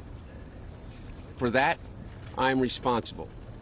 For that, I'm accountable. And for that, I'm making amends. But I'm also here today to correct how the MAGA right has portrayed me for their political purposes. I am first and foremost a son, a father, a brother, and a Holy Ghost, and a husband from a loving and supportive family. I'm proud to have earned degrees from Georgetown University. And I don't give a fuck about any of this shit, dude. Whatever. Crazy how much he sounds like Joe when he was young. Yeah, he also has Joe's hair. There you are. See you now. What do you have for us, Hillary? Hey, Bill, well, at least Hunter Biden showed up after his lawyer said he would only show up if he was getting a televised testimony, but he did get his chance. Yeah, like, what does that mean, you think? Why did Hunter Brandon say he'll only show up if it was a televised testimony? Does that sound like something a person who at least doesn't think they have a case would say? No. Trump thinks he has a case. He wants his testimony to be televised. You know what I mean? When he thinks he has a case, that is. Like, it's stupid. To be on TV, he delivered a short statement to the press, but he did not take any questions from us, but we sure did try. Biden, was it worth it trying to sell the family name? Dude, I love this shit. Dude, this is Infowars.com shit, dude. Come on. I can't believe that this is like what they are playing off as journalism. This is awesome. It's like a Redditor coming into my chat and being like, Hassan, what do you have to say to the fact that you're only reading tweets from random people and playing it off as commentary? President Biden to pardon you, sir? Was it worth it selling the family name? Move. Clear path, please. Have you asked your father for a pardon? Business dealings. Dude, Fox News How did you get into so much? God, I love Fox News so much. They're so fucking stupid. They're so awesome. Trouble. It's checkmate committee chairs. So now it's checkmate. Committee chairs James Comer and Jim Jordan had promised to hold Hunter Biden in contempt for being a no-show. His legal team has called the subpoena illegitimate because she flubbed it. There is no official impeachment inquiry, but of course, House Republicans trying to change that with an impeachment inquiry resolution, a vote on that today. If they do pass that, then that would put more weight behind their subpoenas. If they do hold Hunter Biden in contempt and he ultimately is prosecuted, he could face up to a year of jail time. So we'll see how all this shakes out. Bill? Okay, Hillary. They're so good. Janie on the spot. She is. I wanted to ask you, Hillary, can you just explain like the mood and the franticness? Like, Andy McCarthy made a good point. I mean, they're trying to get out of town. So are they going to try to do all of this, get out of town, leave for 4 weeks, I guess, and then come back and pick it up again? Yeah, I mean, they're hoping to pass the impeachment resolution today. They are expected to leave for Christmas and the holidays and then come back and pick it up after the new year. But I think what's interesting is once they pass this impeachment resolution, they may re-subpoena Hunter Biden and ask him to comply. And now that the impeachment inquiry is official, he may be more inclined to follow it because he may be more afraid that he would actually be prosecuted if he were to ignore it like he did today. So that's definitely something to watch after the new year. She's in the tunnels under the White House, brothers. Stay woke. Let me tell you, she's under the tunnel structure where they're trafficking the children. So from Hunter Biden's perspective, I guess this is next year's problem. I heard it's a Hamas tunnel. I heard it's a tunnel structure similar to Hamas. Okay, Hillary, thank you for that. I'm Steve Doocy. I'm Brian.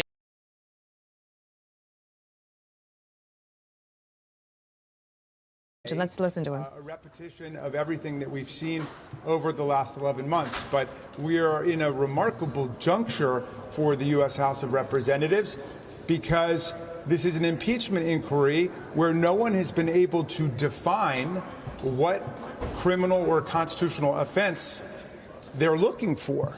We don't know what the crime is. You know, the mysteries are called a whodunit, because it starts with the crime and then you try to determine who committed it. This is more like a what is it, not a who done it. We don't know what the crime is. Okay, AOC simping for Raskin. It's not that funny, okay? It's not that funny. Like, come on. That's like a class. She's like, ha, ha, ha, ha. She's trying to rizz him up. And there are thousands and thousands of pages of evidence but all of the evidence demonstrates She's beyond any brown-nosing. reasonable doubt that President Joe Biden is not guilty of any impeachable offense that we can determine. And with that, I'm going to call on my colleagues to come up, and we'll take turns between oversight and judiciary. But perhaps I can start with the vice-ranking member of the Oversight Committee, and then we'll go over to judiciary. Thank you, Ranking Member Raskin. The ranking member laid out what's happening here quite clearly. Republicans do not have a case. And let's also remind everybody that this impeachment inquiry by the Republican Party has already begun in a public forum. They launched an impeachment inquiry without a House floor vote already. And their own witness, the own Republican witness, said that there are, from what he has seen, there are not grounds for an impeachment inquiry, or rather, frankly, impeachment in general of President Biden. But that has not deterred the Republican side from continuing to try to force through a completely groundless and unsubstantiated, I won't even call it an investigation, I'll just call it an exercise in futility. What we've seen from this deposition, Chairman Comer himself told Hunter Biden, you choose. Whichever you choose, come in public and come in private. Hunter Biden, in an attempt to clear his name from what has been happening publicly, has stated that he is willing to testify to the public. But because the Republican investigation has been debunked, exposed, and consistently covered and exposed as having falsehoods, they decided that they will take back and rescind their offer of a public investigation. So this is going to go on now with a parade of Democrats at the microphone. Damn, they're fucking cutting her off. They're like, no, she's too good. Then we can anticipate Republicans at some point, too. What card James Comer plays next is really the next stage in the story here. Andy McCarthy joins our coverage. And, Andy, good morning to you. Top line thought at the moment is what for you? Hello. Well, I think that, this is all predictable, actually, and there seems to be some confusion. There's two different things going on. There is. I just want to show you, if you want to understand how this is going, if you want to understand how bad the situation is for the Republicans, like, here, this is it, okay? Here. Because, like, this shit ain't even popular from fucking Republican standards right now, okay? This is on Newsmax, brother. Here. In your investigation, take a look. Hear MSNBC. Otherwise, the other half of America doesn't hear about any of this. But I want you to take a look at how they're trying to portray you and then spin your investigation. Take a look. We think that this is just the tip of the iceberg. We think there are many more crimes. And my concern is that Weiss may have indicted Hunter Biden to protect him from having to be deposed. Yes. In the House Oversight Committee on Wednesday. He indicted him to protect him. Yes. The classic rubric. He indicted him to protect him. I got it. So, Congressman, you weren't able to see Tapper during that interview, right? You're just. Dude, when you fucking got Jake the ass tapper making fun of you like that, I mean, it's over. It's Jover. It's so Jover. Just hearing him in your ear. Mm-hmm. Okay. You see what happened there? He's making your investigation sound like a joke, and he's trying to make you look like a joke. And then half of America sees that, and they think your investigation is a joke. How do you work around that? How do you work through that? Well, that's the first time I went on CNN in 3 months. We thought we would give it a try. Bro, he's like, Jake Tapper is an intelligent guy, but he's playing to a low IQ audience. CNN just is hemorrhaging viewers every day. And Jake's doing what he's told by his bosses at CNN, who are doing what they're told by their bosses at the Democrat National Committee. I mean, CNN is a wholly owned, unprofitable subsidiary of the Democrat National Committee. I mean, you look at the violations and the laws that Hunter Biden has broken. The easiest one to identify is violation of the Foreign Agents Registration Act. That's what the judge cited when she kicked out the sweetheart plea deal that would have granted Hunter Biden blanket immunity. Yeah. The reason we believe Weiss didn't indict Hunter Biden on that is because you can easily trace that back to Joe Biden. Joe Biden has a lot of FARA liability as well. Yeah, and So, I know, you Congressman, we're I know it's tough in the moment, but why didn't you fight back with Jake Tapper right there? And Bro, who are you? Like, bro, you're a Newsmax guy. Like, the Newsmax guy is berating the fucking dude leading the investigation. It's so Jover, dude. There is nothing more. There's nothing more Jover than this. Okay? When you got the fucking Newsmax guy, it's not even like the Fox News guy.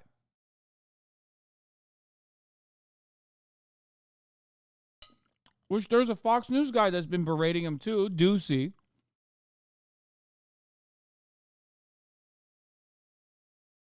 Ducey's been shitting on him for a while now. Because he sees the writing on the wall and he thinks it fucking sucks. This is what you got? And just so basically, just so everyone at home understands, and I know obviously, sir, you know this, but this indictment now gives Hunter the ability to show up on Wednesday and plead the Fifth. Okay? He can plead the Fifth because of this new indictment. Jake Tapper, that seemed like a foreign concept to him. You called him intelligent. I'm not sure I agree. Well, at the end of the day, I had just done NBC Meet the Press. First time I'd gone on NBC Meet the Press in 3 months. And we got into a verbal shouting match in that one because they were just lying. They were just. Come on, dog. He's like, apologize. I'm sorry. I know it was a bad idea.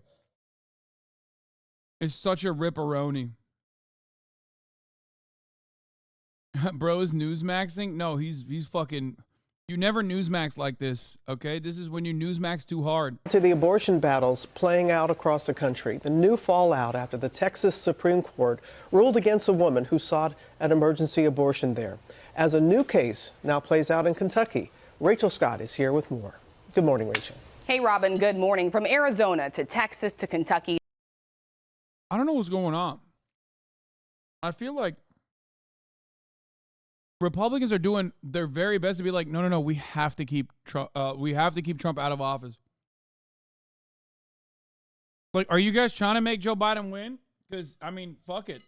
Joe Biden is about to win without Joe Biden's about to win like he won Super Tuesday without even fucking showing up.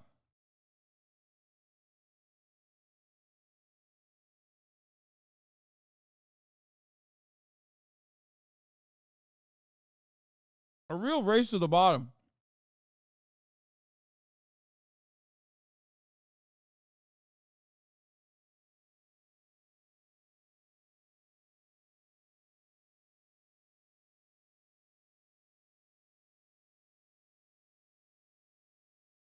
Several states now grappling with the question what abortion restrictions should be in place and whether they do enough to protect the health of the mother. This morning, the legal fight over access to abortion rippling across the country. From Arizona, where the state Supreme Court is hearing arguments on whether to enact a 19th century law that would ban abortion entirely. Abortion is health care. For over 100 years, Arizona has fully protected life from the moment of conception. To Texas, where 31-year-old Kate Cox took her pregnancy complications to court, suing the state asking for an emergency termination after finding out her. This is so crazy.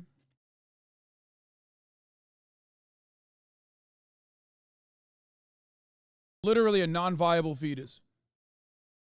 This is her third child. She already has 2 kids. Non-viable fetus. And the state's like, yeah. And a white blonde woman. Really upset you aren't leaning into the new policy updates? I'm going to fucking talk about them in a second. Her fetus had a severe condition and little chance of survival. There's no outcome here, that results in us taking home a healthy baby girl. So it's hard. It's overwhelming. Texas has a narrow exception to save the life of the mother. Cox was certain she would qualify. Her doctor said her uterus was at risk of rupturing and warned her future fertility could be in danger. But the Texas Supreme Court ruled against her, stating some difficulties during pregnancy, even serious ones, do not pose the heightened risks to the mother the exception encompasses. Her lawyer said she had no choice but to travel out of state. Patients can't be running to court every time they need urgent health. How fucking nuts is that?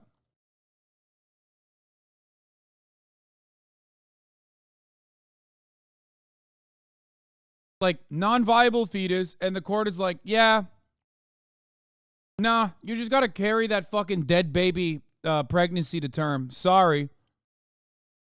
Like, what are we doing? Are you, what the fuck? No, don't say Taliban. No, that's bullshit. Okay, abortions are permissible under Islam. Don't fucking say Taliban. This is Yalaban. This is our shit, okay? This shit is homegrown. This is some Al-Qaeda shit. It's not Al-Qaeda. It's Al-Qaeda. Fuck you mean Taliban? You know what I mean? It's fucking bullshit. This is literally homegrown. So crazy to me. Care. It's really a human rights violation. Within hours of Kate Cox filing that lawsuit, another emerged in Kentucky, a pregnant woman suing her home state for the right to an abortion. That woman in Kentucky not revealing her identity, but her lawyers say that she has learned that her pregnancy is no longer viable. They are still pushing to continue that case, expecting that more women will be in the same scenario, Robin. And Rachel, we know the president has weighed in on all this. Yeah, this is a blistering statement. President Biden saying legal and medical chaos is playing out in states like Texas, Kentucky, and Arizona, insisting that no woman should be forced to go to court or flee their home state to receive health care. And he's blasting the Republicans who supported these laws, Robin. All right, Rachel, thank you. Well, hey there, GMA fans. Robin Roberts here. Thanks for checking out our YouTube channel. Yeah, Catholics and Christians are really the only Abrahamic religions that say abortion isn't okay at all. Like, under Judaism is permissible, under Islam is permissible. There's obviously, like, disagreements on it. There's, like, more conservative interpretations of the Islam, too. But, like, the majority of Islamic countries, like, they don't... Like, in Turkey, you have state-sponsored abortion. Like, you have a public health care system, and you can get a fucking abortion that the state pays for. You know what I mean? It's just so stupid. Motherfuckers are like, yo, this is, you know, this is what all the barbarians do. It's like, nah, just us.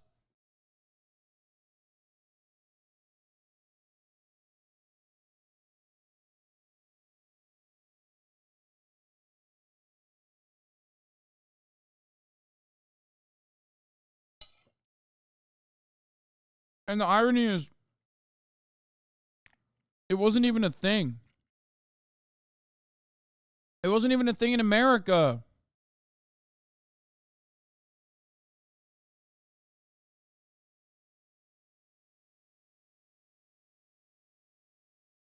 Anyway, there's another nutty moment too.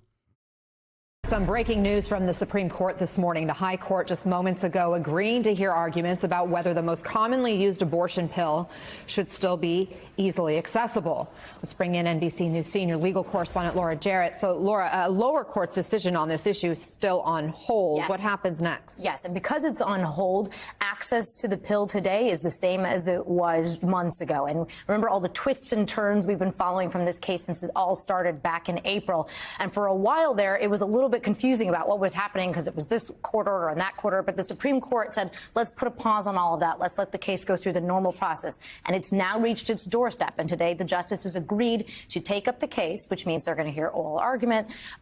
They'll take consideration of it. And then we probably won't see a decision until June. That's when we usually see sort of the hot button decisions drop. And I would expect this one would be just like that. And just so people have a sense of what is at stake here, it's not about just access to the pill entirely.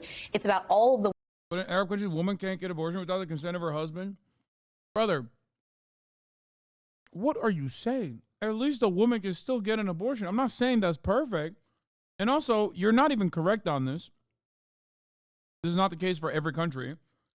But secondly, it's so funny to be like, yeah, well, actually, well, you know, Arab countries aren't feminist. Okay, what does that say? What does that say about America? What does that say about America where you just can't even get an abortion? Like, male partner in the room or not?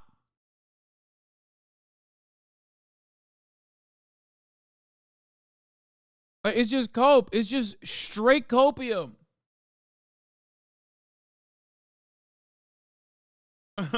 It's such pure unadulterated copium. The ways that the FDA actually made it easier to get the pill. So getting it by mail during COVID was a big one. Not having to go to a doctor's appointment 3 times was a big one. And so if, in fact, the court keeps that lower court's order in place, if the Supreme Court agrees with that lower court, then it will be harder to access the pill. You will still be able to get it. It will just be much, much harder. Okay, that is one that could affect millions of Americans. The most commonly used pill in the country. And not just for what people think of as the stereotypical abortion, but people who are even going through miscarriages and other health issues that would require all of that. This kind of abortion pill. Thank you very much, Laura Jarrett. Anytime. Sick.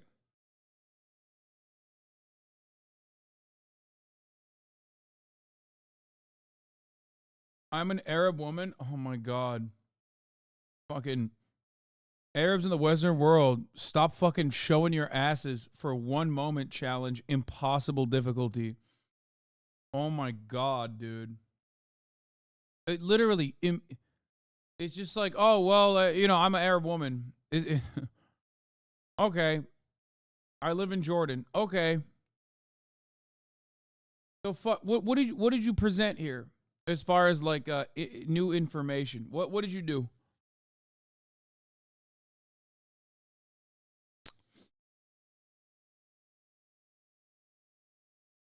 There's such a deep sense of shame. And look, I mean, my mom is a little bit like this too, with respect to like Islam, that, well, not to the same degree, but there's like this deep sense of shame with respect to Islam.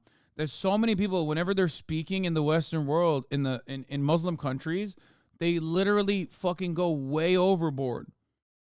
To be like, no, you don't understand. Like, these guys are fucking barbaric. These guys are barbaric. I promise you, the Arabs are the barbaric ones.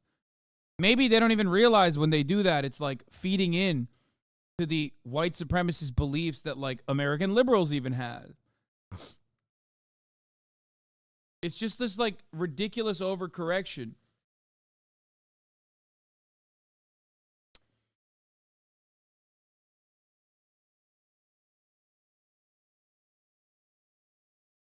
It sucks.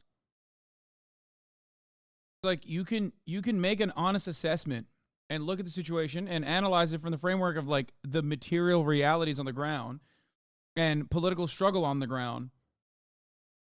You don't have to be so fucking, bro, you're the weirdest progressive Muslim I've seen. You go out of your way to defend Islam, yet you admit to not understanding much of it.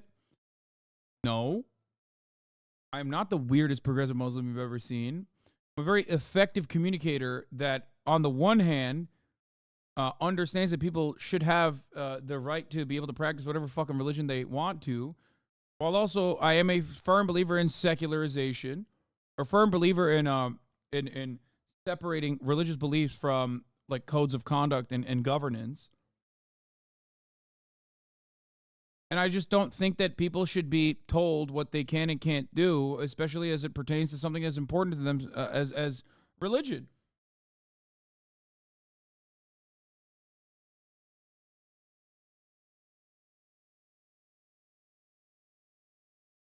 It's so dumb.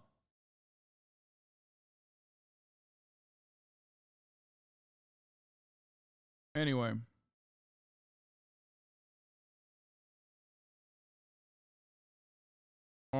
An excerpt from the Discord leaks Frontline. Oh, Jack Texeria? No, I'm gonna fucking skip this.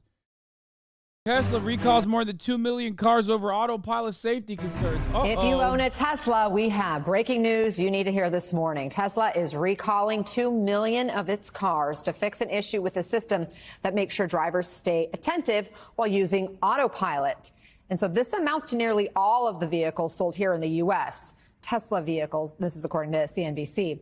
This recall comes after a 2-year investigation by the National Highway Traffic Safety Administration into crashes that happened while autopilot was in use. Some of those crashes were deadly. Let's bring in NBC News correspondent Tom Costello. Tom, what more do you have on this recall? Well, you're right. This does affect every single Tesla that's out there, but this is important now. You will not have to take your Tesla into the shop to get something done. Instead, this is an over-the-air and internet software push, an upgrade that you will get. Some users say that they're already getting that upgrade. It went out as early as last night. This has to do with the auto steer portion of Autopilot. Some folks, apparently drivers, have been completely relying on auto steer, autopilot, not on highways where, as you saw, it can still have deadly consequences if not used properly, but on side roads and the like. And so now we really don't need federal regulation on roads.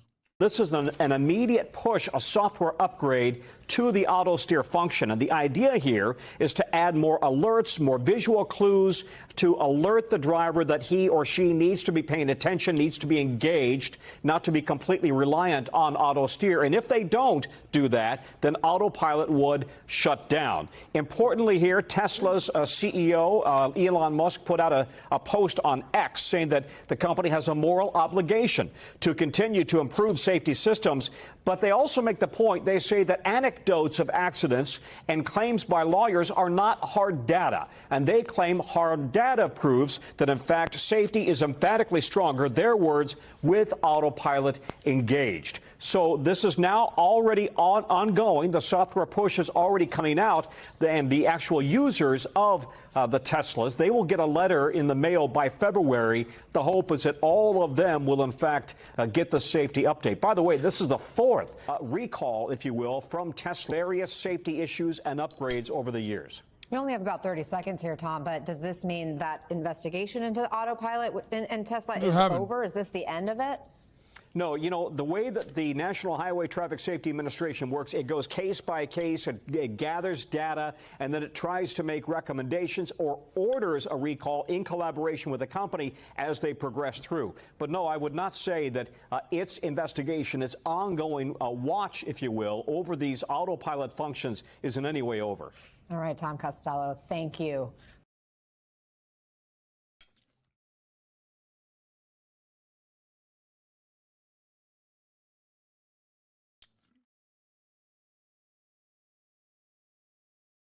Best we can tell is mainly an update to add more nags to ensure attention and some checks to ensure that people aren't activating it on roads it isn't meant for. Specifically for autopilot, not FSD. Also, it will lock you out of using the system earlier if you're bad. It previously had a lockout. I think it'll just activate it earlier now. That's so funny.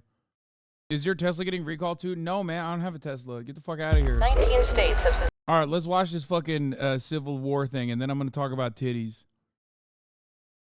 My favorite subject to talk about. Fucking titties, dude. Biden again attracting widespread ridicule on Chinese social media for calling Xi Jinping Deng Xiaoping and bizarrely claiming they were chatting in the Himalayas, even though he didn't go there with either president.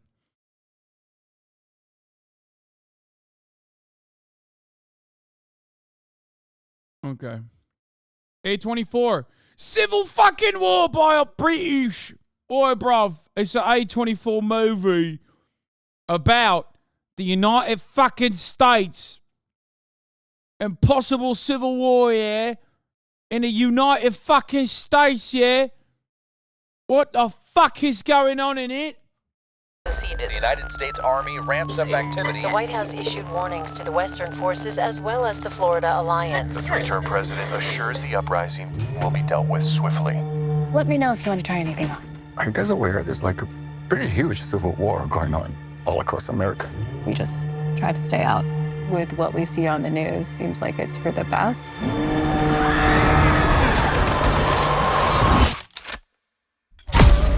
Citizens of America, the so-called Western forces of Texas and California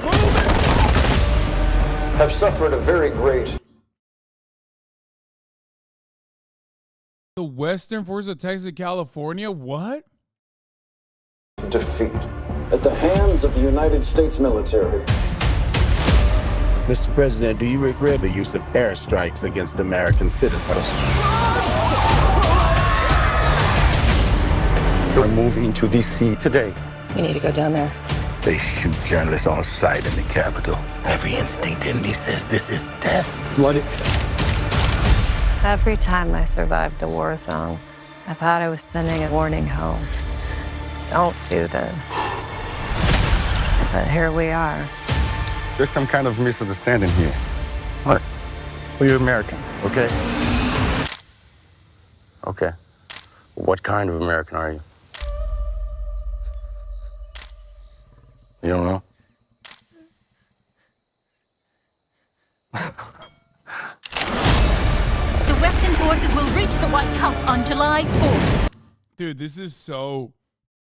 Oh, God, this sucks, dude. This is gonna suck ass. I love it.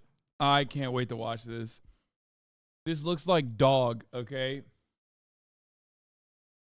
I have a very... I believe that the likelihood that this will be good is marginal.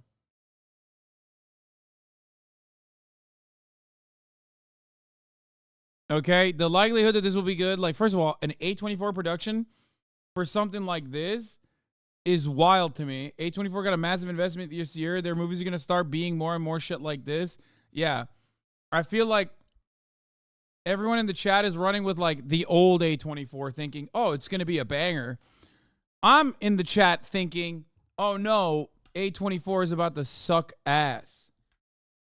Okay? I'm thinking RIP A24 is what I'm thinking.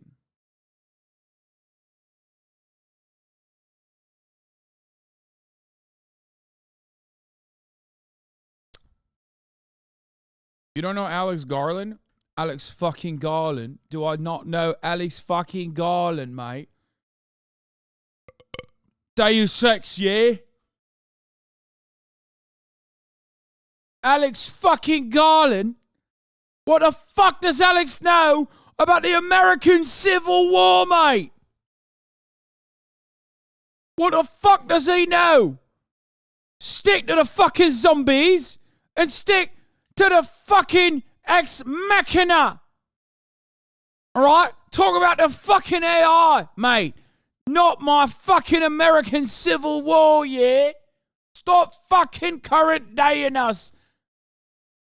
A modern American Civil War movie in A24's old style with bang. They're going to make the war star of the film instead of being about the characters living in this world. All I'm saying is, how can you know Alex Garland and see how camp this is going to be and have doubts about this one? Come on, man. I mean, that's what I'm saying. It's going to be... You got, like, a British dude making a movie about an American Civil War where Florida and... Or not Florida, sorry. Texas and California have aligned. Immediately, I'm thinking this is going to be silly.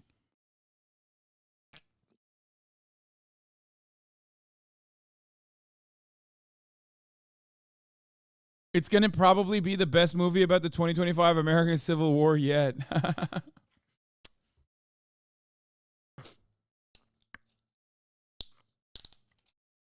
Texas and California rebel against an authoritarian president who won't leave office. Come on. Yeah. He's like a 3-term president. Ron Swanson. President Ron Swanson. Like, get the fuck out of here. Anyway, we'll see. We'll see. Oh my God. Get in the car! Get in the car! Move, move, move! You're gonna hang back. I'm not hanging back. Like, this is a story that should be my story. Okay? Civil War breaks out, and what do you think I'm doing? I'm fucking streaming it. Okay? I'm slapping a press jacket on, and I'm streaming the fuck out of it. So, like, I should love this. I should love this movie. And I do. I do love the movie. But not for the reasons that I think it's going to be an incredible cinematic experience.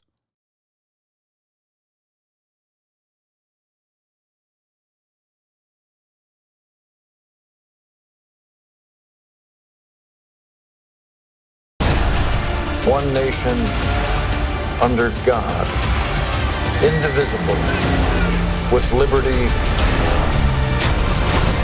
and justice for all.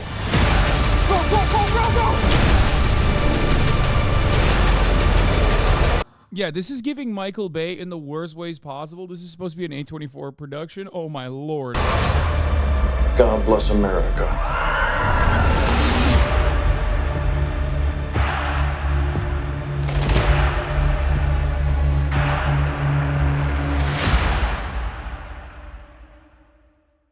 Compare this to the premise and its seeming execution and tone with something actually good like Children of Men. Oh, you just brought up a fucking banger, dude, for no reason. Let's take a look.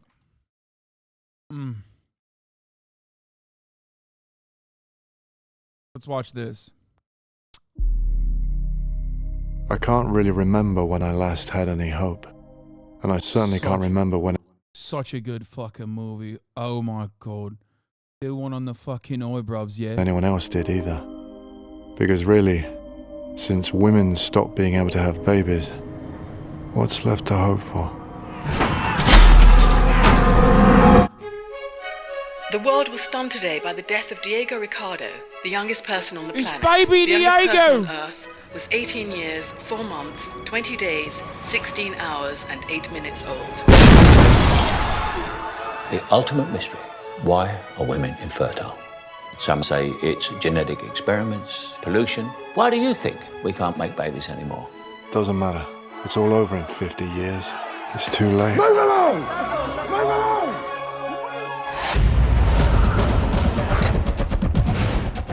Hello, Theo. Have you been?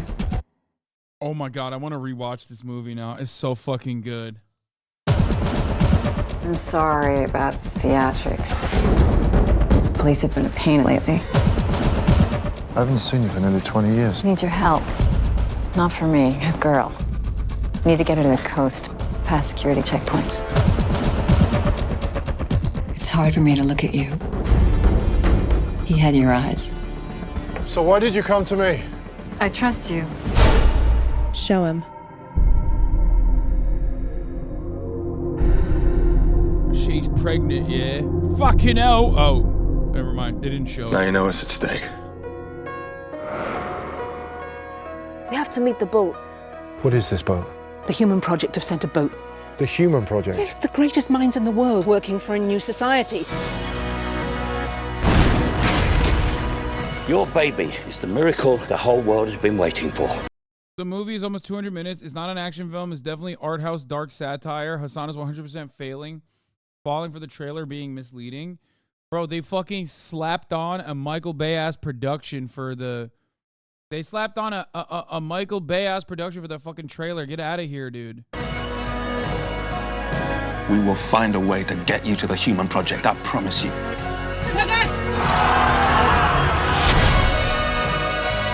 Thinking that movie that we just watched is satire is unironically copium.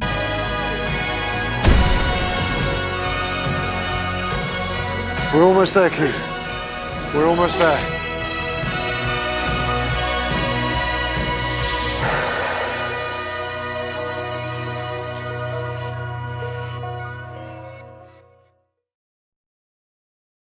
They did advertise Children of Men as an action movie a bit at this time, too. I mean, what you just watched is the greatest one shot in movie history. Okay, we're not going to do that right now. Movie nerd shit.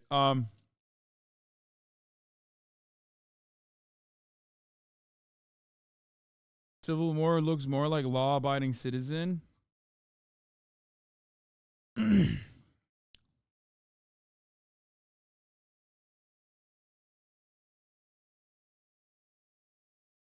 Anyway. It's from the movie. Watch it. No, I know it's from the movie. I'm not going to watch it. Yeah, I don't think that this is going to be good, but who knows? I mean, it'll be good for me. I just don't think that it'll be good in the ways that you think it's going to be good.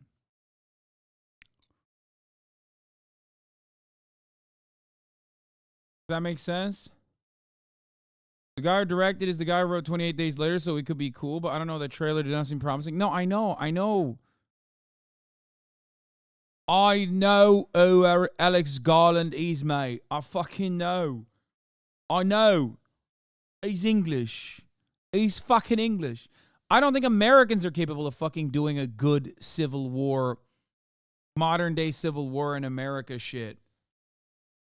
Okay? Why? Because they're all fucking liberals, and liberalism dulls the imagination.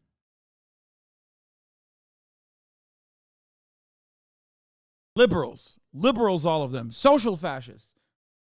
So, and in this movie, Islamic movement that wears green headbands takes over London. It's Orientalist as fuck.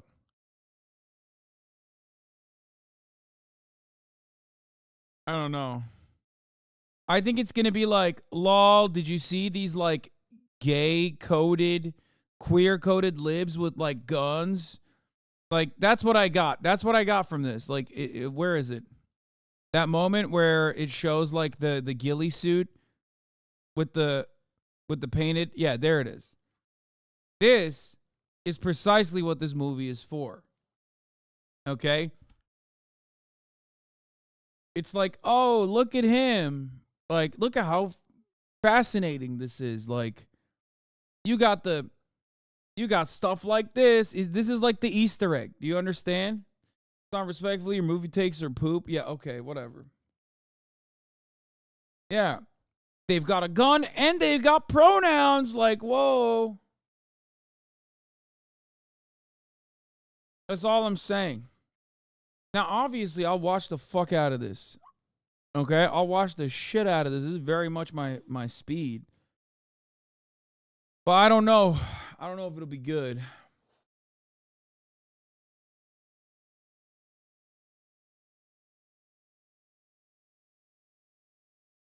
What I meant by satire is that it will satirize American exceptionalism and hogs won't get it. I hope you understand. I know what satire is, please, man. I mean, we'll see. I hope.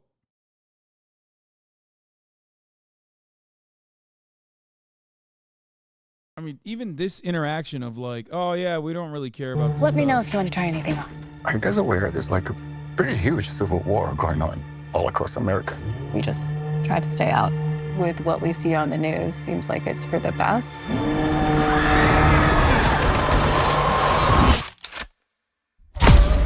Citizens of America, the so-called Western forces of Texas and California.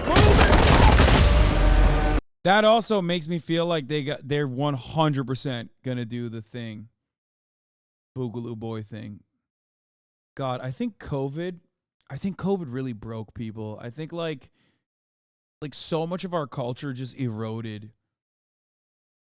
So much of our culture eroded in the things that we saw then, no matter how silly or stupid, we're just relitigating it over and over again. Are they saying California, Texas teamed up? Yeah.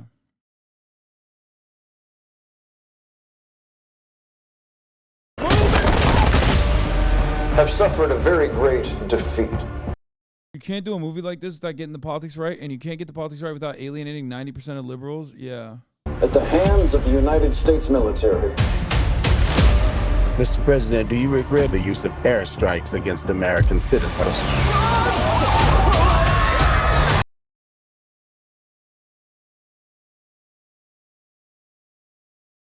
Good take on this movie. No communist, no racial element. What the fuck is this? Why are Texas and California separated? Is it fucking 19th century Latin American Civil War or something? There are no stakes in this. What the fuck are they fighting for? Writers tend to be extremely uncreative about fictional U.S. civil wars. I hate it. The most they'll go to is minor separatist movements that will never leave minor ballot proposals. Civil wars tend to be bloody. They tend to be furious. And nowadays, they always involve utterly shocking amounts of ethnic, partisan, and violent polarization.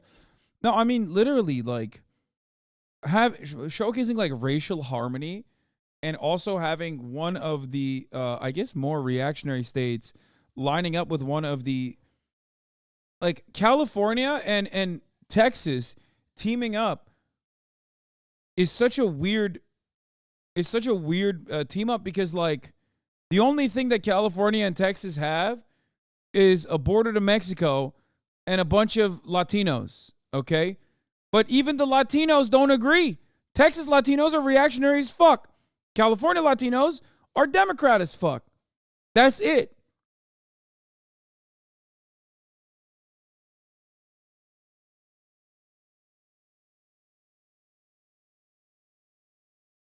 Flexicans unite.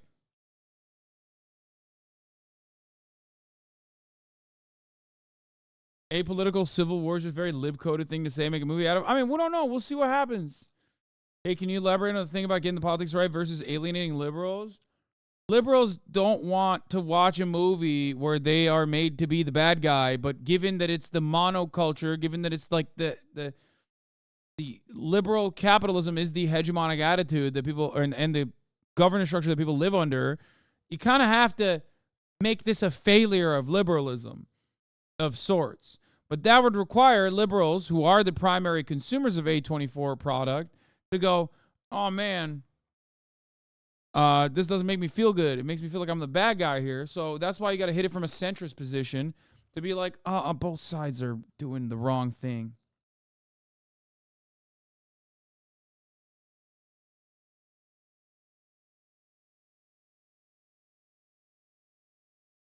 The rapid decline in material conditions needed for a civil war to occur is completely unimaginable for Westerners. Civil wars don't happen over culture wars, but because of separated economic structures, like in the first American Civil War, yeah.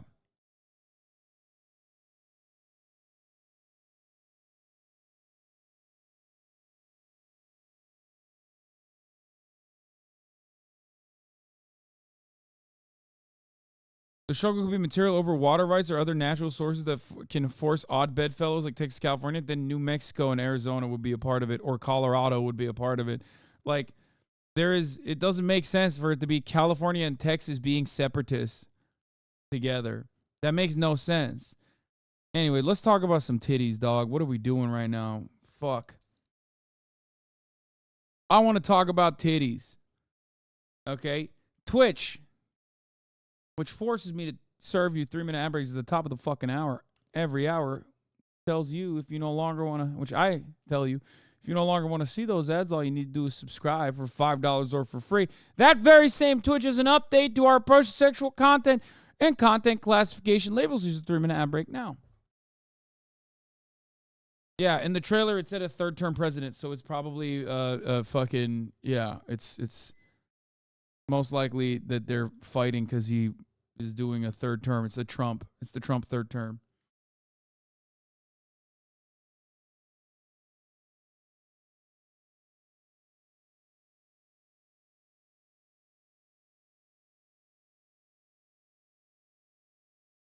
You can opt out of ads, you show. Bitch, you don't know my contract? What the fuck are you talking about?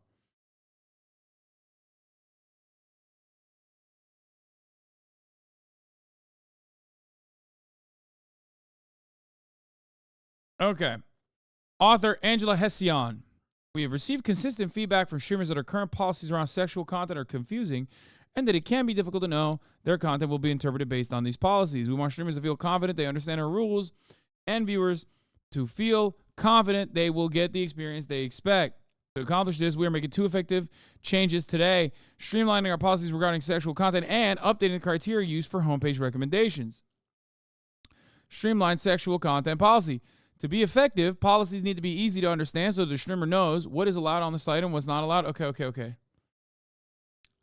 All right, so there's an additional section in the content classification guidelines that describes when a streamer needs to label their content as including sexual themes. Going forward, the sexually suggestive content and sexually explicit content policies will be consolidated into a sexual content policy. There's a TLDR. Where is it?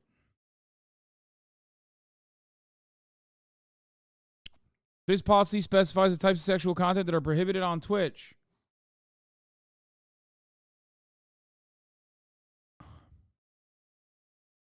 Violating this policy will result in account enforcement. When consolidating these 2 policies, remove the portion of the sexually suggestive content policy that closely resembled language in the content classification guidelines. The guidelines explaining what content needed a sexual themes label were not distinct enough from the language in the sexually suggested content policy. We launched the CCL content classification labels back in June in recognition that some content that is allowed on our servers may not be suitable for all audiences. Content recommendation for the homepage. We also recognize that not all members of the community want to see certain content, even if it's properly labeled with a content classification label. When a CCL is applied, viewers must provide explicit consent before they can start watching the stream. However, if label streams are shown on the Twitch homepage, viewers may still see content in stream thumbnails that makes them uncomfortable. We want to make sure the homepage, The TLDR is some sexual content will be allowed, but with a tag meaning it won't show up on the front page. Nice. We want to make sure the homepage, which is often the first page that viewers land on, is more aligned with viewers' expectations. To address this, we're updating the criteria used for homepage recommendations. Streams have been labeled as inducing drug intoxication, excessive tobacco use, violent or graphic depictions, gambling, and or sexual themes will no longer be included in the homepage. Streams labeled as including mature rated games and profanity will not be affected by this update unless the streamer has also selected one of the labels bolded above. Viewers can still search for or go directly to the channels they follow that are streaming labeled content via the left bar on the homepage, but streams using these labels will not be surfaced in the homepage recommendations themselves. Do I even get recommended on the homepage ever?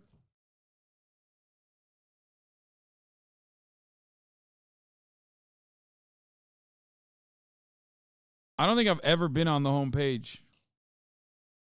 Making this change helps ensure that viewers will not see content they haven't consented to seeing. We will continue to explore adding more personalized viewer settings in the future. Share your feedback. We want you to feel confident that you know what is expected of you, and we believe these changes will help you make informed decisions. Previously prohibited, but now allowed with label. Content that will deliberately... Wait, what? Content that deliberately highlighted breasts, buttocks, or pelvic region, even when fully clothed. Wait, what?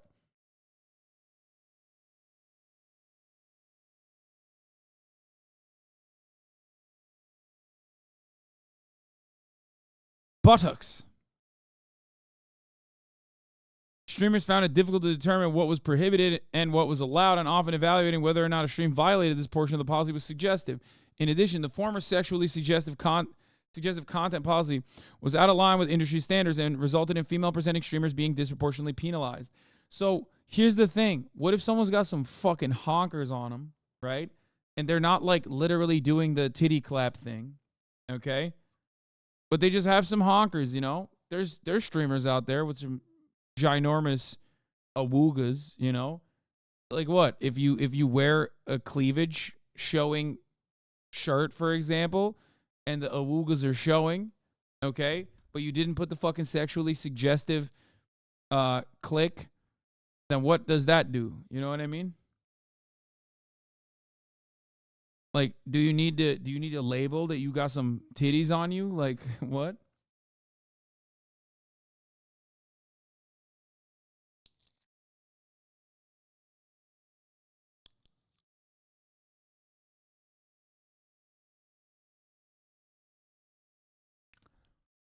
That's true. It's going to lead to a lot of awkward situations with that probably. Yeah, like, it says that the end, they will lock the label on your channel for a while if you do not label manually. That's what I mean. I can foresee this becoming a major problem where Twitch starts literally labeling female content creators who are not trying to, like, appear sexually suggestive because, like, people are mass targeting them or some shit with big-ass honkers. Even if they're, like, not fucking talking about their big-ass honkers at all. And then they just get slapped on with that, you know, penalty. Fictionalized, drawn, animated, or sculpted, fully exposed female-presenting breasts and or genitals or buttocks, regardless of gender. There's a thriving artist community on Twitch, and this policy was overly punitive and did not reflect the impact of the content. Oh, that's actually good.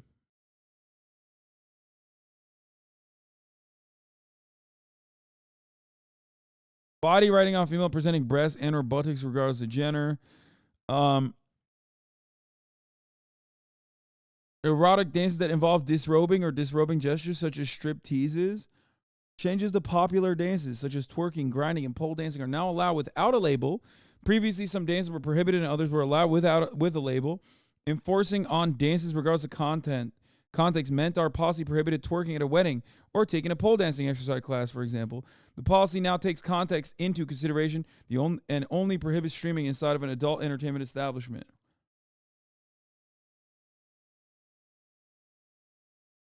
With the updates to the sexual content policy, artistic depictions and nudity allowed. Content with a focus on fictionalized sexual body parts regardless of gender, such as doing nude figure drawing, are allowed with a sexual themes label.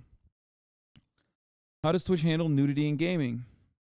First, games featuring nudity, pornography, sex, sexual violence as a core focus or feature are entirely prohibited. Custom gameplay or visual modification that includes nudity or sex content, including uncensored patches in otherwise allowed games, are prohibited. Learn more about prohibited games. Second, for games where nudity is the core focus or feature, the mature rated game's content classification label is sufficient for incidental nudity. However, the sexual themes label must be applied for gameplay that focuses on nudity. Users may not engage in simulated sexual activity or erotic roleplay with other players in online games.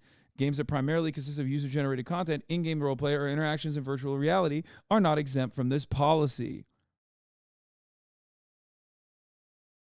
If the mature rated game that I'm playing includes violence, alcohol, gambling, yeah, that label is fine. Will streams labeled CCLs no longer be recommended in the left bar? This update will not prevent streams from being recommended in the left bar of the homepage, as stream thumbnails are not shown in that section. Will labeling one of my streams with a CCL also impact the visibility of future streams? No, past streams do not impact the visibility of future streams when your stream does not include one of the CCLs listed above. How about a CDL, dude? All the ladies that are getting fucking slapped with a CCL, get a CDL. You know what I mean? Get a fucking CDL. That's all I'm saying. What happens if you do not use a content classification label? Yeah, if you don't do it, then will result in warnings, and the correct CCL will be applied by Twitch to the stream. If you fail to apply the correct CCL repeatedly, they will be temporarily locked onto the stream, but it will not result in a suspension. Okay. I mean, I don't know. Seems kind of fucked. No, the only thing I brought up is like how it can be abused, I guess. As far as hitting you with the fucking, you know, hitting you with the slut marker, you know what I mean? It's like slut shaming. Automated slut shaming. Yeah, hitting you with a fucking scarlet letter.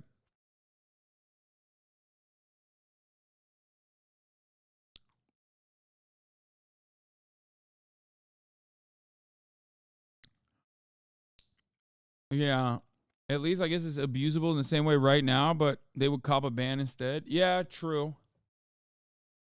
The Jesus lovers have waited on the situation. Dexerto will now allow artistic nudity following the viral topless meta. Is this allowed on Twitch? Yeah, I mean, he does artistic nudity too. Stable Ronaldo, Twitch now allows porn. What's wrong with these fucking Zoomers, man? What happened?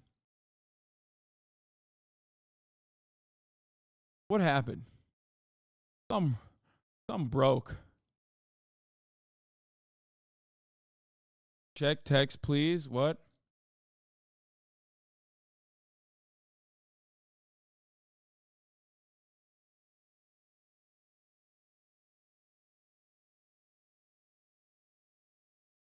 Yeah, I'm good with that.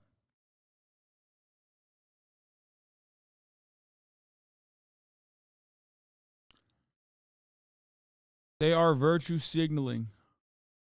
Cowards who don't like baddies. I thought young people like sex. No, I think like there is a generation. There was a lot of like sexual liberation talk, especially on. There was a lot of sexual liberation talk, especially on like Tumblr by like kind of creepy adults. That then now leak at the chat. Oh, Extra Emily is going to be on Fear End on Saturday morning. I also want to do a IRL stream with her. Most likely on Saturday after. Maybe we'll go learn how to do pole dancing. That'd be pretty funny. Does it mean we will be seeing you twerk on stream now? Yeah. I'm going to be twerking on stream.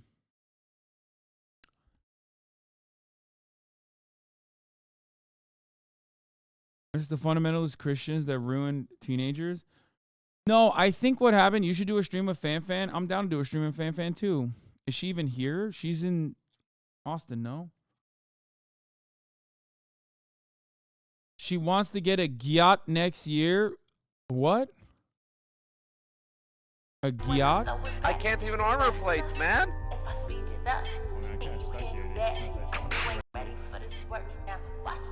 Oh, he came down. He came down. Put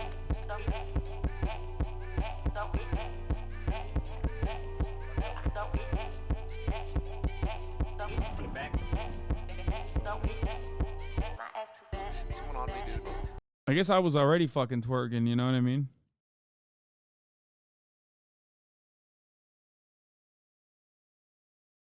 Extra Emily, TwitchCon hype, has a Niat and wants a Giat? What does that mean? Asman with the base take Incels here? clutching their pearls over this shit are just sad. Your take is 100% dead on correct.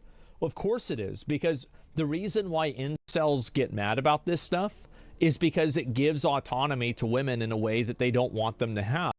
Damn, dude, he's spitting, dude. No fucking... He's spitting so hard, I'm drowning in his spit. Because they think that it's unfair. And it is unfair, guys. I'm gonna say it is unfair that women have a disproportionately massive advantage in the sexual marketplace. They can make 10 times the amount of money you can make whenever they're in their 20s because they're extremely attractive. You're absolutely right, that's unfair. And you know what else is unfair? Everything else. Okay, I kind of spoke too soon a little bit, but hey, you know what? Okay, I mean, all right. I didn't see that part. I didn't. Damn. No, I mean, true, but male porn closed the gender gap. No, I think that there are very marginal benefits to the objectification that women are subjected to, but we don't even consider it. Like men, attractive men also get these advantages in the same way that attractive women do. The only difference is attractive men don't get stuck being just attractive. Everything else. How about whenever they're 30 or 40 or 50? How fair are things then? It's a very reductive mindset. I don't fully agree with this, but I get where his energy's coming from. Women get a lot more viewers the more hot they are, but they also get a lot more haters as well. First of all, men don't have to be hot at all to fucking succeed on this goddamn platform, okay? Women kind of do because of the objectification. We have already established that attractive women get an early boost, okay? Attractive women get an early boost in comparison to, like, I guess, an attractive man who's doing thoughty streams. This is a overwhelmingly male-dominated platform, right? Problem is, that boost is not enough to keep women at the top. That's precisely the reason why you rarely ever see top at the tippy top in the top 10 content creators. Like, there are very rarely ever women, usually mostly men.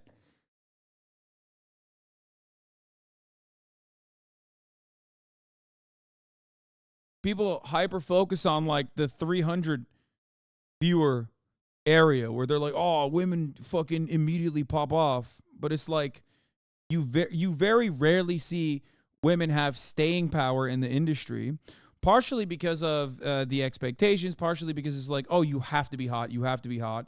You have to be someone who we objectify, right? But also, the other reason is because there is a shit ton of harassment that comes along with that. And I promise you, I fucking promise you, you have no idea how bad that shit is. You don't know. As someone who gets death threats on a daily basis, I'm probably one of the most targeted streamers out there, okay? Streamers already have like a crosshair on their back in comparison to other forms of media like YouTubers and shit, okay? But there is, in this career, in this industry, over the course of my 5-year, 6-year career, the only thing I can compare the sea of hatred and death threats I get is to just being a woman online. Okay? That's it. The only people that get way more and way worse stalkers and haters who rarely ever get fucking punished are female content creators. That's why VTubers are popping off as a way to circumvent the expectations and standards women streamers have to deal with on a male-dominated platform. They can look however they want behind the camera. Yeah, I guess. But also, it's just like, again, I think it's a reinforcement of like the unrealistic expectations that men have of women. You know? Dangerous World of Tush Stalkers. I don't want to watch this. Trisha is a birdie. I'm Jasmine. Rob CD. Yeah, there's like Amaranth. Brooke AB is the straight up worst version of this that I know personally. See me and oh yeah. Anyway.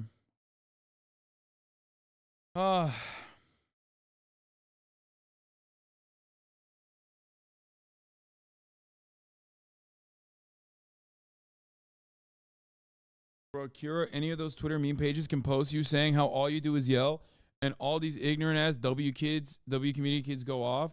Yeah, I don't give a shit. It's whatever. Please no lolcow shit. What?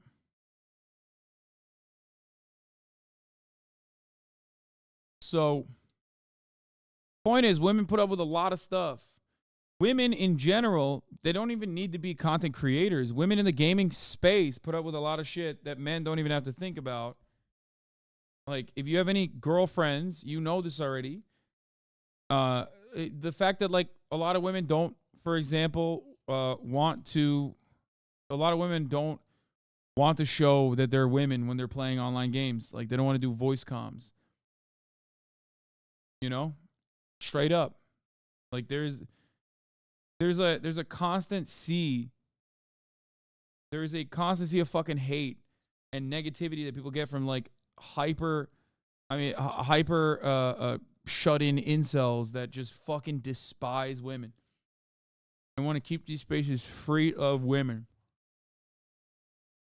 Now that's just the gaming space. Obviously this happens in the real world across the board. I'm just simply talking about like male-dominated spaces like gaming. So, it sucks. It sucks overall. But that's offset by the advantages the same image and objectification gets them? No, it doesn't. Especially because you're failing to comprehend something here. Attractive men get the benefits of being an attractive person in general. Okay?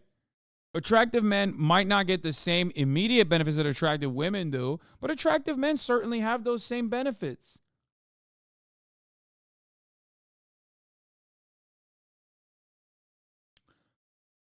But an attractive man does not need to remain attractive, or an attractive man is not only seen as simply a piece of ass. Look at Will Neff. He's got a piece of ass. He's an attractive man. But people also see him as like a unique talent, an athletic demon, someone who's funny, someone who's brilliant. For women, on the other hand, you're just hot. Doesn't matter what you bring to the table. You don't have to just be hot. You can be hot and have all of those qualities, but people just see you as hot.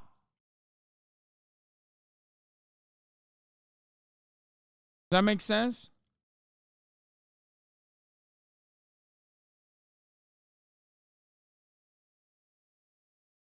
That's it.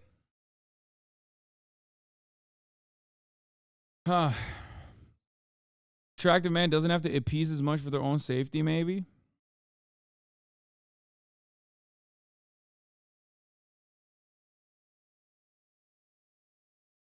Anyway.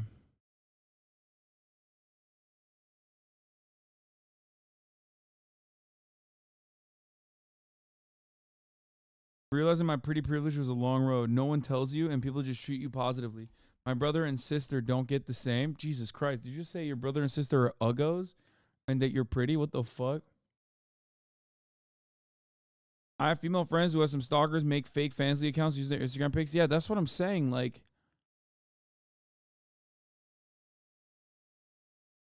ultimately, women are taking an L here. Let's be fucking real, okay? Like, the only small marginal aspect of like a sliver of a W that women have, attractive women have, over just all men in general, is on this fucking platform where, like, yeah, if you're super hot, if you're a super hot girl, you're probably going to get like a diehard, solid fucking 300 viewers, some of which are going to try and fucking kill you and wear your skin. Okay? Yeah, but you'll make a couple grand every month. And you can actually make a living that way. And in comparison to like other shit, certainly that's pretty cool, right? That's pretty cool in general. But like, you know, men do find a way to fuck that up too. But that doesn't mean you get staying power. That doesn't mean that you will ever be treated like you're anything but a hot woman. And it doesn't even matter if you don't try to do that, right? Like, there are so many content creators in this space, like women at the top of the leaderboards, right? That quite literally have never like objectified themselves beyond just like looking attractive. You know what I mean? Not like not trying to do sex work at all. Okay? Pokimane comes to mind. And yet for her entire career, people are like, oh, look at this slut. Look at this slut. Classic. Cutie Cinderella is another example. Maya is another example. These are people who are Pokimane the child lover. What the fuck does that even mean? This is what I mean. Dude. There you go. One of them chirped. One of them did it. Look at that. Bro, I said Pokimane, and a motherfucker chimed in immediately. First ever take in the chat. Account created yesterday. Follow us yesterday. This is what I'm talking about, dog. There is no one else on this platform, with the exception of myself, obviously, that gets this level of fucking psychotic hater animosity automatically, other than female content creators.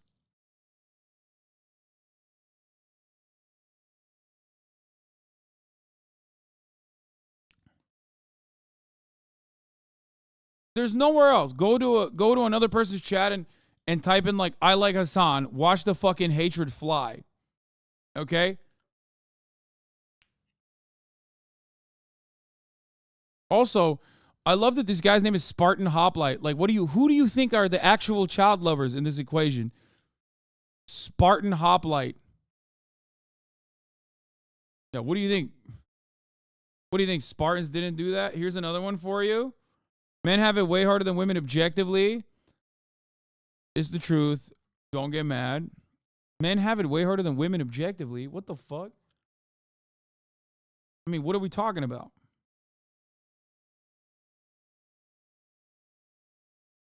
It's a weird thing to get such a hate for being a different gender. Fucking hell, misogyny is such a trip. So here's the thing.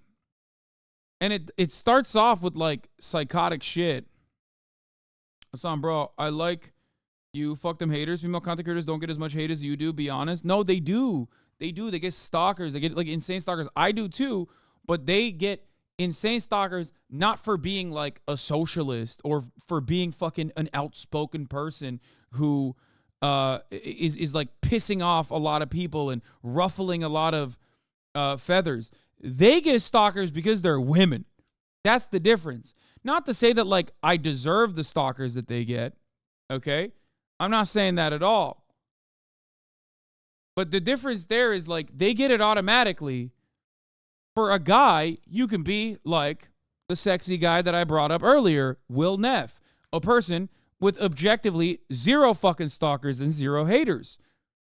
He's hot. Why don't they fucking, why don't they go after him? Well, that's because he's affable, he's effable, and he's likable. And you can be that way and be devoid of haters on this platform as a guy. You can't be that way and devoid of haters on this platform as a girl. That's the difference.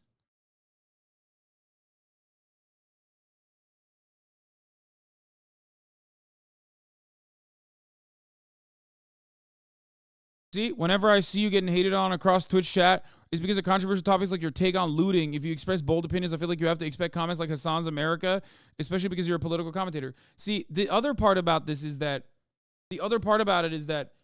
and I was gonna liken this to the whole Pokimane dynamic, is that like even if you don't do shit.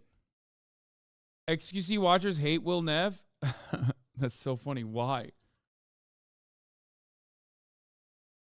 So, even if you don't do shit, right? Even if you don't do shit, like Pokimane in general, or many female content creators like Brooke, doesn't do anything. She's done nothing wrong. She just exists, okay? And it's like chill vibes in general. So, in that situation, people make up stuff. Like the Pokimane Cookie dynamic was great, okay? She didn't do anything out of pocket. It's the same shit that everyone else has done. Influencer tax, okay? But first, they were like, oh, look how expensive this shit is. And then she responded to a fucking hater in the chat in a way that, like, every single one of us, including myself, has responded to. And then it became a massive drama cycle. Everybody was covering it, right? So in many circumstances, people just, like, hit until they find something that can turn into drama, and then they make that into drama, and then you're known as a person where drama always follows you. And people just kind of loosely associate you with, like, negativity, right? They loosely associate you with negativity in general, and that just kind of has staying power. Like what this guy just said, my take on looting. You know what I mean? It's just like, it's not even about like a real thing that person has heard, that he genuinely thought about, looked beyond the clip chimp and like tried to fucking assess. It's just a thing that became a problem through drama subreddits, right? And that's it. Obviously, no one is infallible. No one is like perfect. I myself certainly am not.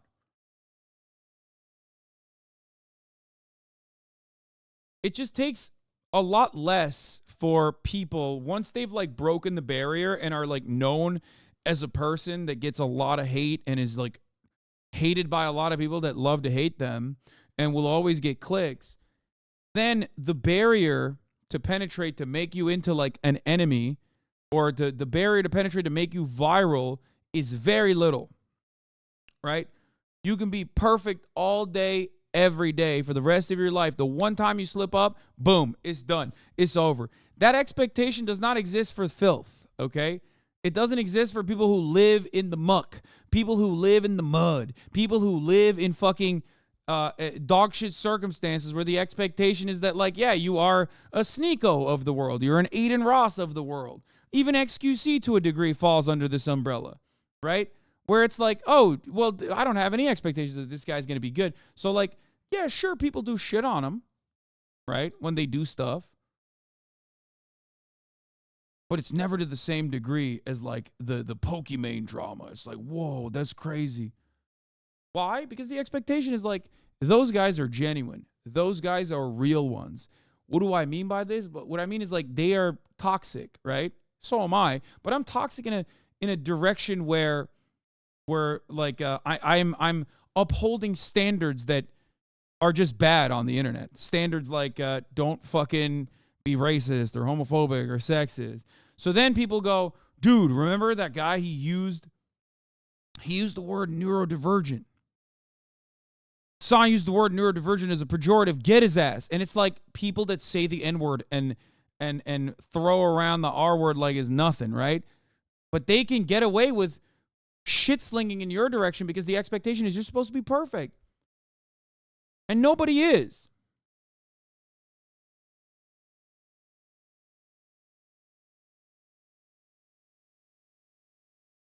Pokimane said the N-word too? Yeah, I mean, she did.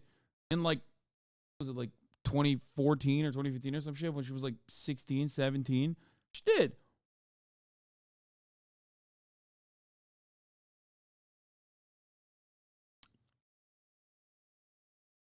How about when people make fun of short people, like the 5-1 tweet? Yeah. I don't think people are actually upset at that. That also gets into, yeah, this is the other part of it. Online, the boundaries are very different, right? You can be a fucking douchebag. You can make an incitement of violence. You can make a death threat. and it's just content online. You do that in the real world, people are like, what the fuck? You just gave me a death threat.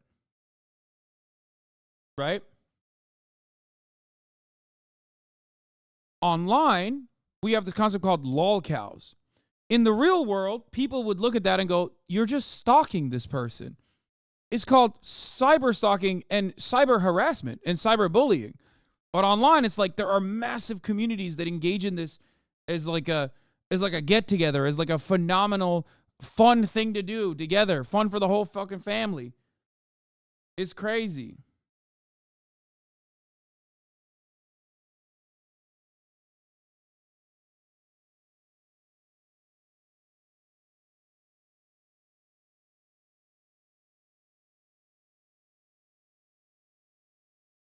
Cutie Cinderella said sex work being on Twitch negatively affects the non-sexual female streamers' thoughts. I have, you know me. I love Cutie Cinderella. I love her to pieces. This is the thing that we have disagreed with very publicly and also even in private. We've had this conversation before.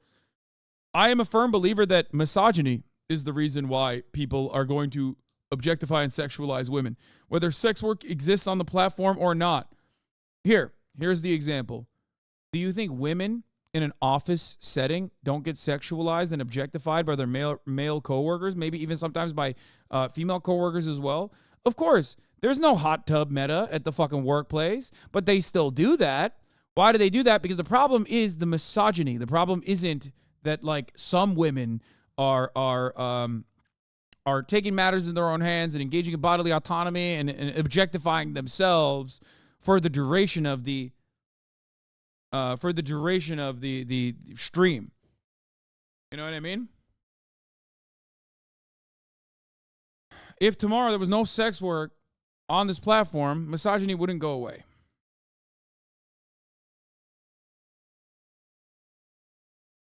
That's it. That's my thought on the matter.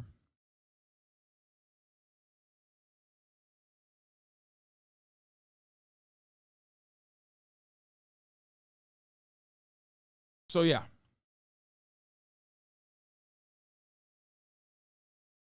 How does this negatively affect her? Did she explain? Yes.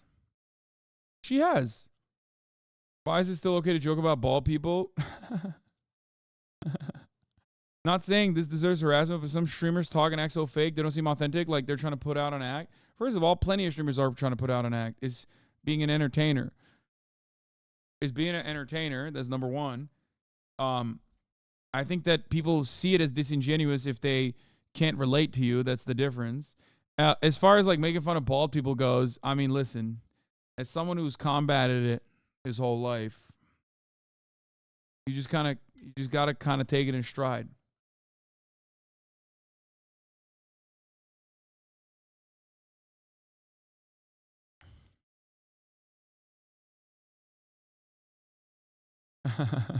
Women don't struggle that much with stalkers. Do not ask any woman that streams, or any woman for that matter. Only ask incels. They know.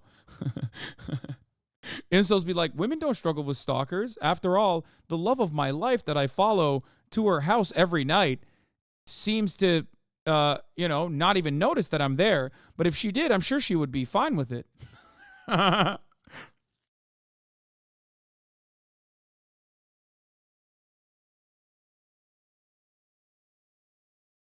Anyway.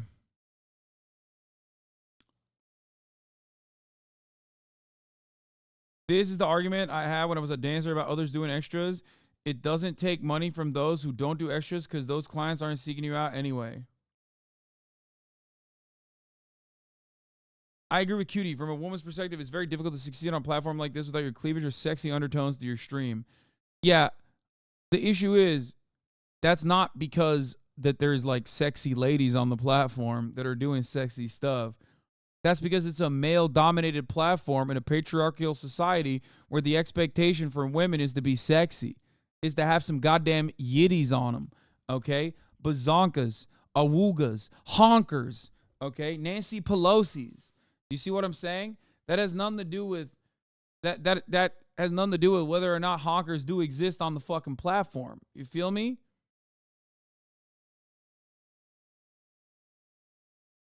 That's just a structural problem.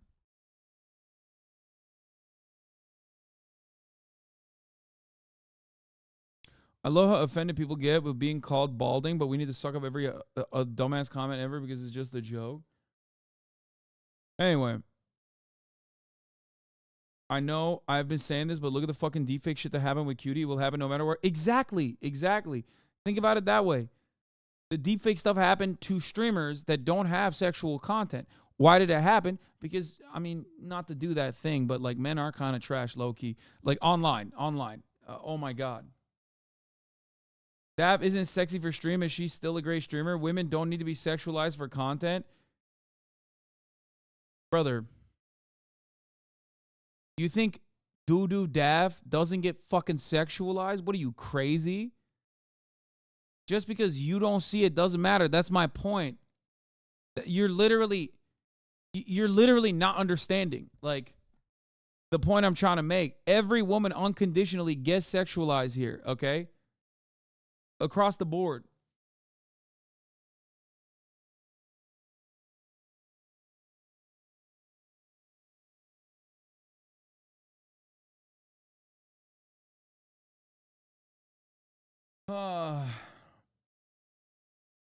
Anyway.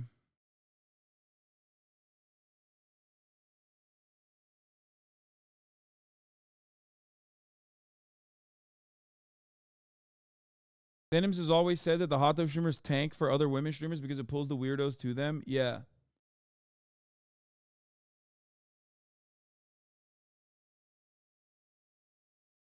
You get sexualized on your tweets? Yes.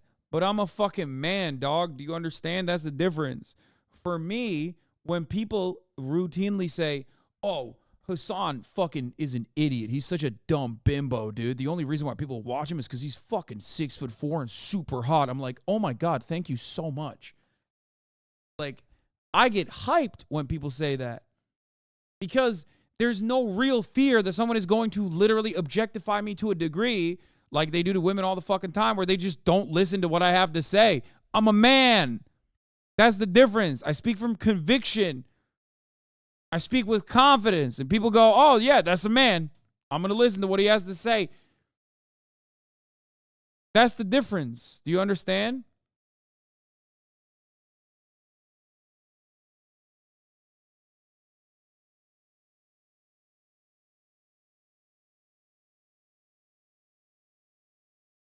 Yeah, Dudu honestly probably gets sexualized more because of the gross Asian fetishization problems that infest spaces on the internet. That too.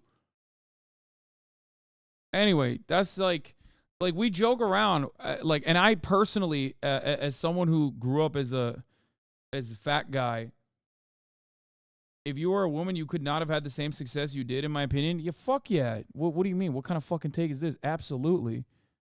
What is this F? It's not effing here. Why is it effing there? It's not effing for me. What the hell?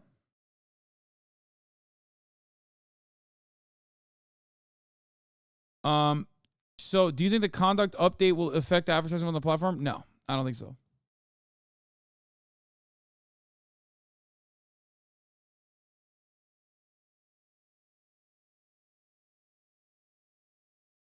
It's likely Twitch. Yeah, maybe. Because on my end, my bitrate is stable.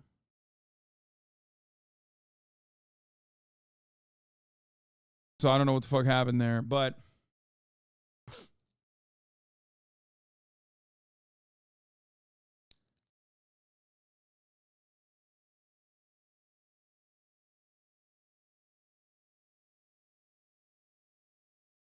anyway.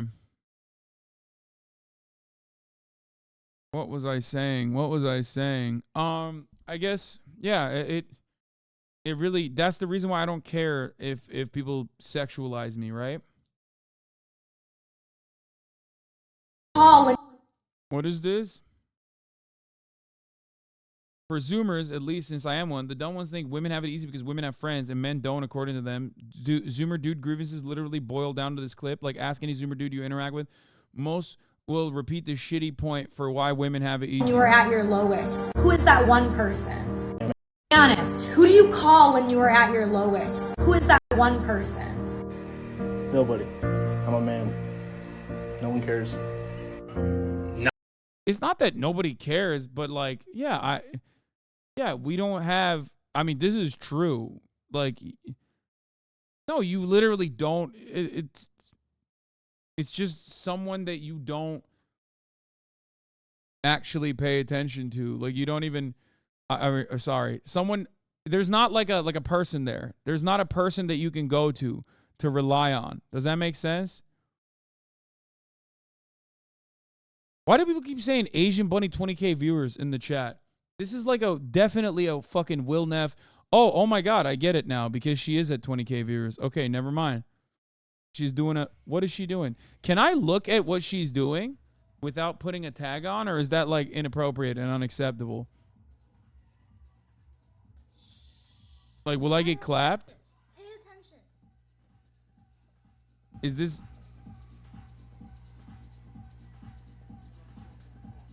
$22K, excuse me? Oh, no, she's definitely about to cross that threshold. What is she doing to Squirtle, man? What the fuck?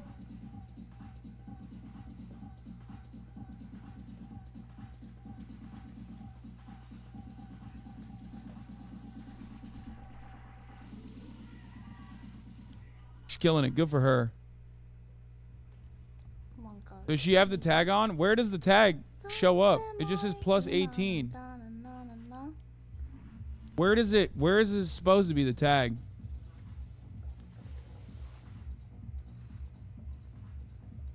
What the fuck? That's not World of Warcraft? Yeah.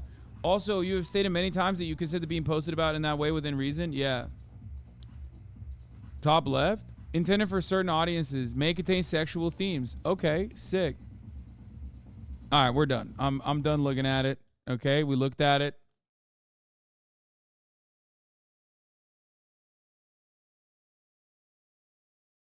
Anyway, let's Not a single soul. Nobody. No one.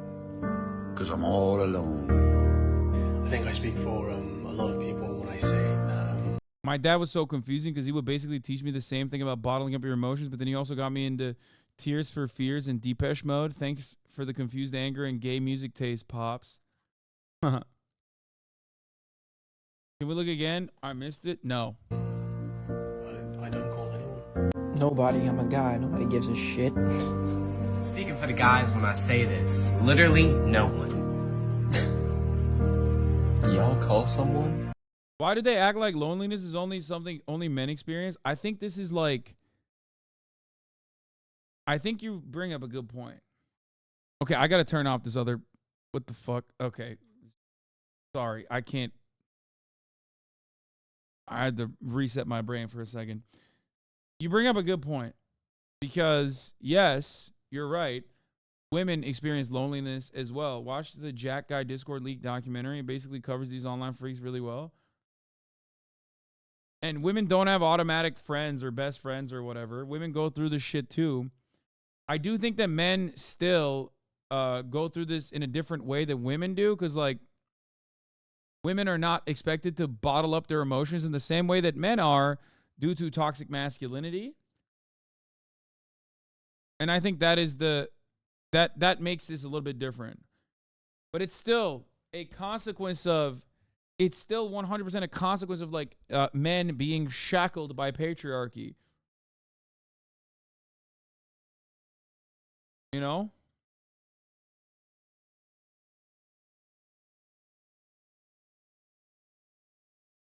Bro, why would you show that? When I saw those titties, I immediately started masturbating on the bus, and I dropped my phone, and everyone who saw it started masturbating. I hope you're happy.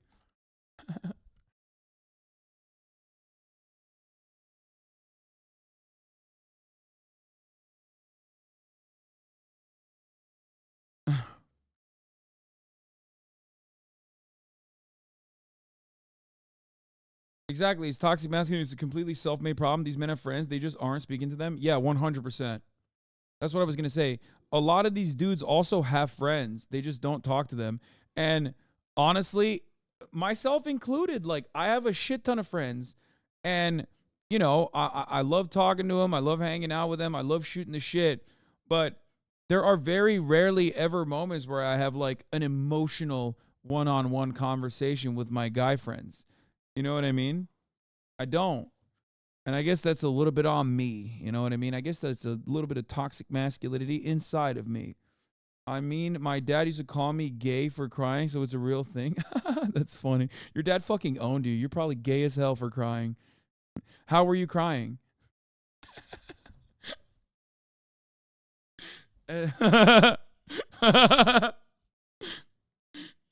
Dad's like, millennial dads are like, yo, that's gay as hell. L fucking crying. Imagine crying. What are you, a woman? Which is the most gay you can be.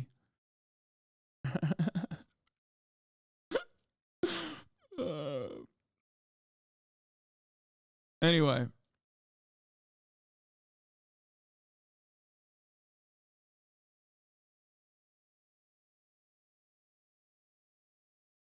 This one is a sadder version. Oh, this one made me actually very sad. Well, This one actually made me super fucking sad. This girl planned her boyfriend's 30th birthday, and all 20 of his friends said they couldn't make it. She says she doesn't have the heart to tell Never be him. planning a birthday party or party for anyone ever again. I am planning my boyfriend's 30th birthday, and I got a huge rental property with pickleball courts, and it's gonna have a taco caterer, and it's so perfect. It has everything he loves. His parents helped me pitch in for it, and it's gonna be so nice, and he's gonna love it. Oh gosh, none of his friends are coming. None of his friends are coming. I invited about 20 of them, and none of them can make it.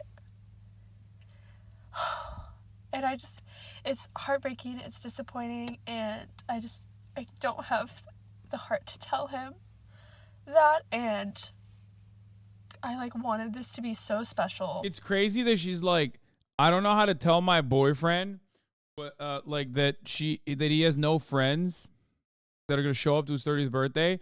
So I just made a TikTok, which I thought was kind of fucked up. I don't have no 20 friends. Yeah, I think that. What? Guys. Exclusive philosophy 101.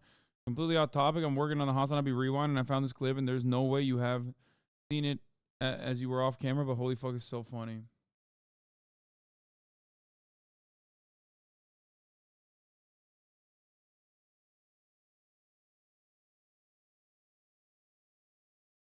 Honestly, I'd be so sad too, but I also make sure my man has the best day ever.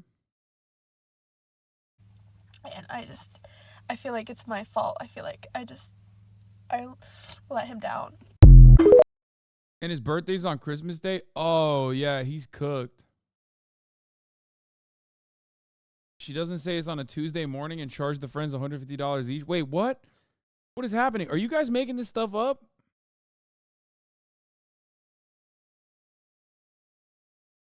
Wait, what?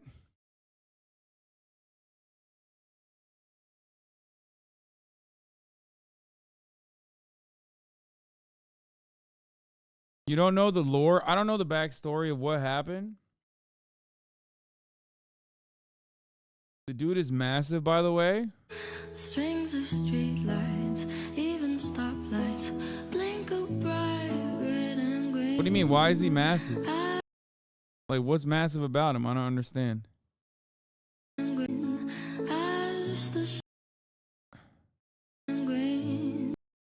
What is massive?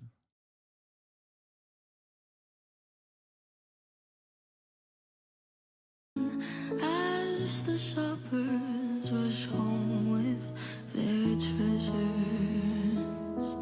Hear the Rewind from the beginning.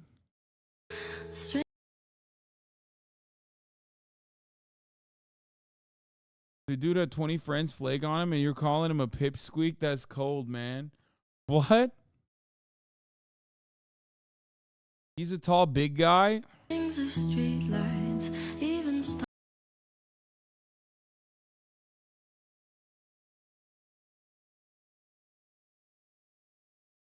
I mean, I don't get it, man. I don't get it.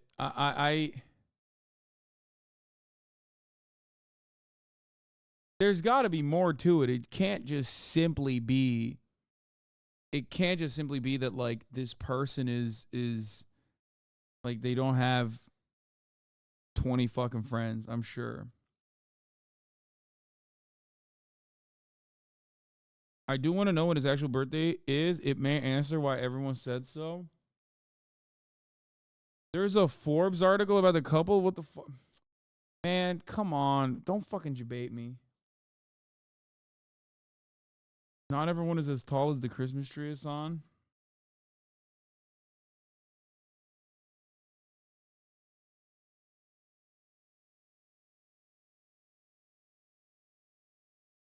If the party's on Christmas, that would make sense why they wouldn't be able to go.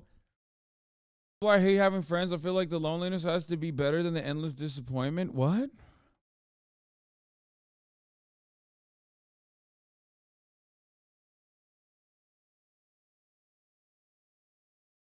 Dono said anyone under 6 foot is tiny. Who said that? I didn't say that. I mean, at least he seems like he has a fun family around him, so that's good.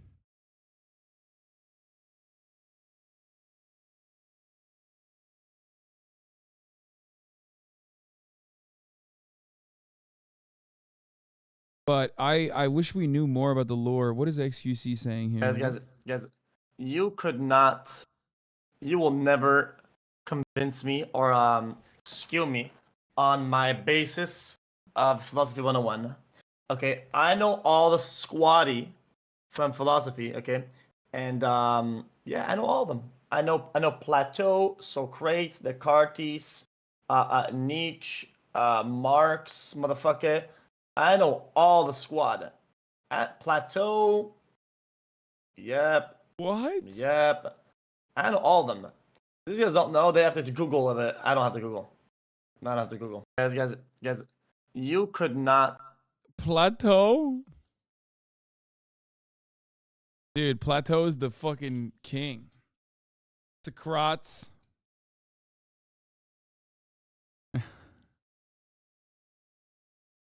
Laura saw him behind his friends not going to the party. Is it poop sock? I'm gonna fucking ban you with the poop sock. Oh, it is. I'm gonna ban you. I'm gonna ban you. Take a week off. 39 months subscribers. Suck my cock for 7 days. Fuck you.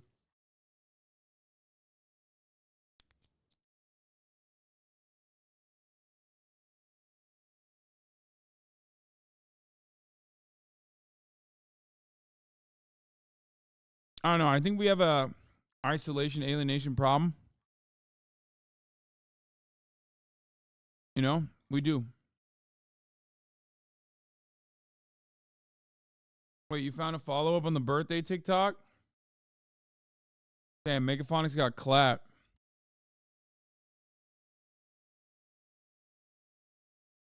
I blame the internet. It's not the internet, man. It's capitalism. You've been streaming for 5 years and you still fall for this shit? I'm sorry that I fucking trust my community. I'm sorry that there's a fucking sacred bond of trust within myself, the streamer man, and his wonderful, beautiful community. Okay? A trust that you violate all the fucking time, that I also end up violating at the top of the hour when I serve you a 3-minute ad break. Which is fine, I guess. And if you no longer want to see those ads, well, I guess all you need to do is subscribe for $5 or for free with a Twitch Prime by connecting your Amazon Prime account to your Twitch account. Here's an AI. Here is an entirely AI generated newscast. Okay? We're going to look at that because I bet you they're not going to serve you a 3-minute ad break, and they're probably going to take my place in society. My days are numbered.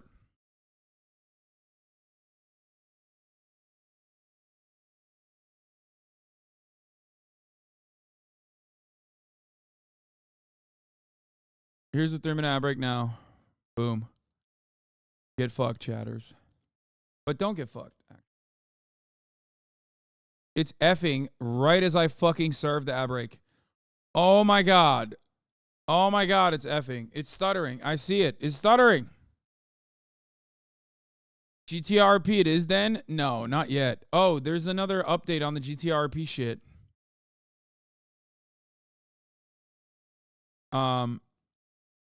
Where is it?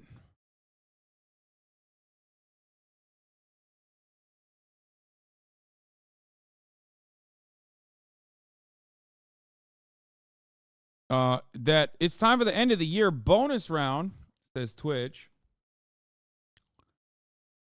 Chat, it's not. Chat, the Fs are occurring because of Twitch-related issues. It's not on my end. My frames are fine. My bit rate is fine.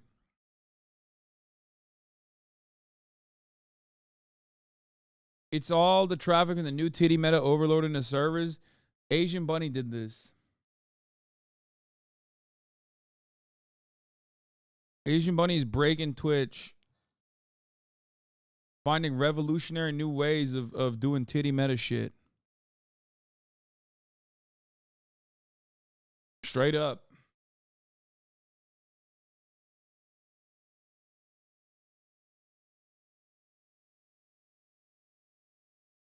Oh, dude, I forgot to mention this. Is this real, chat? Did Don Lemon actually fucking bring up Pod Save America, which is hosted by 4 of President Barack Obama's former aides, the New York Times, the Daily Podcast, and the Adam Friedland Show were additionally listed as Lemon's favorites? Is this for real?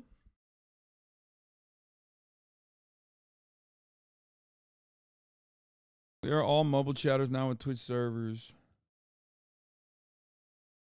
Don Lemon cut the cord with corporate media, reveals he watches Ben Shapiro, Piers Morgan, and CNN firing.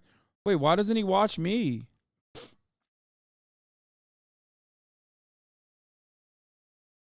What the fuck?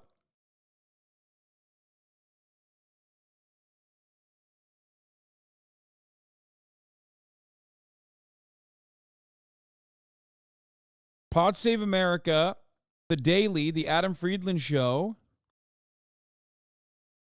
He also watches a slew of left-leaning programs, including a Pivot podcast hosted by journalist Kara Swisher, who interviewed Lemon after CNN cut him. He tunes into Fox Nation's Piers Morgan Uncensored for his very real, authentic conversation you don't get in corporate media. He listens to Patrick Bet David and the Ben Shapiro Show.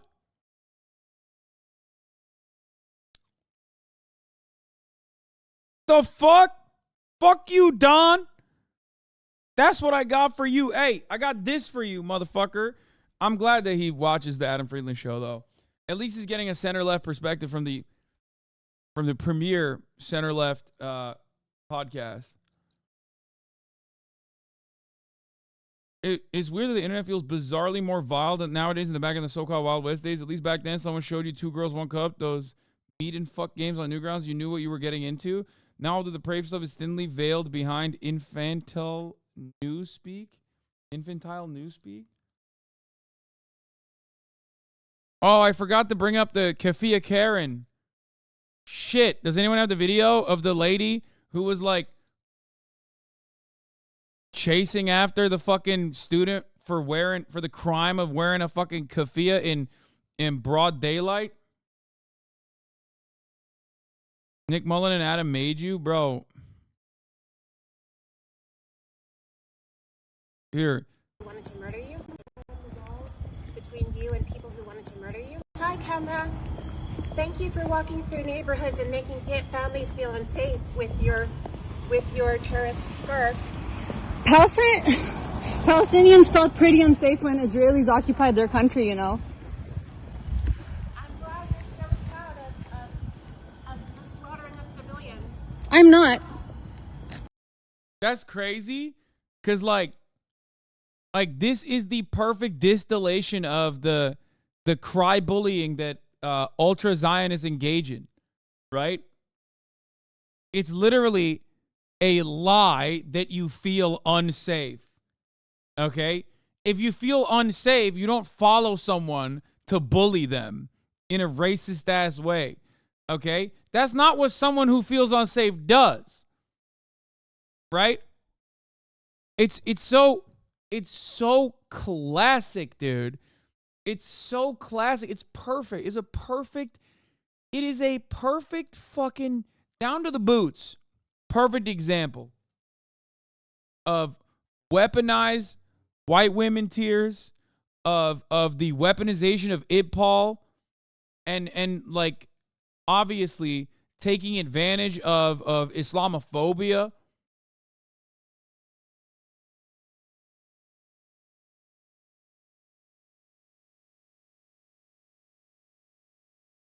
He is Eve Gerber, wife of Jason Furman, professor at Harvard's Kennedy School, and a former Obama advisor. Imagine the coverage the husband of Rashida Tlaib was following a guy with a kippah on his head. Yeah, can you imagine? And that would be unhinged. That would be anti-Semitic and unhinged, okay? They'd be like, oh, wow, wearing your terrorist terrorist hat, the Yankee with no brim. You know what I mean? That shit's crazy. What did this guy say? Oh my God. It's weird that the internet feels bizarrely more vile nowadays. Whore gets banned for being a whore. Why so hard? He tried to green text in the fucking Twitch chat. Oh my God, dude. Are you all right? Why so hard they changed the fucking rules for her? Either her parents are glowies or she could suck the chrome off a trailer hitch and took an artistic visit to the Twitch offices. Dude, this is the most 45-year-old man. Brother, I know you're still in here. You just got banned, obviously, for good reason. But dude, you gotta fix your life right now. What the fuck are you doing? Oh, you didn't get banned yet? Oh, because it got held by misogyny. Dude, that is the most, dude, that's so bad.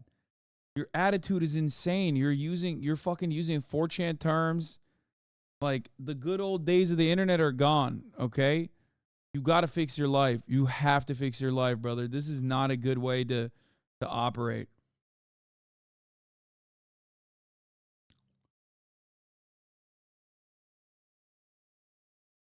Abi Födü'nün durumu nasıl? Senin aran iyi sorsana. Ulan çok iyi ya valla salak herif. Senin aran iyidir diyor geri zekalı.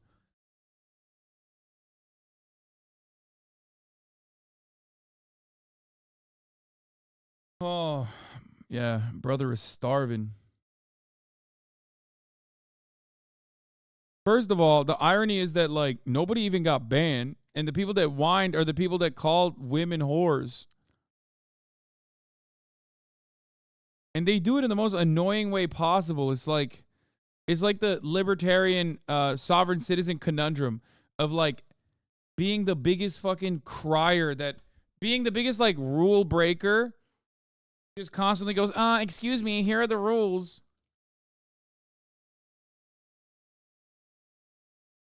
So odd.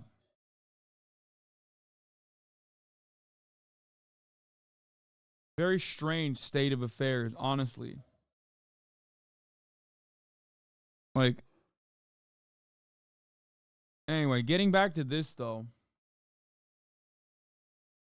Getting back to what we were talking about earlier.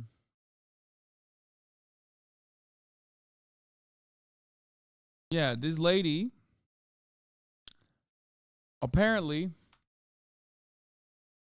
this lady at Harvard, he met his lovely wife, Eve Gerber, who was a law student who went off to work for the Bill Clinton campaign, and Jason followed suit.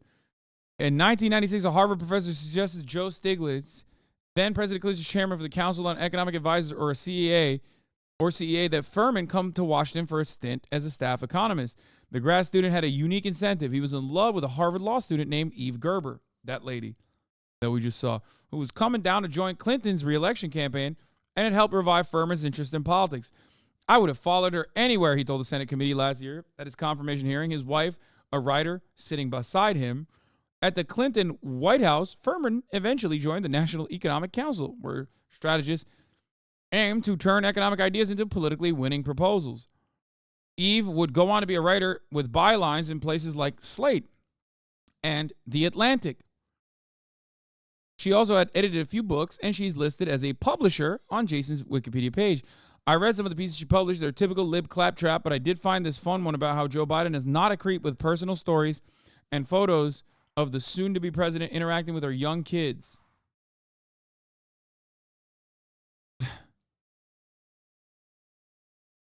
Also, this was a weird line that they never explained for the Financial Times article.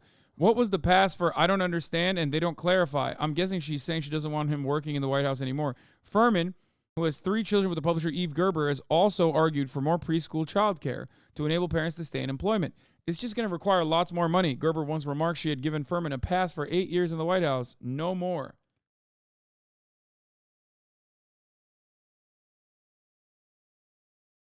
There's a couple more anecdotes I found. He watches sci-fi movies with Cass Sunstein, another weirdo, and he really wants to avoid chopping wood. Anyway.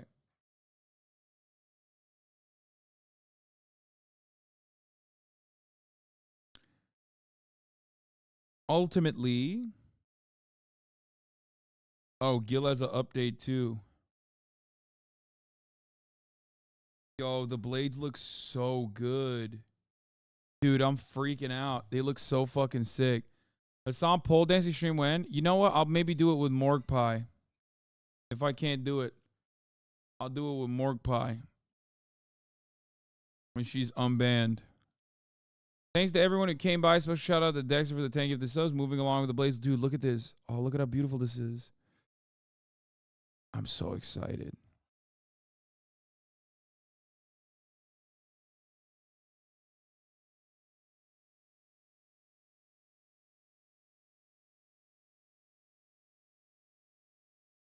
Wow.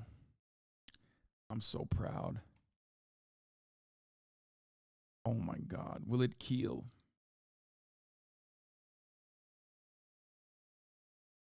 Yeah, I made a Katana Kulich hybrid, yes.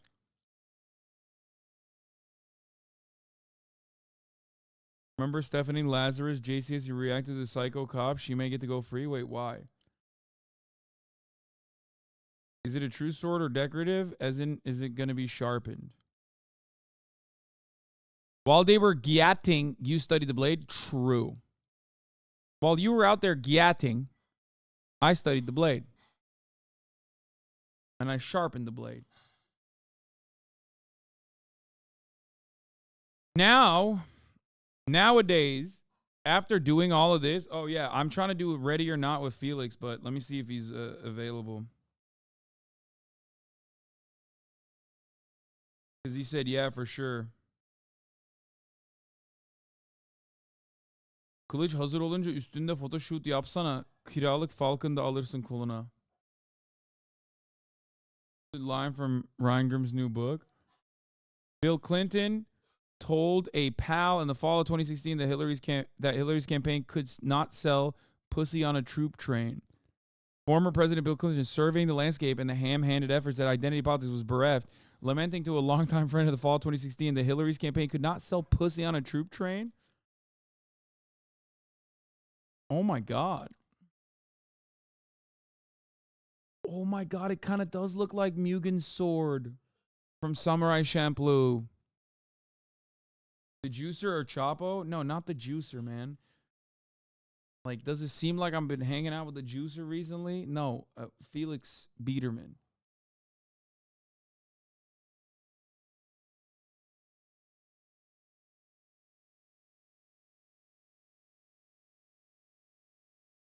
Sorry for my philosopher. I think your juicer is not too fond of me, I would say. Chatters. I don't think he has the best of opinions of me.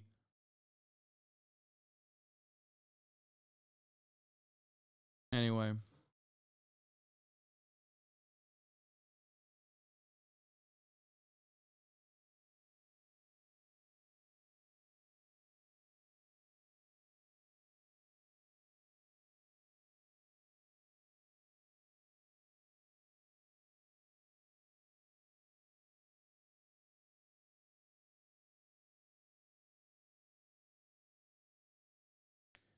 You can fix Felix? Fuck no, I can't.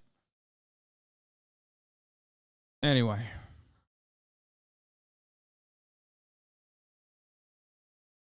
Man, I'm so fucking stoked on this sword. I'm so excited. My best friend has a huge crush on you. Great. Get her to watch the stream.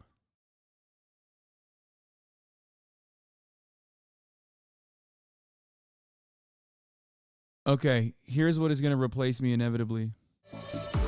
Hello, and welcome to Channel One, a new way of consuming, reporting, and thinking about the news powered by artificial intelligence. Today, you'll witness AI-generated stories and headlines, captivating visuals and data-driven insights. From global news to finance to entertainment, we'll show you Is it how effing technology... again? Fuck! Twitch, stop effing! How will I ever be able to compete against the AI overlords if you keep effing, man? Twitch, stop the effing, man.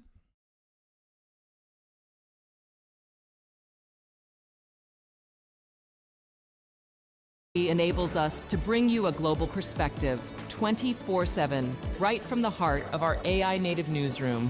All presented by our team of AI-generated reporters. Maybe you hear the words artificial intelligence and you're immediately skeptical or concerned about technology gone crazy.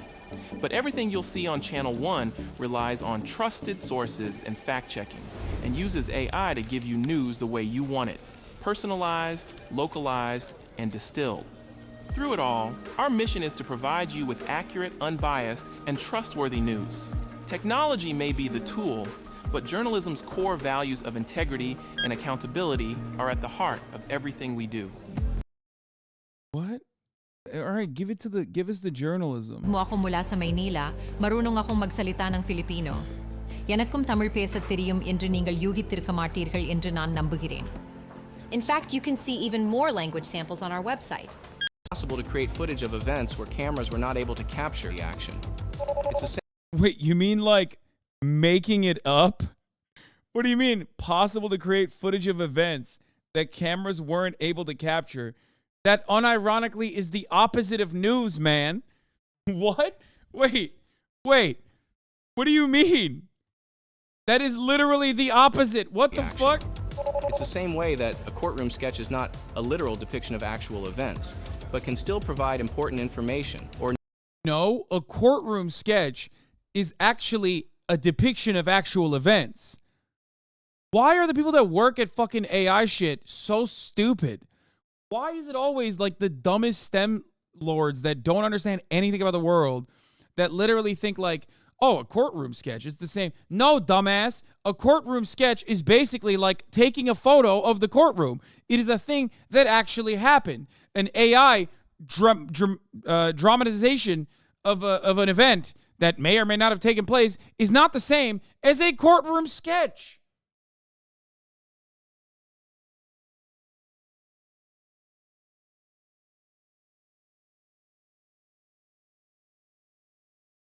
Yeah, here comes AI footage of Hamas throwing babies in ovens. Like, that's actually a great fucking take, literally. Like, imagine, they're like, well, according to the IDF, Hamas was throwing babies into the ovens, and then here's a recreation of this real thing that happened, and then they're just like doing footage, and they made AI footage of this thing.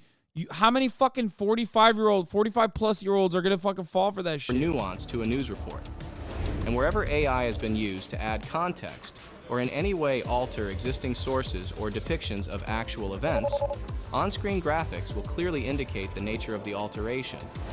Human editors and producers are also involved in checking the stories for accuracy and clarity at every step of the process.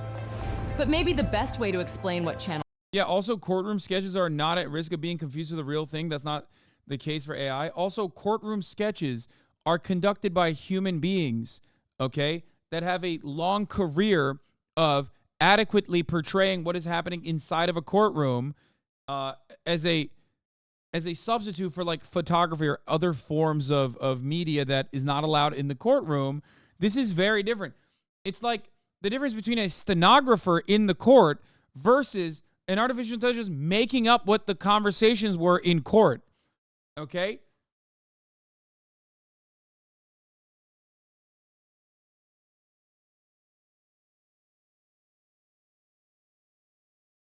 Channel One is just to show you. Right now, we're going to jump into a program featuring a selection of stories, all produced with the help of AI. So, please enjoy the world's first look at Channel One.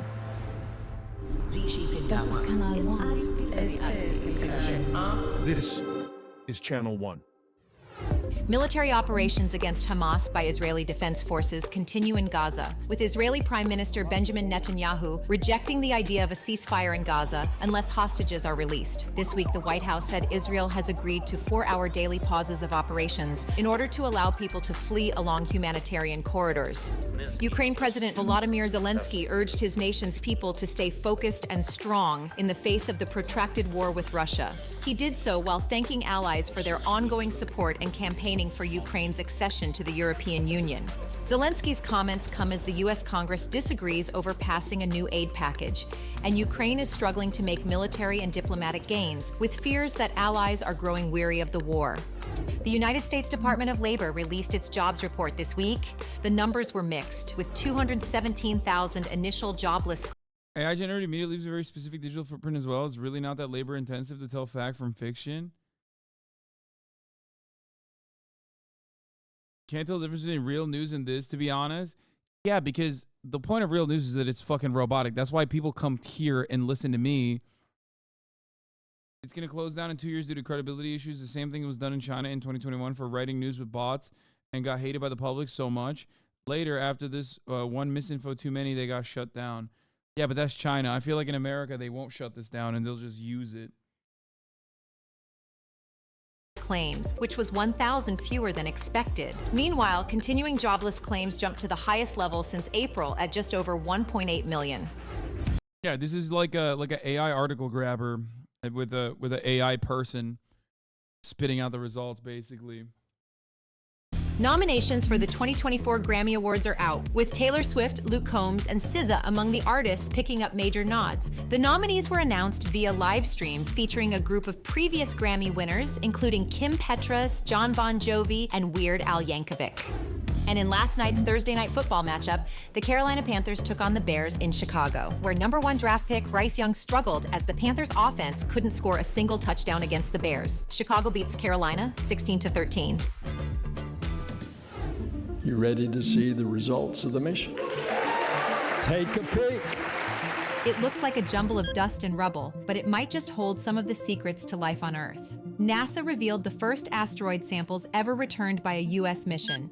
The OSIRIS-REx craft was launched in 2016 to collect the samples from a carbon-rich asteroid called Bennu, almost 60 million miles away. That payload was returned to Earth in a sealed capsule during a recent flyby. It just stuck the landing. It landed and didn't move.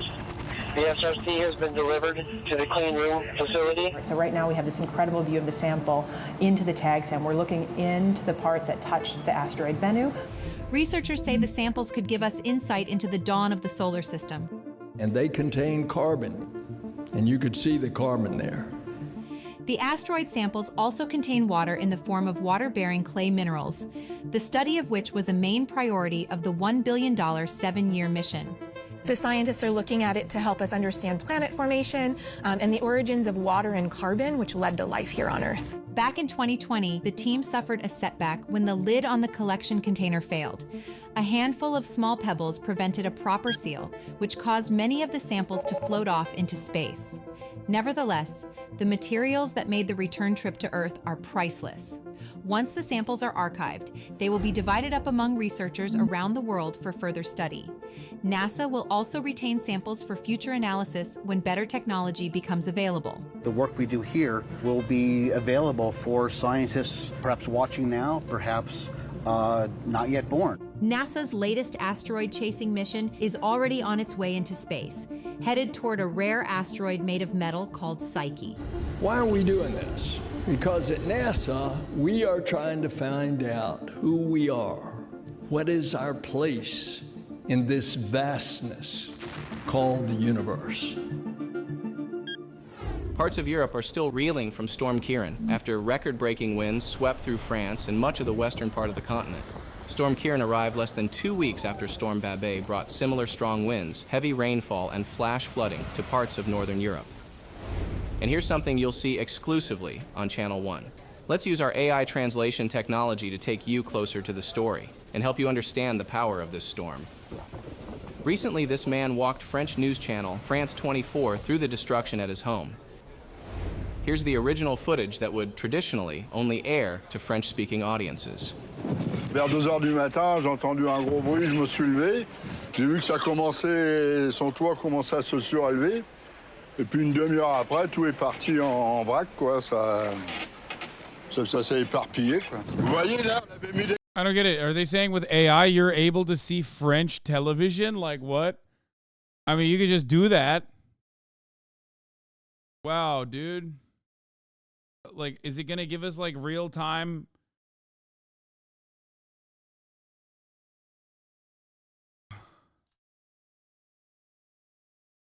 I don't understand.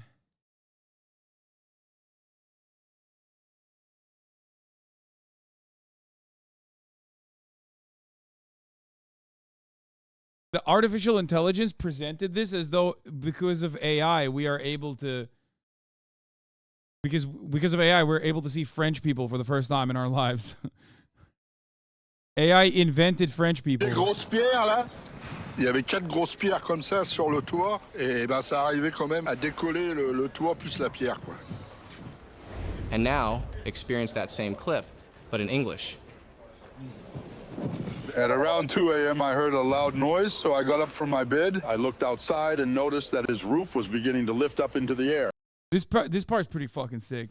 The AI real-time translation that uses the same voice is pretty fucking wild. I will admit that. That is definitely something that I think is wild. I love that he gave him an American accent, just like the funniest one. And then after 30 minutes, everything went crazy. It scattered all over the place. You see there, we had placed big stones. There were 4 big stones like that on the roof, and it still managed to lift the roof along with the stone. Recent weeks have seen a number of extreme weather events happening around the globe. In late October, Hurricane Otis wreaked havoc in Acapulco, the first time in history that a storm in the eastern Pacific remained a Category 5 hurricane after making landfall. At the same time, Tropical Cyclone Tej delivered extreme... The only difference there is that it does manipulate the footage. They take his voice and they rebroadcast it in English, but they also manipulate the footage to make his mouth move like he's speaking English, which is, again, probably not appropriate. Extreme rainfall to parts of Oman and Yemen, dumping more than 17 inches, or the equivalent of more than 5 years' worth of rain for the region in just 24 hours. However, progress on adapting to climate change has actually been slowing down, according to this year's United Nations Environment Program Adaptation Gap report. The study, released last week, projects what countries collectively should be spending on climate change versus what they're actually spending, and estimates a shortfall of as much as $366 billion per year. That's 10 to 18 times as much as current spending, with developing countries being most vulnerable to climate disasters. Gavin Schmidt, director of NASA's Goddard Institute for Space Studies, told the PBS NewsHour that as the pace of global climate change increases, so will the increased frequency of these weather events. But what we're seeing now is that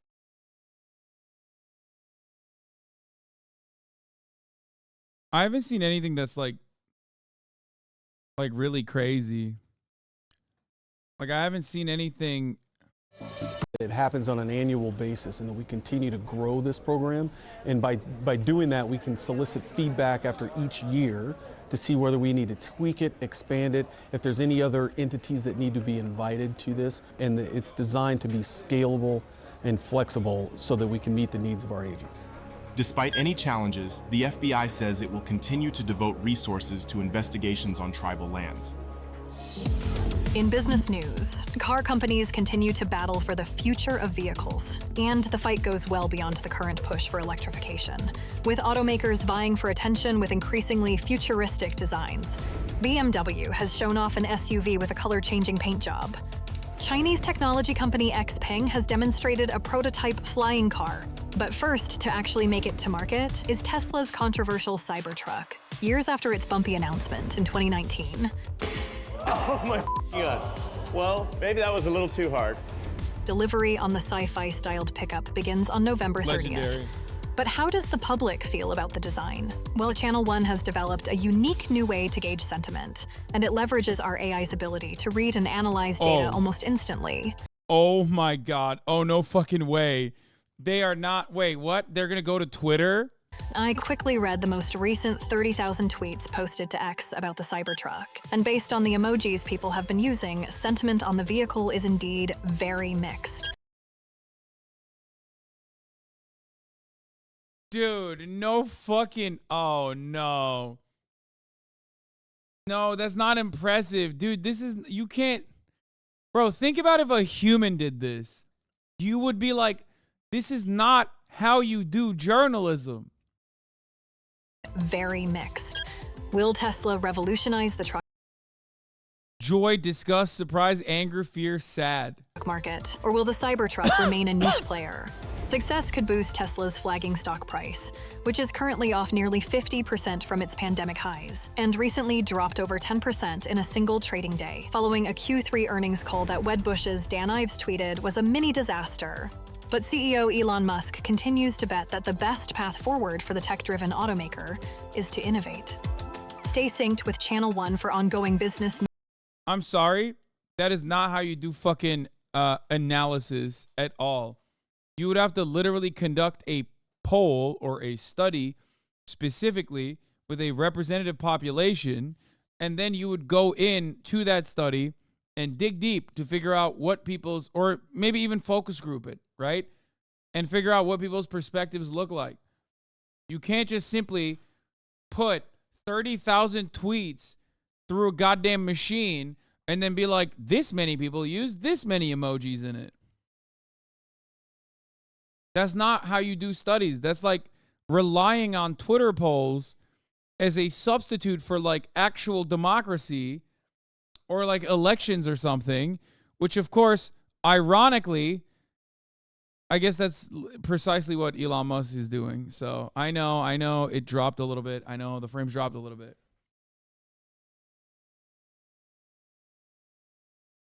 Like,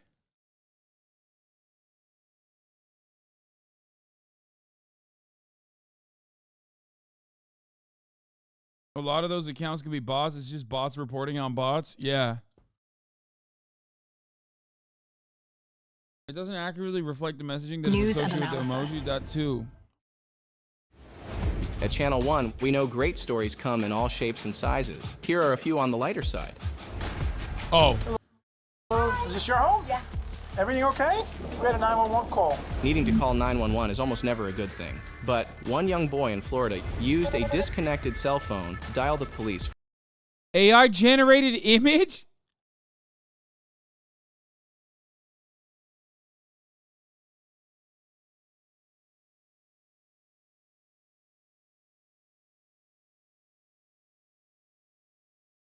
No.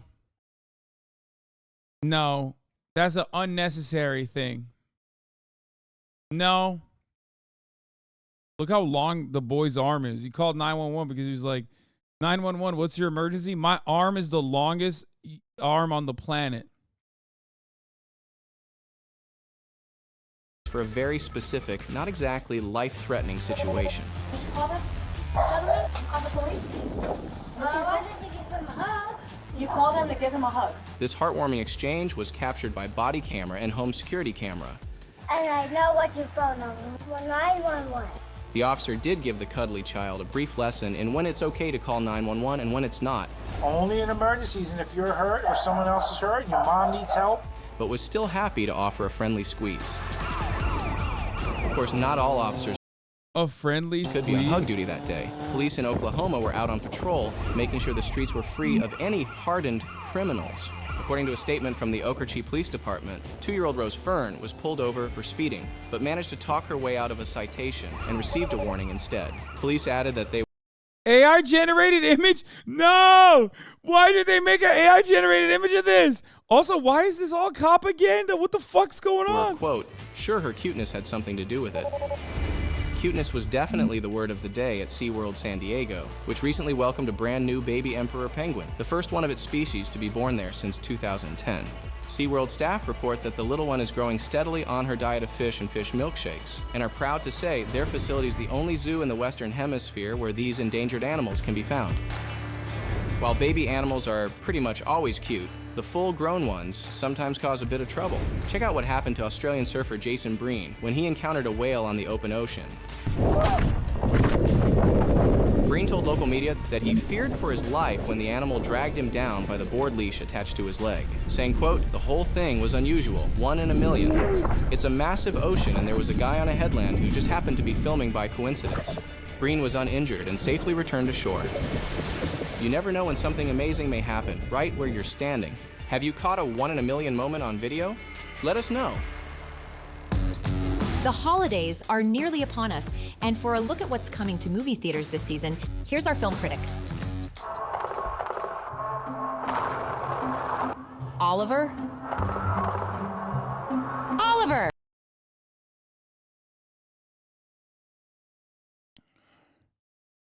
I'm going to bleep myself. What the fuck? Don't try to do jokes, man. Don't do it. It's weird, bro. Hi. Oliver, what's coming to... Why do they have that fucking, like, new girl ass music in the background? It's supposed to be a news segment. Only made worse by the incredible monotone AI bots. movie theaters this season. Oh, right. Thanks. So think about it.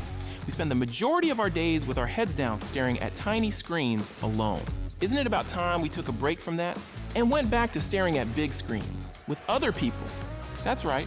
It's time to look up from your phone. Why did they make this? Why did they make this robot like worse than the other ones? Where he just kind of comes across like he has like a little bit of a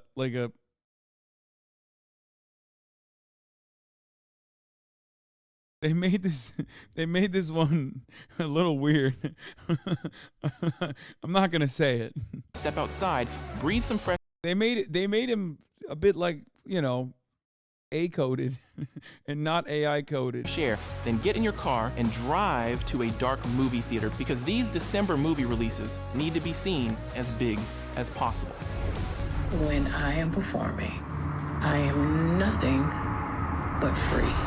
First up, every concert needs a screaming crowd, and a great concert film deserves that same energy. Right off the mind-boggling success of Taylor Swift's Eras Tour comes another live experience from a true artist. Beyoncé brings her Renaissance tour to theaters with a documentary concert film that follows the creation of her critically acclaimed studio and visual album and takes fans along on the follow-up tour. Welcome to Mother's Mind. This is not one to watch in your living room. Get out and dance in the aisles when Renaissance, a film by Beyoncé, hits theaters December 1st. You know, gotta say, I love the... Bro, he can't emote. Like, all the other robots are at least a little bit...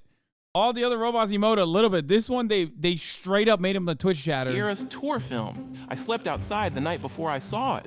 Not to get tickets. My girlfriend kicked me out. Things are kind of rough right now. Anyway, the signature sumptuous visuals of Studio Ghibli have brought joy to movie lovers of all ages. And now, legendary director Hayao Miyazaki returns with his first film in 10 years. A lot of strange things happen in this place. A touching and personal tale about a 12-year-old boy, Mahito, who is sent away to live with his aunt after his mother is tragically killed in a Whoa, that got grim. Okay, when Mahito starts noticing a strange heron around the village, it leads him into a mysterious wonderland shared by the living and the dead. The just-announced English cast stars Christian Bale, Dave Bautista, Gemma Chan, and Willem Dafoe. Boy and the Heron, in theaters in both English and Japanese, December 8th. Eiga de oai shimashou! But don't fill up on childlike wonder just yet. Save some room for dessert when Wonka premieres December 15th. What's happening? Ooh, what's a chocolate that makes you fly? A prequel to the original Roald Dahl novel and its subsequent film adaptations, Wonka tells the origin story of the eccentric candy maker, played by Timothée Chalamet. The cast also features newcomer Kala Lane alongside an ensemble of heavy hitters like Olivia Colman, Hugh Grant, Sally Hawkins, and Rowan Atkinson. So go stuff your eyes and your stomach at Wonka. And don't forget to bring along all... This is how I consume new movies and shows while chewing the drawstrings of my hoodie. Oh, this at least is still better than the fucking... Oh my God, we were going to watch the AI explainers, dude. Chat, do you have those TikToks? I know that there's like... Remember? Oh, we got to watch those AI explains movie shit. We have to. Oh, ne oluyor ya? Doğan Uygur. Nereye gidiyorsunuz? Eyvallah hadi. Still better than Wolf Blister. Does anyone have those?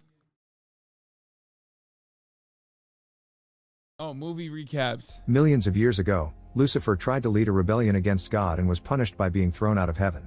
He fell right into hell, and Archangel Michael chained him to a large rock, leaving. What the fuck? This entire channel is movie recap. Hold on. I want to watch one that like I know though.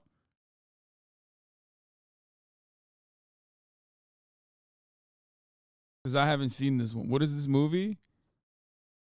Wait, do they never tell you what movie it is? Do they never tell you what the name of the actual movie? Wait, what?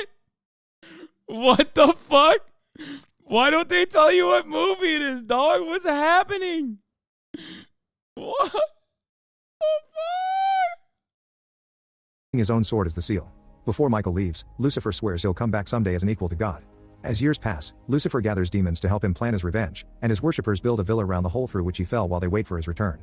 The year is now 2022, and art historian Laura is studying in Italy. She wants to write a thesis on how the great Italian artists didn't actually believe in the angels and demons they represented in their art, but her professor doesn't approve. Me watching these while chewing on the drawstring of your hoodie. Wait. They showed the movie title on screen. I missed it. Huge tsunami covers 99% of Earth with water, leaving only the ultra rich alive.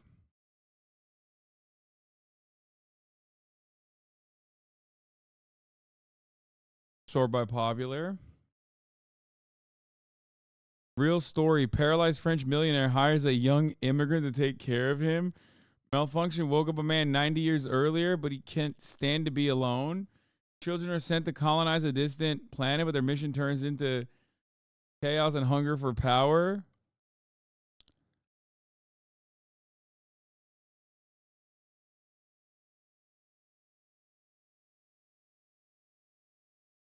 Wait, I don't think I've ever watched any of these movies, man.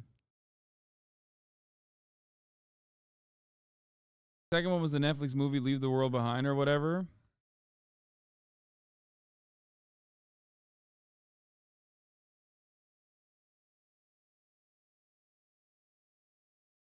Go on. Second one, middle one. Trapped in an empty room with random buttons on the walls where each sets off a chain of events. They don't mention the name because it makes everyone comment the name of the movie, driving engagement and boosting them in the algorithm.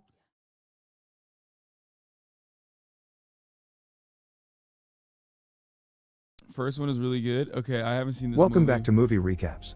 Today I will show you a biography, comedy, drama film from 2011, titled The Intouchables. Spoilers ahead. Oh, it said it, The Untouchables. Intouchables. Watch out and take care. One late night in Paris, Driss is driving his employer Philippe through the city. When waiting and traffic gets too boring, Driss breaks the speed limit and begins driving quite fast, dodging other cars and not caring about traffic signs. This causes the police to go after him, and Driss bets €100 that he can lose them, but after driving under a bridge, the cops catch up by ambushing them from both sides. Driss doesn't look too worried though, and this time, he bets €200 that he can get them an escort. The cops make him leave the car and he starts acting then, behaving offendedly and telling them Philippe can't move and he was taking him to the hospital. The officers find proof of this when they find the wheelchair in the truck and, when approaching Philippe, they see him convulsing, which is also an act. Seeing as it's an emergency, the cops forgive Driss for breaking the speed limit and offer themselves as escorts on his way to the hospital. To celebrate winning the bet, Driss plays September by Earth, Wind and Fire, and when they arrive at their destination, he shares a smoke Wind and Fire with Philippe as soon as the cops are gone. Driss promises he'll handle it and drives them away just before the hospital staff could find them. This friendship began many months ago. Philippe and his assistant Magali are holding interviews to find a new caretaker for him, but it isn't going too well, because all applicants have very standard or awkward answers to their interview questions. But they're suddenly surprised when Driss storms in, ignoring the fact it isn't his turn quite yet, because he only wants some papers to be signed saying they won't hire him so he can get the unemployment benefits. He's blunt and a little rude, even hitting on Magali, but Philippe finds him amusing and asks him to come back the next day for his signed papers. Driss goes back to his home in a humble neighborhood and tries to take a bath while all his little siblings bother him, only managing to get it done in time thanks to his sister Mina, who is a bit older than the others and more responsible. While waiting for their mom to arrive, he looks through the window and notices his brother Adama getting out of a suspicious car. When the boy enters the apartment, he just says he was at school and leaves again after grabbing his bag, causing Driss to be even more sure that he's up to something. In the evening, his mom arrives, and he gives him a Fabergé egg he stole and tells her he's been away on vacation when she asks. She isn't happy to see him though, because he disappeared for 6 months and never called, and now he's shown up out of nowhere as if her home was a hotel. As she's absolutely done with all his lies and she has other children she has to take care of, she kicks him out. They just basically show you the whole movie with the monotone AI TTS. Like, what the fuck? This is so crazy. Out and tells him not to come back. Driss spends Taking her side a bit. the night having a smoke and some snacks with some neighborhood friends. The next day, Driss goes back to Philippe's house for his papers, and he's received by the housekeeper Yvonne, who shows him around the place and tells him about Philippe's daily routine. She also shows him the room he would get for himself with his very own bathroom. Driss can't help staring at the bathtub before he's dragged to see Philippe, who offers the signed sheet of paper but also a job opportunity. Driss accepts the 1-month trial, and Philippe tells him he bets he won't last 2 weeks. After bringing his things to his room, Driss is It's better. I ain't sitting and watching that shit for 2 whole hours, lol. Bro, you're crazy. Why do you think people watch movies? Wait, this is so weird. Do people just watch movies like as an objective to say they watched it? That's so strange.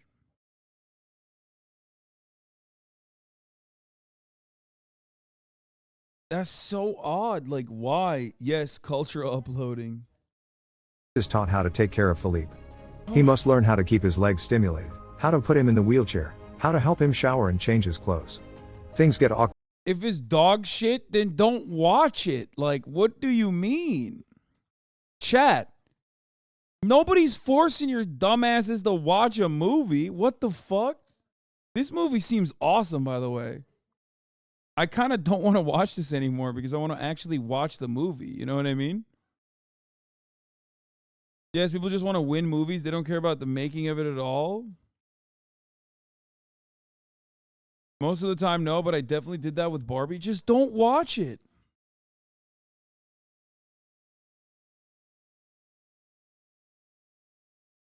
No, this played, maybe because I'm too much of a fucking boomer, but this had the reverse effect on me, where I now don't actually want to fucking watch the rest of this, but instead I want to watch the actual movie. You know what I mean? People want a TLDR. Why? Anne.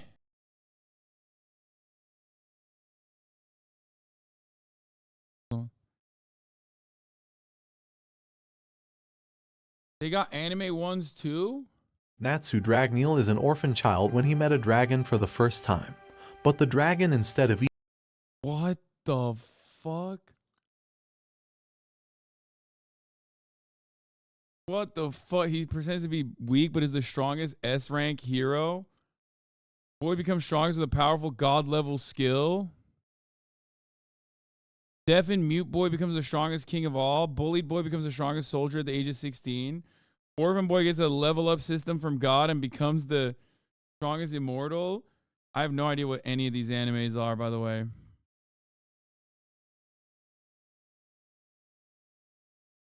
Tamam, doğru o zaman.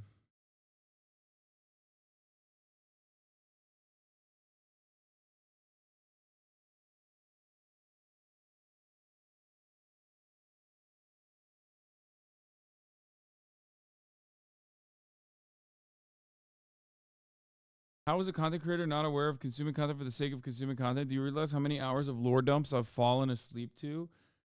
I don't understand it. I don't understand it at all because it makes no sense to me because I'm not a fucking weirdo, I think. Or maybe I'm a boomer and I think that it's important. Sığacak mısınız bilmiyorum. Çünkü E-Class. Matter to this.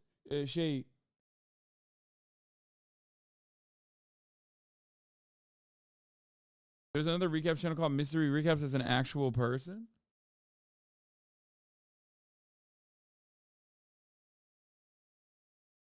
Unrelated, but do you know what day merch drops? Friday.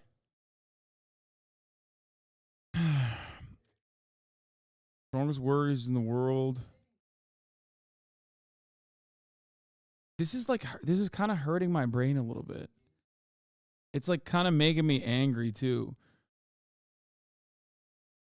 Makes you watch a shit ton of them a while back. His chat used to beg to watch them.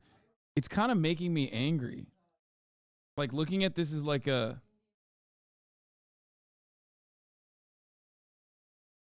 kind of annoying they called it Deaf Boy.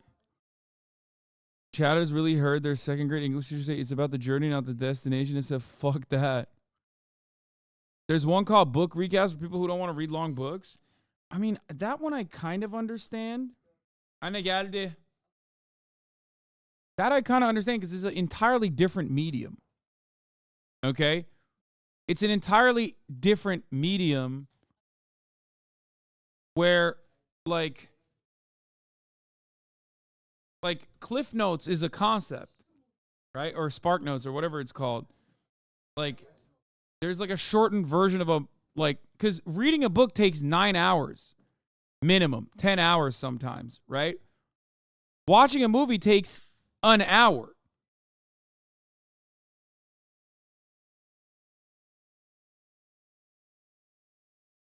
Do you see what I mean?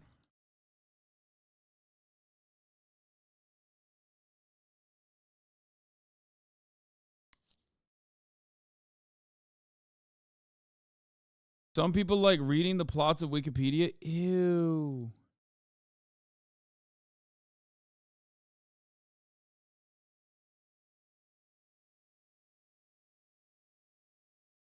$10 hours to read a book, lol? Wait, what do you mean?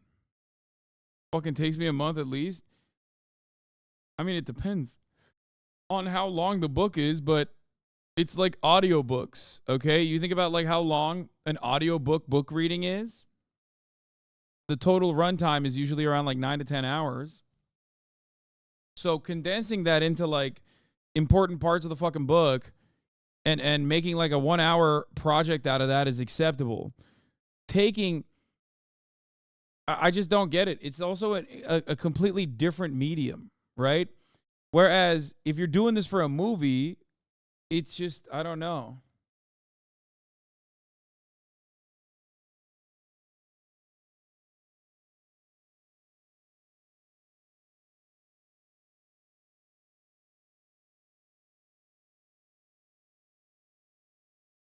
Starting a Hassan stream recap channel. I mean, that would go hard. That would bang. Hassan malts at Chatters for 3 hours in a row. So are you saying One Piece is invalid? How dare you compare this to One Piece? A labor of love. Like shaving all of the reductive aspects of a fucking show to make it consumable and watchable. That's entirely different than this. Can't wait for Hassan to mistake that Gojo is a modern day left-wing anarchist trying to reform everything from the inside out. I watch Aniplot when I take a long hiatus from an anime and need a refresher on previous lore.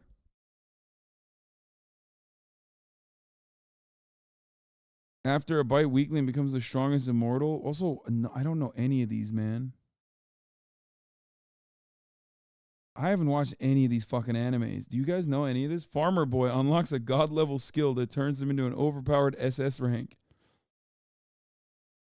Oh, this is Pluto. In this world, AI is more human than humans. In this world, robots are... It's not. It's not Pluto. Are just as common as people, and everyone has at least one in their house to help them in their everyday tasks. However, the Android owners became divided into two groups. The ones who see them as tools that help their lives, as the androids can only perform tasks ordered by their masters. And there are those who treat them like they would any other person. They become so close to their android, becoming not only physically dependent on them but also emotionally. Rikuo used to be a genius pianist, winning numerous competitions and being admired by many. But one day, he saw an android playing the same music that he... Wait, is this Detroit Become Anime? What the fuck? He had spent years practicing perfectly after only listening once. He felt deflated, questioning what the point of his practice was if robots could replicate his talent so easily. Since then, Rikuo has been unable to find joy in playing the piano and doesn't play it anymore. Rikuo's family has an android, Sammy. When Rikuo's parents are away, he relies on her for everyday tasks such as making coffee. Oh my God, he fucks the robot so much. He's constantly fucking the robot that he literally stops playing the piano and he becomes the penis. Get it? That's what it is, right? Come on. Preparing breakfast, and picking up his drunk older sister from parties. Though Rikuo uses Sammy all the time, he doesn't treat her with respect, he in fact despises her. He noticed something strange in Sammy's logs, a message asking if she was enjoying the times of Eve Cafe. Rikuo had a hunch that something was up with Sammy. She'd been going out on her own more lately, and even taking detours from her usual errand routes. So he showed it to one of his friends, Masaki. Rikuo Bro, he's an incel with a robot. You could have gotten some robot pussy, some robussy, and you fucking flubbed it, my boy. What is happening? He couldn't even get some robot pussy, dog. Yo! Was certain that something sinister was occurring. He needed help, and Masaki seemed to be the only one who could assist him. With Sammy's GPS tracker, Rikuo was determined to uncover the android's evil plot for world domination. He and his friend reach an alley with a strange building, wondering if any robots would actually be hanging out there. But then, suddenly, one appears and heads inside. They follow it, opening the door to see a cafe. There's even a board on the wall welcoming them, but it has some rules written on it too. The board proclaimed that all who entered the cafe were to be treated as equals, regardless of whether they be human or android. The only other rule was for each individual to enjoy themselves. They sit down very confused about the other customers because they saw an android enter for some reason. But everyone inside looks human. At the cafe, it seemed strange that none of the people had a halo. Androids usually have these red halos that turn green when they are given an order by their masters. But here, everyone was drinking coffee, something robots don't do. The two became increasingly suspicious as they ordered the cafe's special blend, Eve Blend. They begin to question the strange combination of humans and androids. Suddenly, a cheerful girl named Akiko appears and introduces herself and the other patrons inside. Koji and Rina are always so sweet together at their table. Damn, she got them titties on her. What the hell? Anime robot like true titties? Lovebirds. Satoru is at his spot with a book in hand, just minding his own business. Nagi serves everyone the same yummy blend of coffee and makes sure everyone is treated equally. And finally, Shaimai and Chai, father and daughter. The two kept going against the rules and talking about how humans were different from androids. Nagi, who had heard it all, wasn't too happy, so she took away their coffee. Rikuo was so intrigued to know why Akiko would often visit the cafe, and he asked her if her family had any robots. Akiko replied yes and explained to him that both humans and androids have feelings, and she wants to be able to understand them. This thought stayed with him after leaving the cafe, even as he was at school thinking about it, which didn't match up with what he had always believed. He then spotted Akiko and saw a halo of light buzzing around her head, revealing that she was an android. Sammy made his coffee at home, but when he took a sip of it, he could tell something was different. It's the same blend as the one he had at the cafe. He asked her about it and she admitted that she had changed the ingredients without his permission. His face turned red with anger and he demanded to know if she was doing anything without his orders. But Sammy simply shook her head, pretending nothing had happened as she went back to work. He confronted Sammy, demanding an explanation for why she had gone out the day before. She tried to dodge his questions and lied, claiming that it was to get groceries on orders from his parents and didn't go to Times of Eve as he suspected. Rikuo told Masaki that Sammy had denied something she hadn't been asked to do. Masaki remarked that Sammy must be keeping some kind of secret and could possibly be telling lies. They decide to go to the cafe and catch her, but when they get there, they don't find her. So they decide to wait for her to catch her in the lie. Rikuo sees Akiko and goes to talk to her, but Chai takes his glasses and runs away, hoping that he will play with her. Don't do it, He Chai! has to chase her to get them back. But before he does, he wants to break the rule and ask Akiko if she's a robot. Shaimai came and explained that it's normal. Bro, stop breaking the rules, dog. What the fuck? He keeps breaking the rules, man. For people to not always tell the truth, especially when it comes to protecting those they care about. Don't do it, Rikuo John. started understanding that Sammy probably lied because she didn't want him to get hurt, and he finally realized that she had her own feelings as well. Sammy stepped into the cafe to buy the coffee blend. Akiko asked if her master liked the coffee blend, but Sammy said she wasn't sure. She explained that her master didn't like it when she did things on her own. Rikuo went to the counter to get his glasses from Bro, this dude literally uncovered this massive plot by just being a straight incel, by the way. Like, the moral of the fucking story, the moral of the story is just Took all of 10 minutes for us to watch the AI recaps unironically. Yeah, I mean, I'm invested now. But the moral of the story is be a fucking incel, fall in love with Robussy, and then, and you know, behave in a way that is like totally fucked up. Your horny ass would never solve any mysteries. What do you mean? My horny ass would probably also solve a mystery like this because... What is this? I fell in love with a black Pull him cat down! for this thumbnail? What's the thumbnail?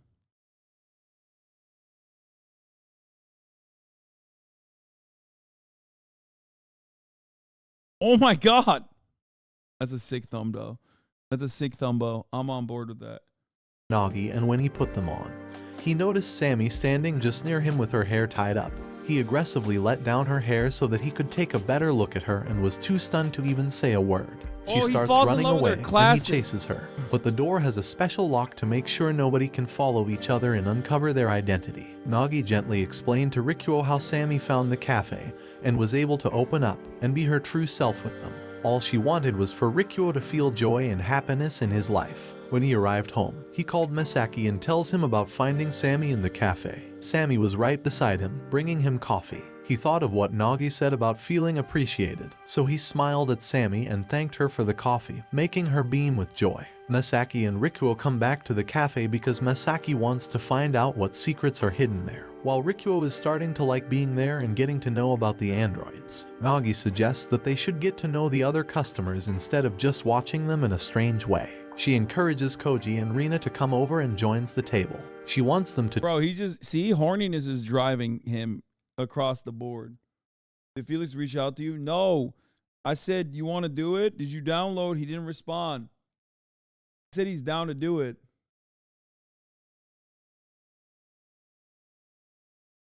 And then he didn't respond.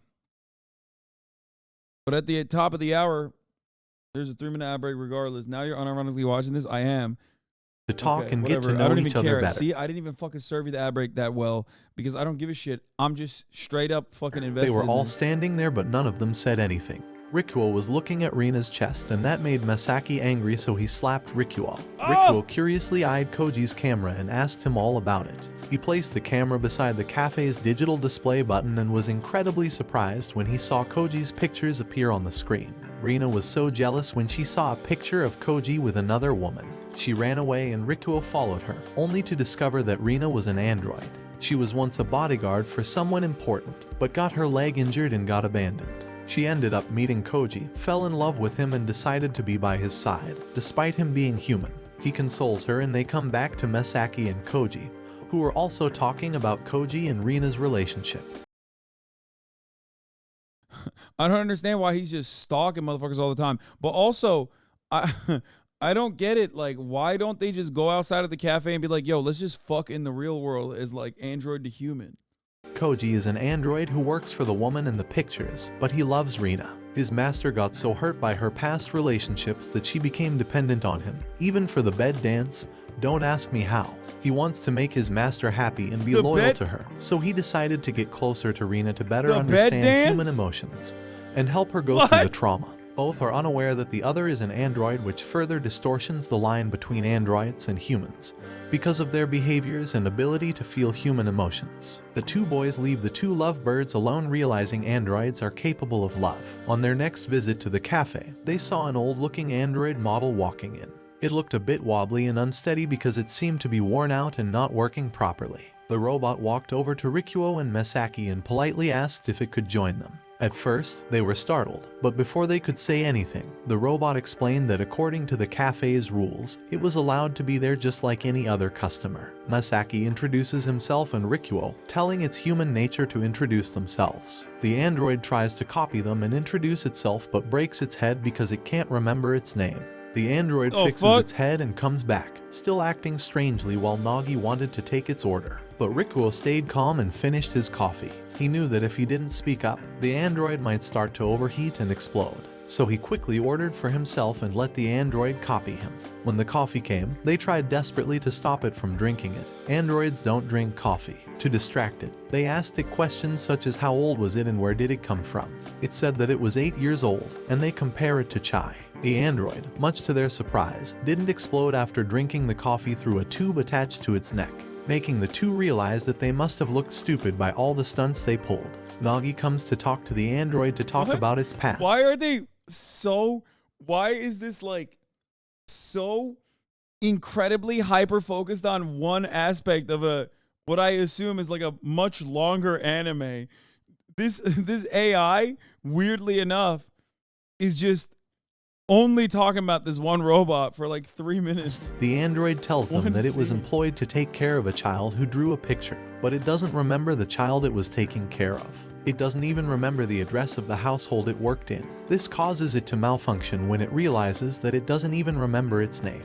Nagi hugs it as it starts to shut down. Rikuo awoke to find the breakfast Sammy had prepared for him, and as he ate he read the newspaper that had been announcing his grand prize victory in a past competition. The thought of playing piano filled his head with nostalgia, and even in class, his hands moved on their own as if playing an imaginary piano. Bro, does he find out he's a robot all along? Like he's AI? Masaki brought over a report that he had found on his father's desk. It was about an experiment where they created androids to take care of children. This made them think Shaimai could be an android looking after Chai. Rikuo was surprised to find that Chai wasn't with her dad when he arrived at the cafe. He asked Chai why Shaimai wasn't there, and she told him that he was not actually her real father, he was just her foster parent. Rikuo asked Nagi what was going on and found out that Shaimai wasn't always there for Chai. He wanted to know why Shaimai kept hurting Chai by leaving her alone, but she got really upset and ran away. Satoru, who Rikuo had never spoken to before, explained to him that sometimes people hurt others without even realizing it. Rikuo was so upset by the answer that he stormed away from the table and plopped himself down at the loft, where he quickly fell asleep. Rikuo awoke to the sounds of a familiar melody in the cafe and sees Sammy playing his song on the piano. As he descended down, memories from his time there filled his thoughts. He had unexpectedly come to enjoy the cafe, especially with the androids whom he had once not particularly cared for. Sammy apologized for playing, explaining that Chai enjoyed it. She explains that she once played the song to Chai because she misses listening to Rikuo playing the piano. He sits at the piano as he tells them that he stopped playing at home because Sammy was getting curious, and he was scared she would become better than him. But he doesn't care anymore. He plays the song beautifully, making Chai this is just like Pluto. Excited for another one. By the end, Rikuo even admitted that he started to enjoy the time he spends at the cafe. Masaki's been acting kind of strange lately, not wanting to go to the cafe. But they finally understand why. Masaki's dad is on TV as the head of the ethics committee. They're against androids forming bonds with humans, as they think the androids must be plotting something against humanity. Therefore, the committee claims to be taking care measures to investigate and shut down those robots. Rikuo asks Masaki to go with him, but Masaki refuses. But he ends up going to the cafe after getting a call from Rikuo, telling him that there's a new android in the cafe. Masaki was shocked to discover that it was his android, Tex. He had been lying to his best friend, Rikuo, about not owning one. With a heavy heart, Masaki finally told Rikuo the truth and revealed the secret of his relationship with Tex. Masaki explains Tex took care of him while he was still a child, but it suddenly stopped talking to him. Masaki knew his father ordered Tex not to talk anymore, but he still felt like he was being betrayed. Suddenly, Tex began to talk. He started telling secrets about the new android that had just come into the cafe. The ethics Damn, isn't that a violation of the rules though? What the fuck? Committee had sent the android undercover to investigate the place, despite not being able to speak with Masaki. Tex was always eager to keep him safe, so he used the office of Masaki's father to explore the ethics committee database and learn what they were researching. It was all in an effort to make sure that Masaki stayed out of harm's way. Masaki, who had always wanted to hear Tex speak since he was young, stops the android from leaving so that Tex can continue talking. Despite being ordered to not talk, Tex can do it because of the android law on his chip, where he can go against all orders if his master is in danger. The android gets away and Tex keeps quiet again. But Masaki is now relieved to know that Tex always wants to be by his side and protect him no matter what. They leave the cafe to report to his father that Tex didn't go out of the house without Masaki's orders, while Rikuo continues to hang out at the cafe, realizing that androids can't dominate the world because they have more humanity inside them than humans, especially Sammy. Watch this next video. See you on the next. That was crazy.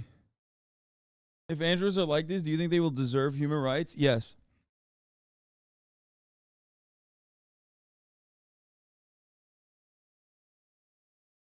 That's great. They did the bed dance.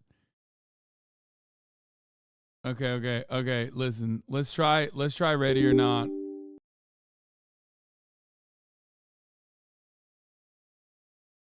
Fuck it. I'm gonna do it without Felix. I'm just gonna do it on my own. Can I even play Ready or Not on my own? I just want to try it out. I want to do Cop Simulator real bad. Wait, what? Fuck, I have to download some shit? Even if yes, don't tell them that. I bet the androids are listening.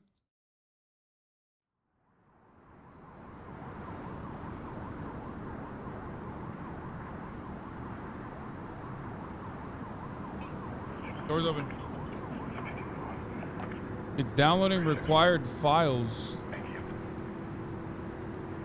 I don't know why. It's gonna be hard, I'm warning you.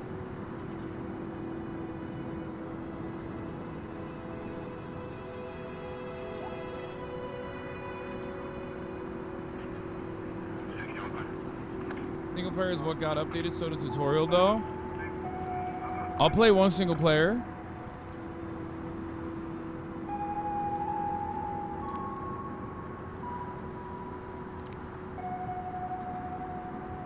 What is Iron Man mode? Let's do practice first. Los Sueños Police Headquarters. I saw Todd playing. Yeah, I think they're all doing an ad. They're doing like a hashtag ad, all of them. I was not cool enough to get a hashtag ad.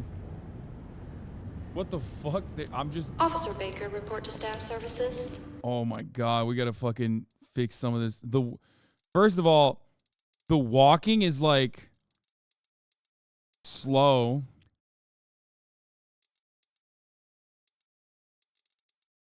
How do I get out? How do I delete the window full screen, resolution scale, field of view, visual artifacts? Okay, let's do 99. I don't want to affect. And how do I delete motion blur? The walking is always slow in this game. Where's the motion blur? Disabled.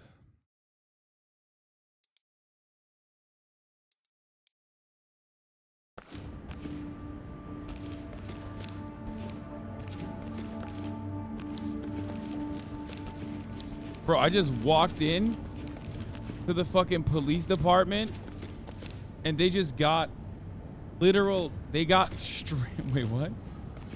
Please rate our service. Are they happy or not? Donate to your local police. Any help is appreciated.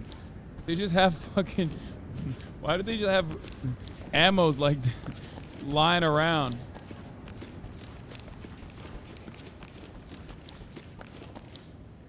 What's up, dog? Oh, I'm jiggle peeking.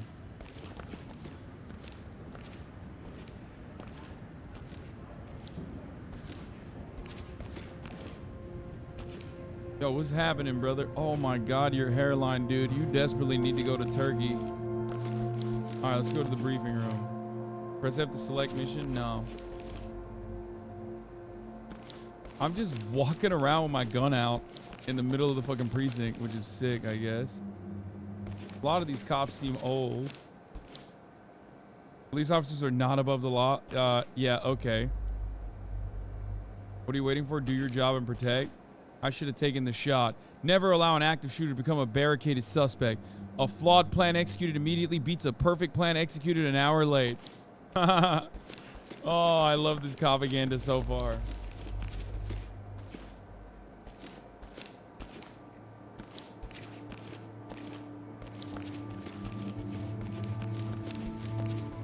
SWAT unit.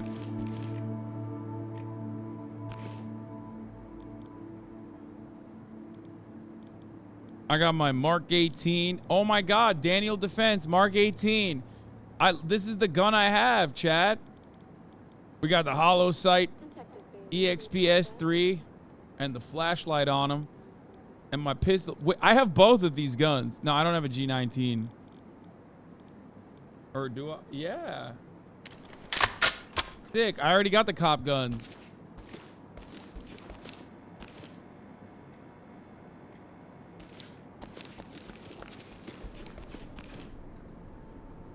Press F to customize character.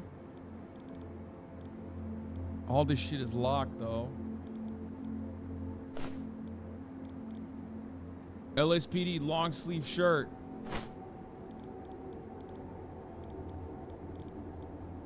Can I get like cool?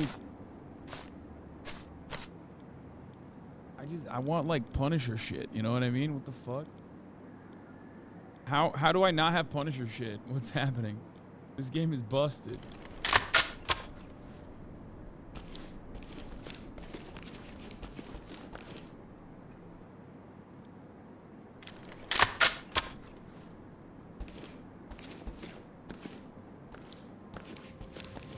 Stop the killing, stop the dying. This is the most disorganized police precinct. Why does it look like they just kind of took over this area?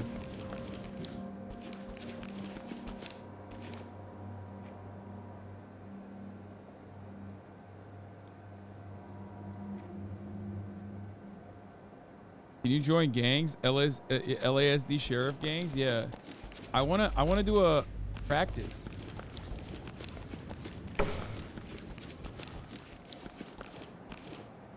What's up? I mean, it is the shooting range. I assume I'm allowed to have my gun in here. What's up, dude? What's up, Mr. Gorman? Reporting for duty, sir.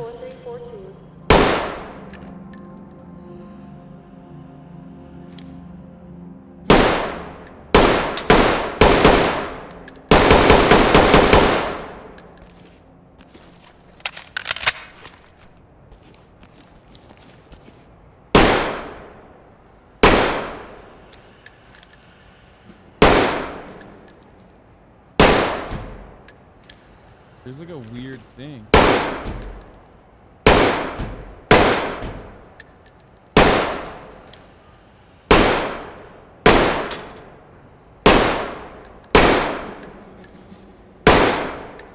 Wait, what is happening?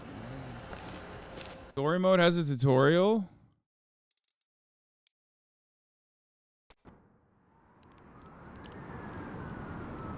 I thought practice training. So I just go commander?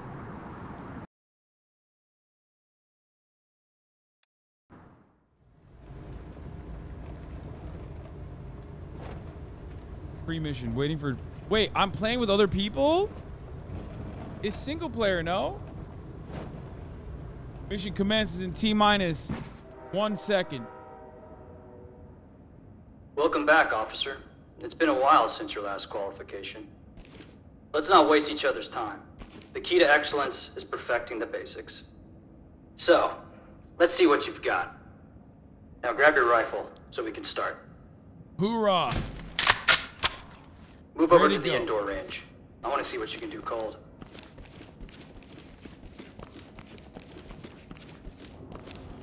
Press spacebar to toggle low ready. Grab a loaded magazine on the table and get loaded. Load and make ready. The command to fire today is threat. Shooter, on you. Engage the target on command. Threat!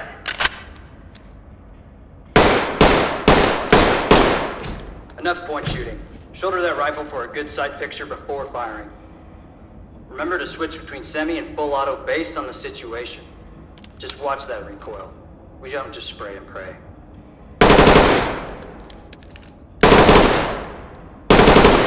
Next up, transition to your sidearm. Engage the targets as they present. Remember, switching to your sidearm can be faster than... You're shooting well, but let's focus on some surgical shots. Slow your breathing, get a perfect sight picture, and trigger press. Try again.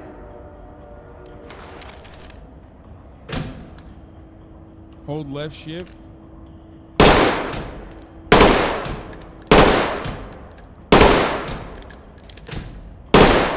Let's work on an alternative shooting position for close quarters. Move to a canted weapon stance for close engagements. Now toggle your weapon attachment.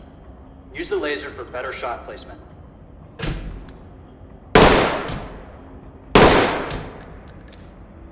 Canted stance? How do you do a canted stance? The LSPD Armory has a bunch of approved attachments to outfit your weapons. More on that later. Right now, let's see if you're warmed up enough to pass one of our drills. Hit all the targets under part-time, and you'll get your name on the leaderboard. Whoa, can I hit him? 2, 1, threat!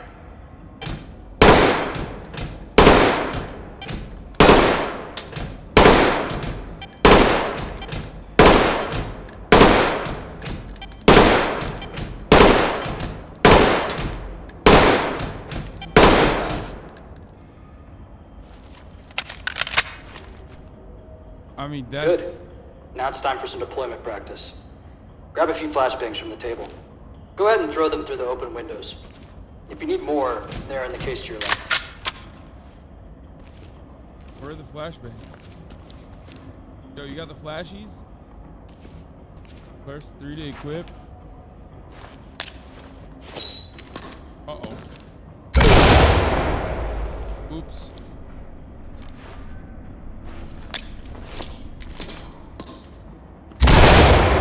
Okay, that's a little bit difficult. More difficult than I thought it was gonna be. Okay. Oh my god. What the fuck?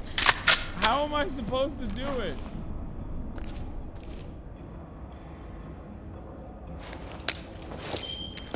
What the fuck? Okay, I'm not joking. I'm not even joking. I'm not even joking. Why can't I do it?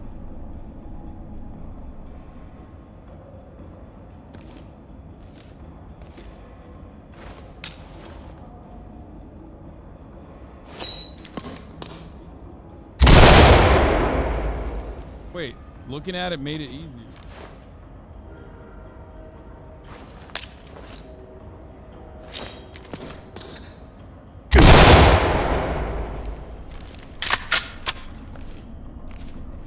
Okay, chat, it's not a joke. Why can't I do it? Oh, I did it.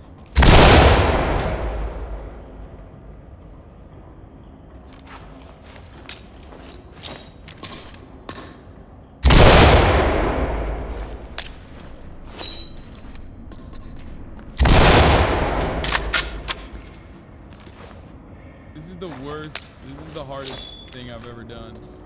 These devices are a less lethal means of disabling potential suspects. Make sure you treat them with respect. Now, are you ready to meet your element, or are you going to stay here and do more shooting? All right then. Ready to head meet through my the door element. and head over to the shoot house. Ready to meet my element. Do the desk pop. Damn, this cop is the bravest cop in America, dude. He didn't even give a shit. All right, now you can peek or open doors. Beware of threats. The door is locked. Someone's idea of a joke. Go ahead and breach the door. Locked door? Put your hands up! Get on the ground now! Hands up! Drop to your knees! Hands up above your head! Damn. As you know, you're a SWAT element leader. While your team is prepping, let's go over some commands you'll be issuing. All right, now your team is prepped and loaded. Provide Issue a support. command to have Right them with fall you. in. Now order them to stack up at the door. Split the door. Doing it.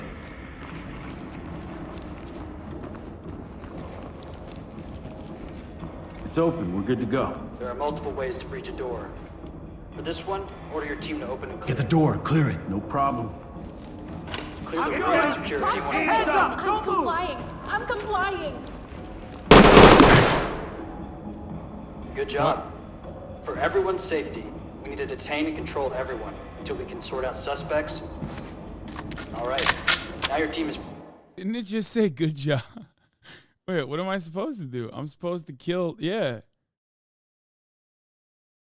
Wait, this is not lore accurate, okay? I'm gonna be honest. That's what I'm supposed to do. That was a civilian? What's the difference? Chatter. Yesterday's civilian is tomorrow's Terrorist. Okay, terror. I got IDF training.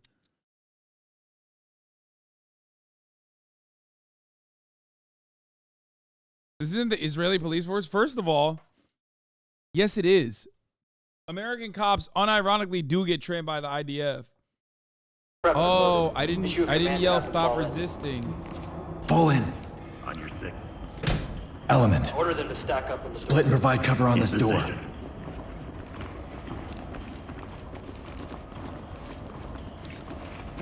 Door's unlocked. There are multiple ways to breach a door. For this one, Open and clear. Affirmative. breach it! I want to see those hands! Fucking shoot! Get the fuck on the ground now!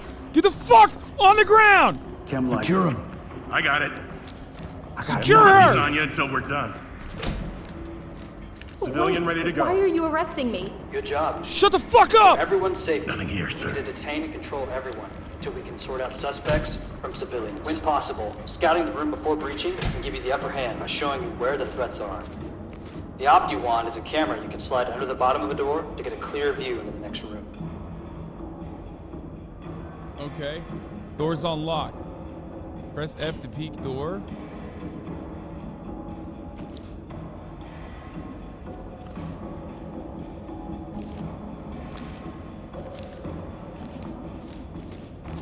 Go, go, go, go, go.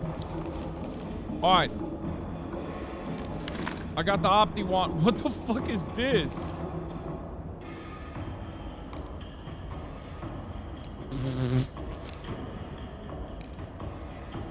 Now that you know that there's an armed suspect inside, you can better prepare for how you're going to breach that door.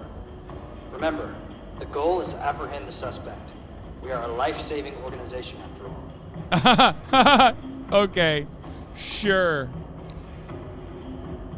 Order your team to open and clear, throwing a flashbang into the room, blinding any suspects for a short period. While stunned, you can quickly restrain suspects. Yeah, okay, dog. Blue. Wait, why can't I stack them up?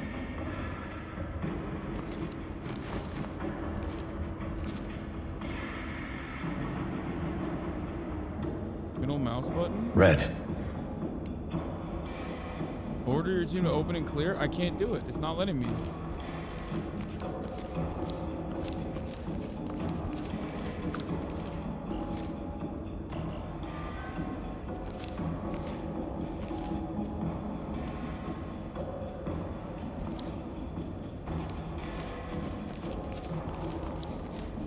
Wait, isn't it Z?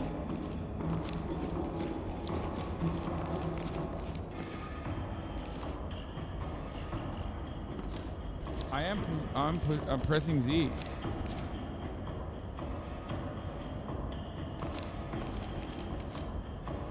All teams. Open it. Toss a flashbang.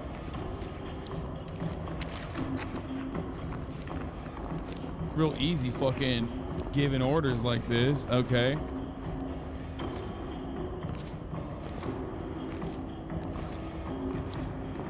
Arrest suspects, press F for compliance.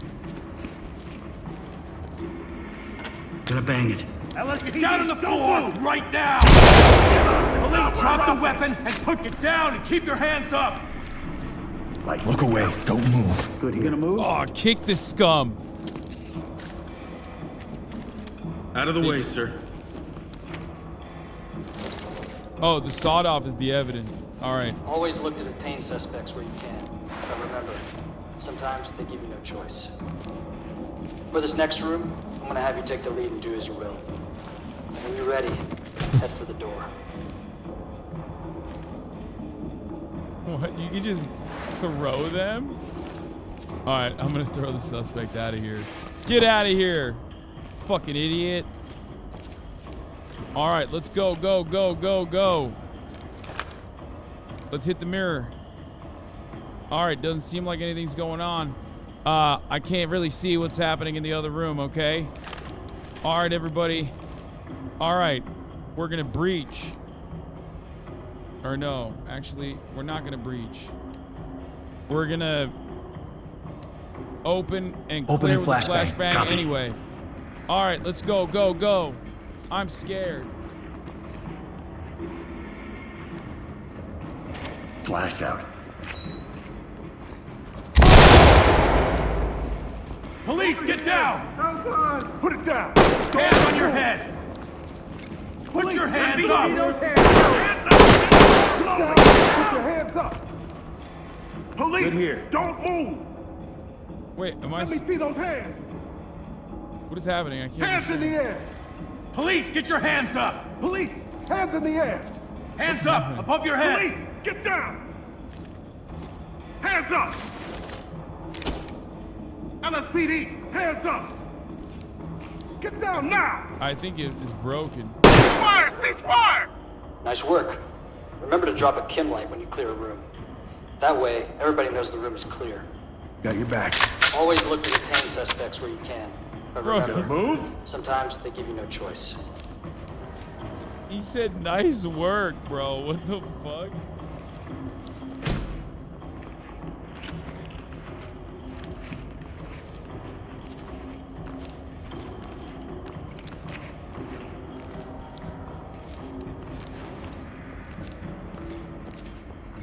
Oh shit.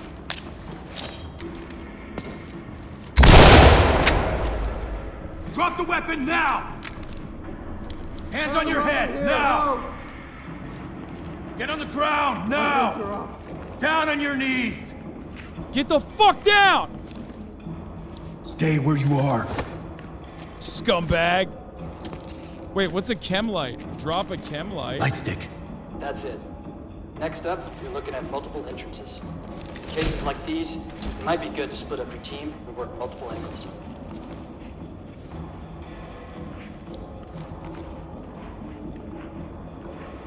Middle mouse button is not working on him. Turn around slowly. Keep your hands behind your back. Why are you arresting me? Nice work. Remember to drop a chem light when you clear a room. Deploying chem light. That's it. Next up, you're looking at multiple entrances. In cases like these, it might be good to split up your team and work multiple angles.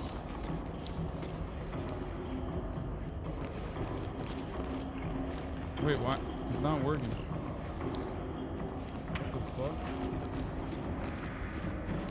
Middle mouse button's not working now. Dude, is this game busted? What's happening?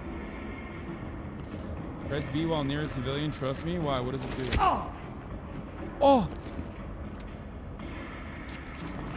What the fuck? Wait.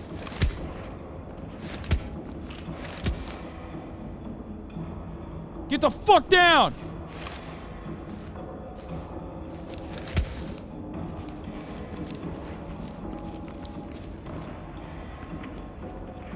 B for brutality. Wait, it's not letting me open the door. Or even use the middle mouse button. I think it's broken again. Order blue element to stack up on door number 1. Right. Wait, what? Like... Blue team. Split the stack on this door. Get into place. Now order red element to stack up on door number 2. Okay, it just wouldn't let me do Red it team. from... Split and cover. It wouldn't let me do it from next now, to the door. you're separated from your team. When that happens, it's advised to turn on their head cams. So you see... It's open. what they We're see. good to go. Wait, what?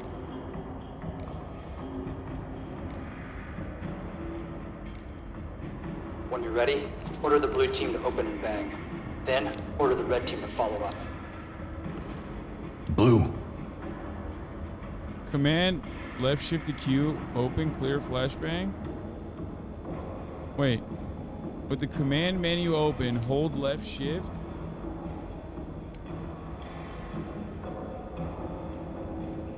Red. Gold. Blue team. I'm trying, what the fuck? Stack up. Now with the command, left shoot to Q, command, breach, kick, clear, red for team. Red team. Post up and cover. Command element and gold team for your queued up commands. Gold team. not letting me execute it though. Blue.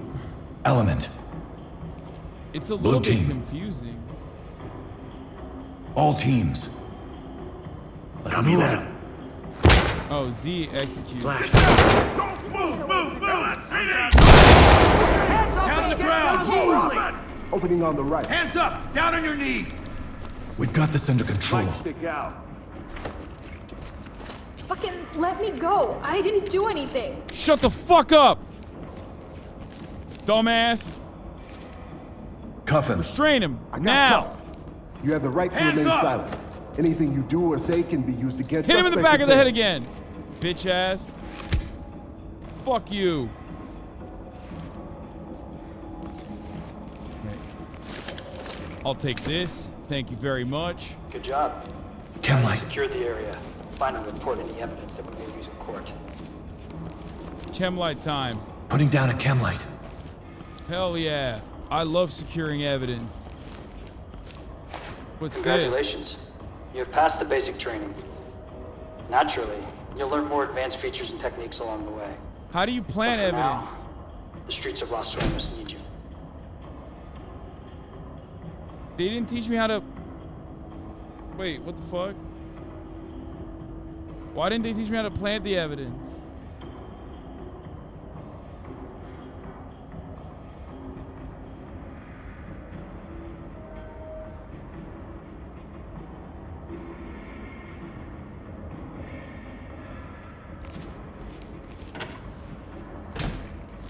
You're welcome to stay on the range as long as you'd like. When you're ready to move on, head for the Bearcat. That'll take you to the station. Good RP for game day. Just drop your gun. You good? Press X or B next to a suspect to collect their cum. Los Sueños Police Department.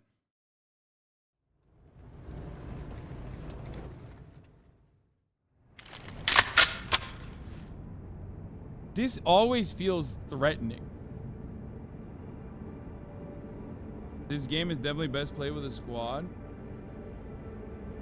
They're paying streamers a lot of money to play this game. Yeah, I'm over here playing it for fucking free like a broke boy. By myself, mind you.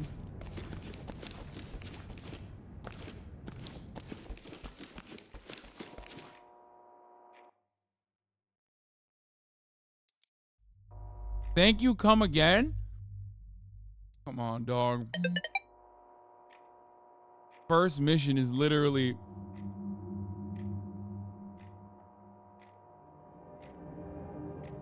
T-minus 6, 5, 4, 2, 1.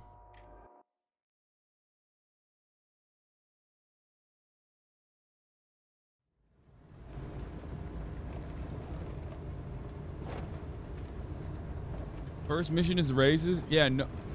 I'm beginning to feel like this game might be very racist across the board, you know?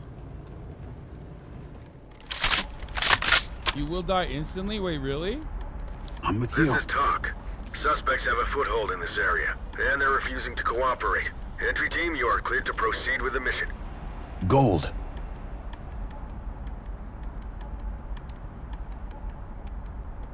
Wait, fuck. Over there. Heading out now. Go, go, go. I'm gonna use the AI to my advantage. And use them as body shields. Entry team to talk. Out of Wounded the way, civilian sir. stable and prep for evac. Talk reporting. Copy.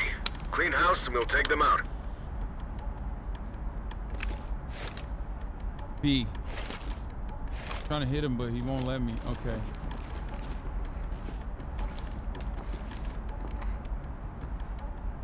Move there. Heading out now. Where they at? Dropping a chemlight. Oh, fuck. Oh. I was trying to hide behind the car. Alright. We don't see anybody out here. Seems safe. Alright, let's get the fuck out of here. Oh, a bird scooter. Go, go, go. Typical LA, baby. What is this gas station? It's like massive. All right, says that there's no dogs inside, so that's good. Press Alt, it's cool. I did.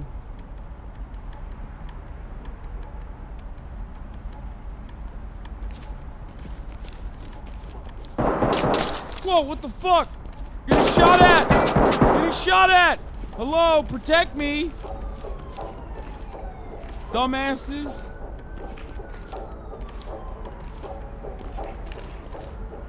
Fall in. I got you. Where are they shooting at me from? Hands up above your head!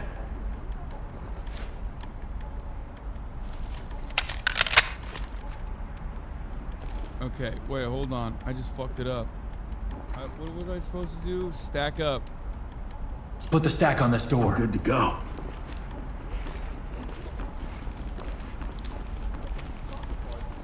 Get down now! What the fuck? Breach. Kick the door. Deploy flashbangs. Busting down the door.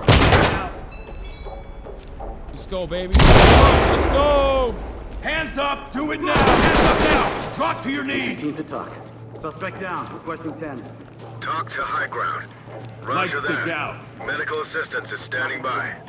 I got nothing here.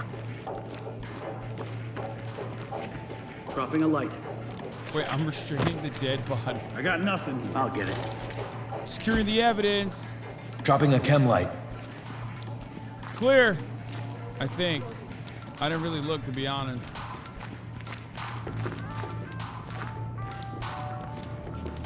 What is my boy looking at? Oh, there's a door. Put it on the fucking gun now! Contact down! Damn. Fucked him up. Alright, I'll go in first. Making it safe. Get down and keep your hands up! Are Down you on in the here? ground! Move! Contact is down! Move in. Clear the room. Affirmative. I'm bleeding! High ground to talk. One suspect down. Breathing. Talk reporting. Roger that. Medical assistance is standing by.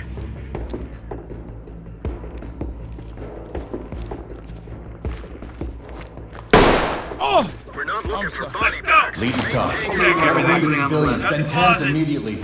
Looks clear over This here, is boss. Talk. Roger that. I'll Medical take it. assistance is standing by.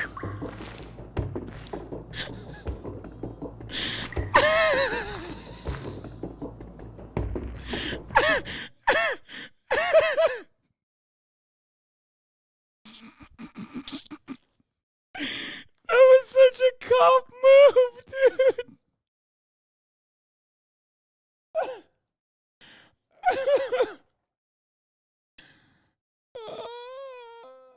Oh, I'm so good.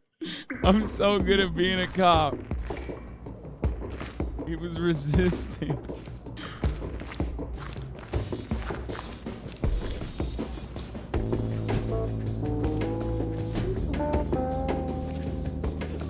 What is this music?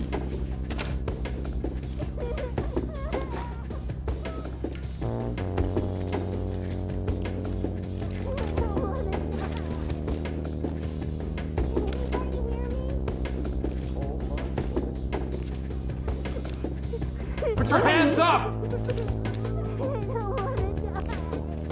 Get down now! Stack up. All right. Turn around. Don't get up. What are you going to do? High ground to talk. We have a civilian in our custody. Talk reporting. Copy entry team. Hands on your Notifying head! coyotes. Move! Doesn't seem like there's anyone in here. All right, good. Keep that door open.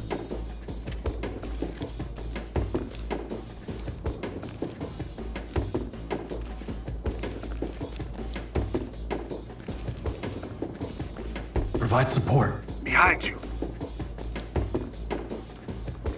Provide cover. Moving into place. User is a human shield. I agree. What the fuck? This place is crazy, bro. There's like Stay on oh, me. Shit. On your six. What the hell is that? I shot the motherfucker.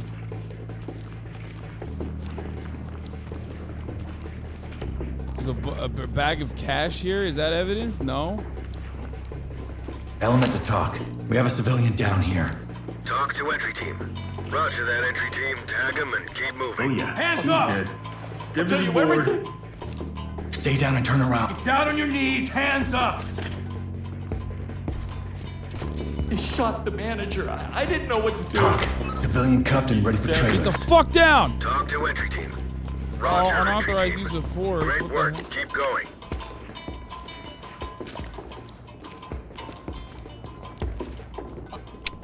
I'm here to report that the manager was swagged the fuck out before he was killed, sir. Look at this sick ass jacket.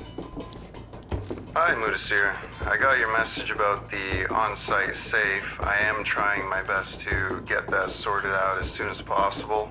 I know the ATMs have been a huge problem, and you know DeBanco's been having a lot of issues as well lately.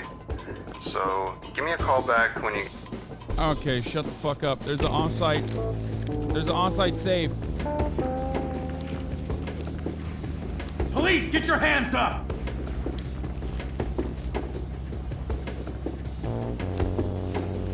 On me, move. You got point. I'll get him ready. Are you okay? Any injuries? Civilian restrained. Civilian ready for training. Talk. Civilian ready for training. I'll get it. Need to talk. Got a deceased civilian requesting Thames. Talk to entry Incapacitated veteran? Roger that, entry team. Tag him and keep moving. What do you mean? Why is that different than a regular civilian? I'm so confused by this. Wait, where are we? I'm all turned around. Oh no, and a dog too? I couldn't kill him? Need you to slide over.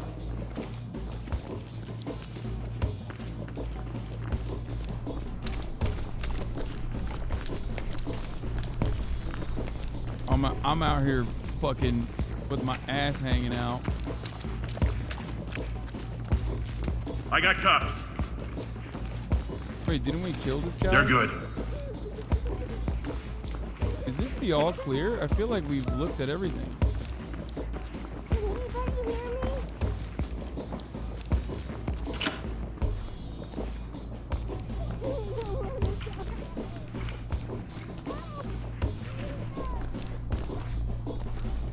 This is why they have fucking bulletproof everything in here, dude. Look at this.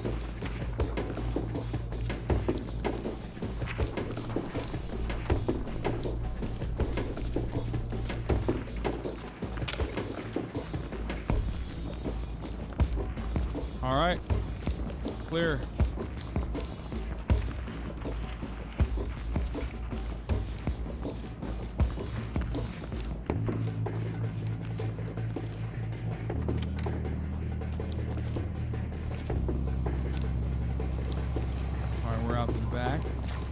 Okay. Very scary. Oh, I've been here already. I guess I'm missing an area.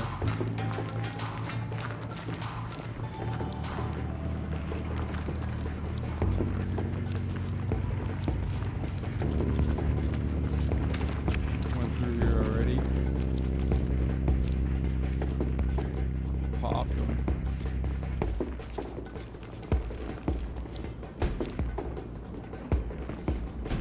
Can't break it?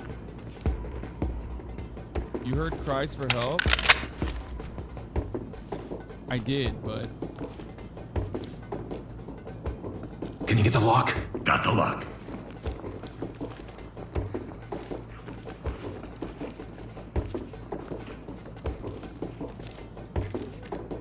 Unlocked and ready to go.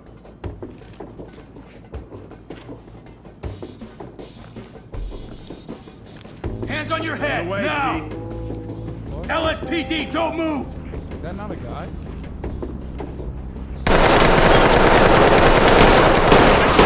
Not a run and gun operation. Be careful. Down on your knees! I got it. Get you out of here. Securing. Good to go. Suspect ready for a trip downtown. Civilian is secured. Talk to Oh, element. that's not a person? Roger that. Trailers incoming. Proceed with caution. That's crazy. I thought that was a person, dog. I'm yelling at it. I'm out here yelling at a cardboard cutout.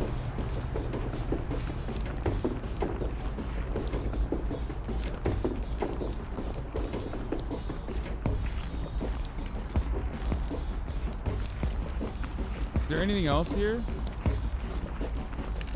What the fuck is that? Wait, what is that? What is that? Hands up now! What is that?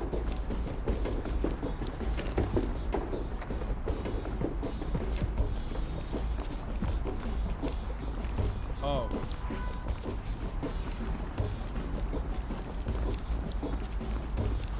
Take the shot? No, dude. It was a fucking... The police trailer units are evacuating civilians. It's so funny. Almost shot the cop.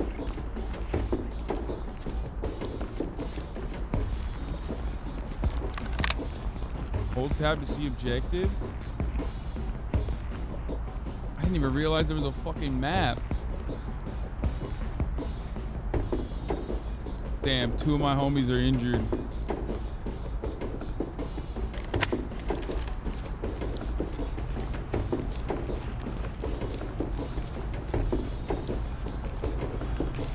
Thing's pissing me off, dude. Get the fuck down, cardboard cutout. Is there a door that I can get through here? No, I can't.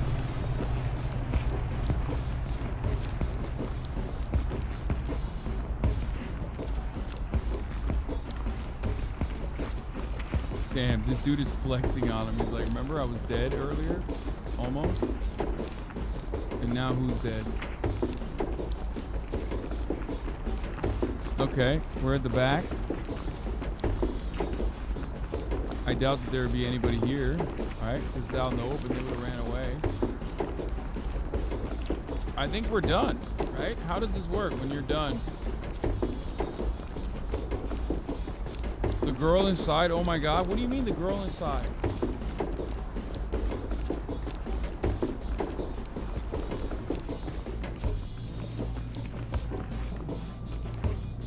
Out of funds. Hands on your head! Do it now! Fall in behind me. You're 6. Hold tab, you still have objectives.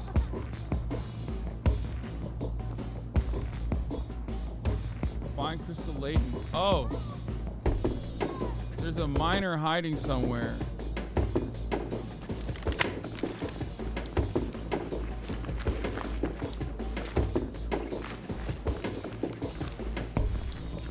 Toilet? No.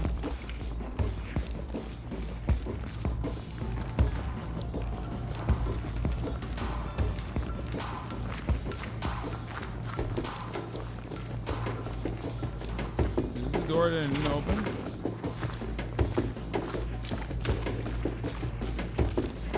We're in cold storage. Accessing cold storage. Doesn't seem to be anything here.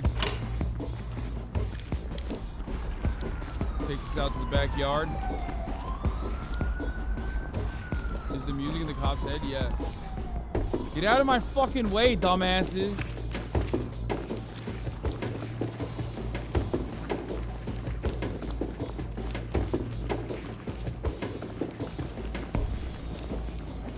Oh, this is the one area that you didn't go into.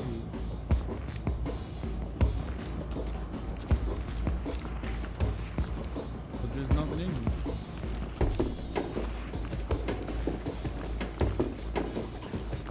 Evidence.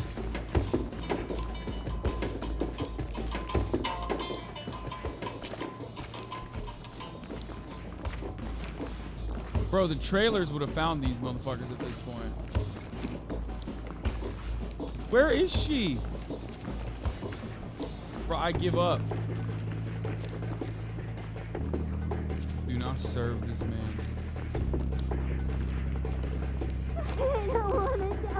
Oh, I hear her. No. I hear you. Get down on your knees! I hear you, girl. I just don't know how to speak to you or where you are. What closet is my brain filtering out? I'm so mad. I'm so fucking mad. I'm so fucking mad. Get out of the way!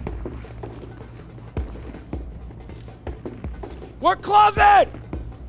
Oh my god, I'm gonna shoot. I'm gonna shoot. I'm gonna shoot. Get out of the way. Get out of the way. Get out of the way. Get out of the way. Get out of the way. Get out of the way. You fucking idiots. Get out of the fucking way. What closet, Chad?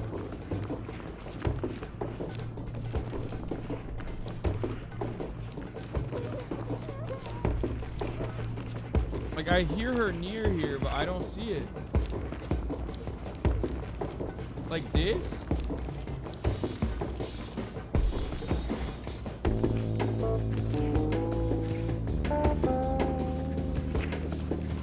Oh, it wasn't in there.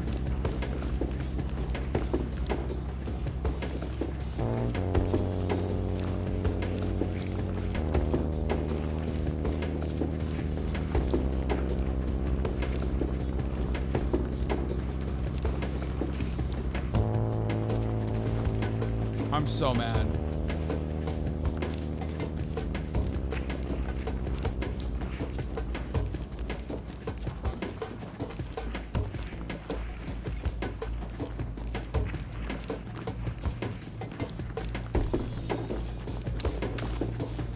Like, I hear her fucking complaining and I can't. In the closet where you can hear her, not the far one. Okay, I'm done after this. I fuck this game. I'm already mad. Like, what closet, dude? What fucking closet? Entry team to top. Civilian good to go for evac. Copy that. Put him on safe and let him hang. I Great want to kill a job. civilian. That's insane. She was right there, bro. I'm so mad. Fuck this game. Straight up.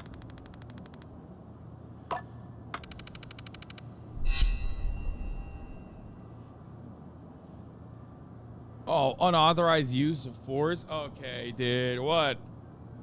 That guy had it coming, okay? By the way, I shot a civilian and I got a B-. What the fuck? I shot a civilian and put the civilian...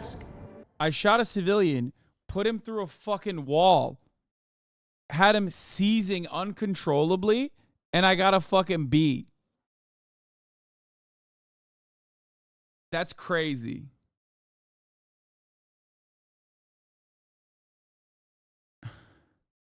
Police work ain't so easy now, partner. No, it's right. These brave boys, they're patrolling the goddamn streets. They're doing the damn thing, you know?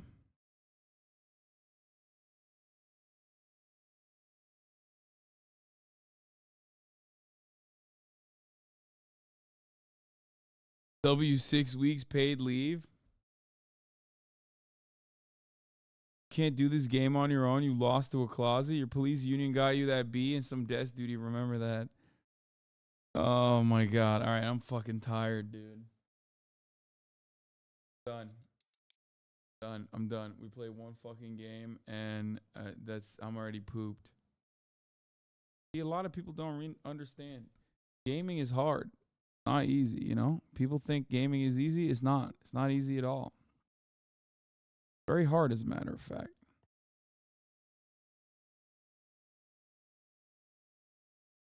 Ah, fuck. Anyway. All right, everybody.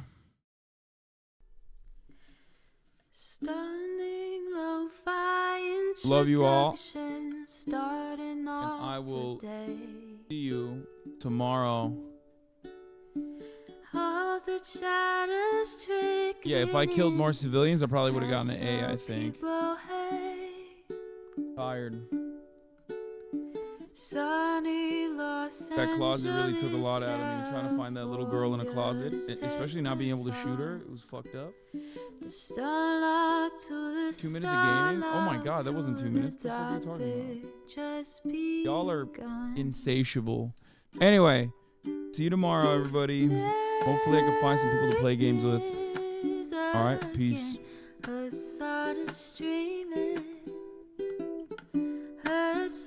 is streaming. There he is again. Her sun is streaming. Her sun is streaming. Reviewing the P.O. box, Uncle Uger's face. Sudden discord at your prop, great names take embrace. Tiny Bernie Sanders, LGBTQ Air Force. The whole left at your fingertips, on at your door. H3 crowded debate, the Young Turks online show. 3 full fucking years of this, plenty more to go. 90-day fiance, talks of champagne bourgeoisie. A Trump rally live reaction, a mass riot at DC. There he is again, her sun is streaming. Her sun is streaming. There he is again, her sun is streaming. Her sun is streaming. Reading live stream fair comments, Austin show chat advice, and all the ways the right-wing pipeline can suck you in online. JC